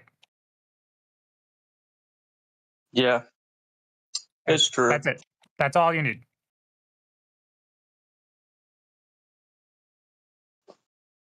Like, if you're kind of like that is true. desperate to show that because you've done nothing with your life, maybe you should examine that. Maybe you should solve Oh that no, one no, first. no. Oh no. I wasn't a slacker. I was always working hard in school. I just mine works a Well, little what bit do different. you want to do? Economics. That's my forte. I like history. I like politics. I couldn't All really right. do anything in So, what history have or you done on politics, bro. economics? Took a. Let's see here. I took a. I think it was a business information management class that did touch a little bit on some microeconomics. I did an internship. This is true. I did an internship at a finance branch for an airport. So that was pretty cool. There you go. That's something. So yeah, my favorite part was learning about tenants. So the people who are in the airport, all of these what are they called? Yeah, businesses and restaurants and stuff. The concessionaires. Yes, concessionaires. I used to. I think there was a spreadsheet where someone was explaining it. You know how they would charge either by a specific amount of rent, or they'll charge them by the square foot that they own. Same thing with airport airlines that are in all of the kiosks and the other places too, the boarding areas too. So that was pretty interesting. That was pretty cool. And I just remembered that it's all about squeezing as much money out of the people as possible. I was on number one thing. Always trying to squeeze something out of them because they have to pay back those bonds. So, yeah. Well, it But sounds like that sounds like accounting more than econ. Yeah, it was a lot of accounting too. It was a lot of accounting. Like, wouldn't you? I like the conceptual side though. It's pretty cool. But isn't the conceptual side about like economic policy in society? Like, shouldn't you be looking at more like finance, to be honest. More like the mini economy of, say, like an airport, because an airport is kind of like its own economy Well, because it I'm has its asking own. what you want to do.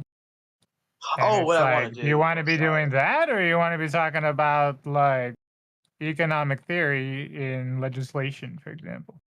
Oh yeah. I'm trying to look. I was hoping to see if I could maybe do something in like the Bureau of Labor and Statistics, because that was pretty cool. Just learning about how the labor market affects the economy, because that plays a really big role. Because So did you some write a people study think yet? that the Did you write something on it? Have you written some essays using those stats? that's my goal. Trying to take classes too there. Unfortunately, Well, why don't we we'll start with Reagan. yeah, Reaganomics. Yeah, the Yeah, start with policy Reagan. that sounds like it might work, but it only works in certain situations. Because the truth is that no policy is objectively true. It depends on the situation, because there's also I'm other saying variables. that's a great place to start looking at the Bureau of what's it called again? Whatever that Louisiana bullshit is. That's a great place to start looking at economic data, because that's the most influential economic time. That's a time where we've had the most economic influence in U.S. history. Really? I thought it was the Industrial Revolution or the Roaring '20s. I don't know. I mean, that's what history has shown. Maybe it's maybe I'm looking at ratios. You're I talking don't know. about like income tax, like the reform of income tax, the new the amendments. No, like the rapid consumerism that was happening during the Roaring Twenties, and also after the The rapid World War II, the baby consumerism boom. had to do with income tax. In the Roaring Twenties? Well, I know they reformed it. What do you think what do you think happened in 30 years before that? Oh, that's right. Oh man, these amendments, man. I forget that We got a amendment. new The one, amendment to the Constitution. bro. I need to remember that. God. And it's not even like facts. It's like it's entirely conceptual, and I can't even remember those damn amendments, bro. Well, that sucks. Well, Yeah, you're right. Sorry. you look at these Early decisions, and you 1900s look was well, like the data is reflected by these decisions, these policies. yeah. Look at that, write about it, and show that to your colleges. And I think you'll get. I think it's a great place to start getting your foot in the door. Ask for feedback from professors in your community college. Actually. Yeah. That's what I'm trying to do. I'm trying to make most of the community college experience. So I'm gonna try and see that. Right now, I'm just trying to understand just the entry level stuff. Because also Yeah, you should read what is it? Machine Made? Is that what it's called? It's about Tammany Hall and the rise of like Tammany modern Hall, that US was politics. interesting. That was really interesting. Hearing about what are they called? Political machines. Though that was a very interesting thing. Yeah, the one about what's his name? Oh God. But this one's a fact, so it's definitely not gonna remember names. Bro, I haven't taken AP US history in such a long time. So check. Does this link work? Yeah, this link in the side chat. Ooh, all right. Check Thanks. that book out. Ooh, okay. See if I can check The that. problem is that if you go this far back, you're not going to get a lot of data. But Yeah, for Reagan, true. you're going to get a lot of data.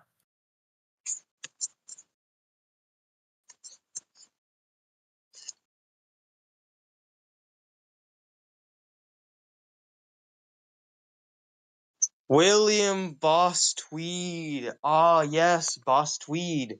I remember that. The guy was like a very big business guy, but then he also basically could run for office because he had basically a lot of money to spare for all the expenses of lobbying. So, very great example of why democracy can kind of fail sometimes, because if you have money, you can just bribe people to vote for you. I mean, that's basically what lobbying is. It's just legalized bribery for political power. Then again, lobbying is also good for, getting people's attention on certain issues. So, yeah.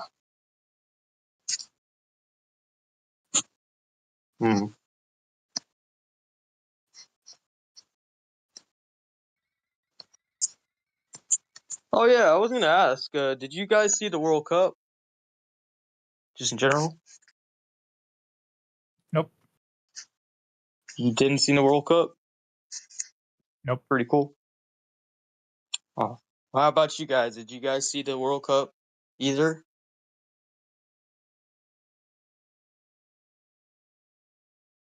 I think they're AFK. No, I'm here. No. Oh, sorry. Oh, okay. It's pretty good. I mean, America did pretty good. We actually got out of the group stage, because usually in the World Cup, we typically don't make it past group stage. So the fact we managed to get to the round of 16 in a long time, that's That's a lot. That says a lot about how the teams come through. Yo, the girls Yeah, we typically don't what really happens care is the about girls sports win the ball, World man. Cup. Oh. Yeah, I was gonna say that the girls typically beat us in the World Cup because they win a lot What? more cups and competitions for us, like Like, copas like, and cups. if you're trying to be buddy buddy, man, and we're telling you this is not the thing we're vibing with, why do you continue? Oh, I was just saying it funny. I was just saying it's kind of funny that they You're still continuing. That's okay. My fault. Like, weren't you But you were yeah, trying to be relatable right there, right? But what are you nah, I relating wasn't to? trying to be relatable. I think I was in the spiel. That's okay.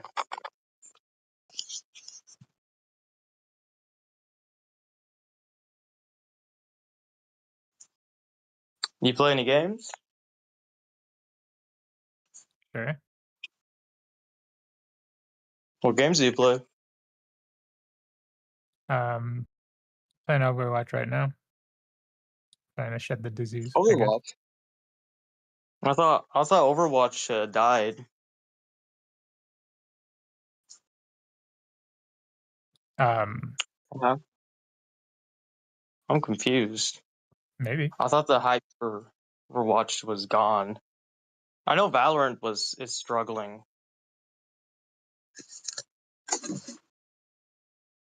I like Yeah. I like squad tactics quite a bit. I'm not much for stats, but I just look at numbers on streaming, whatever, or I don't know.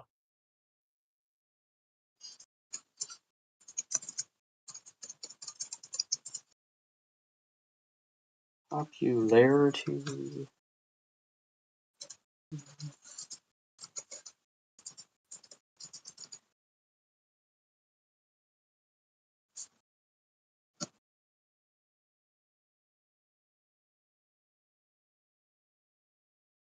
Let's see here.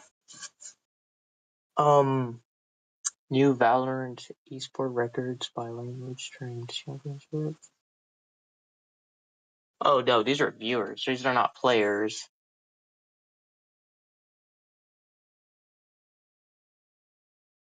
It's not really telling me how many people are playing the game.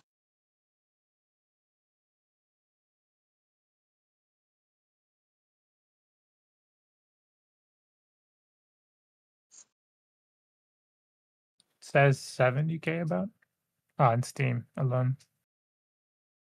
70K. Says Was the about highest? says nearly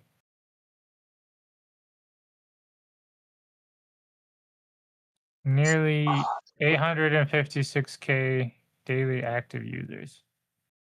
I see. Valorant maintains a massive active player base, averaging at roughly 19 to 21 million monthly PC players, complemented by millions more on console.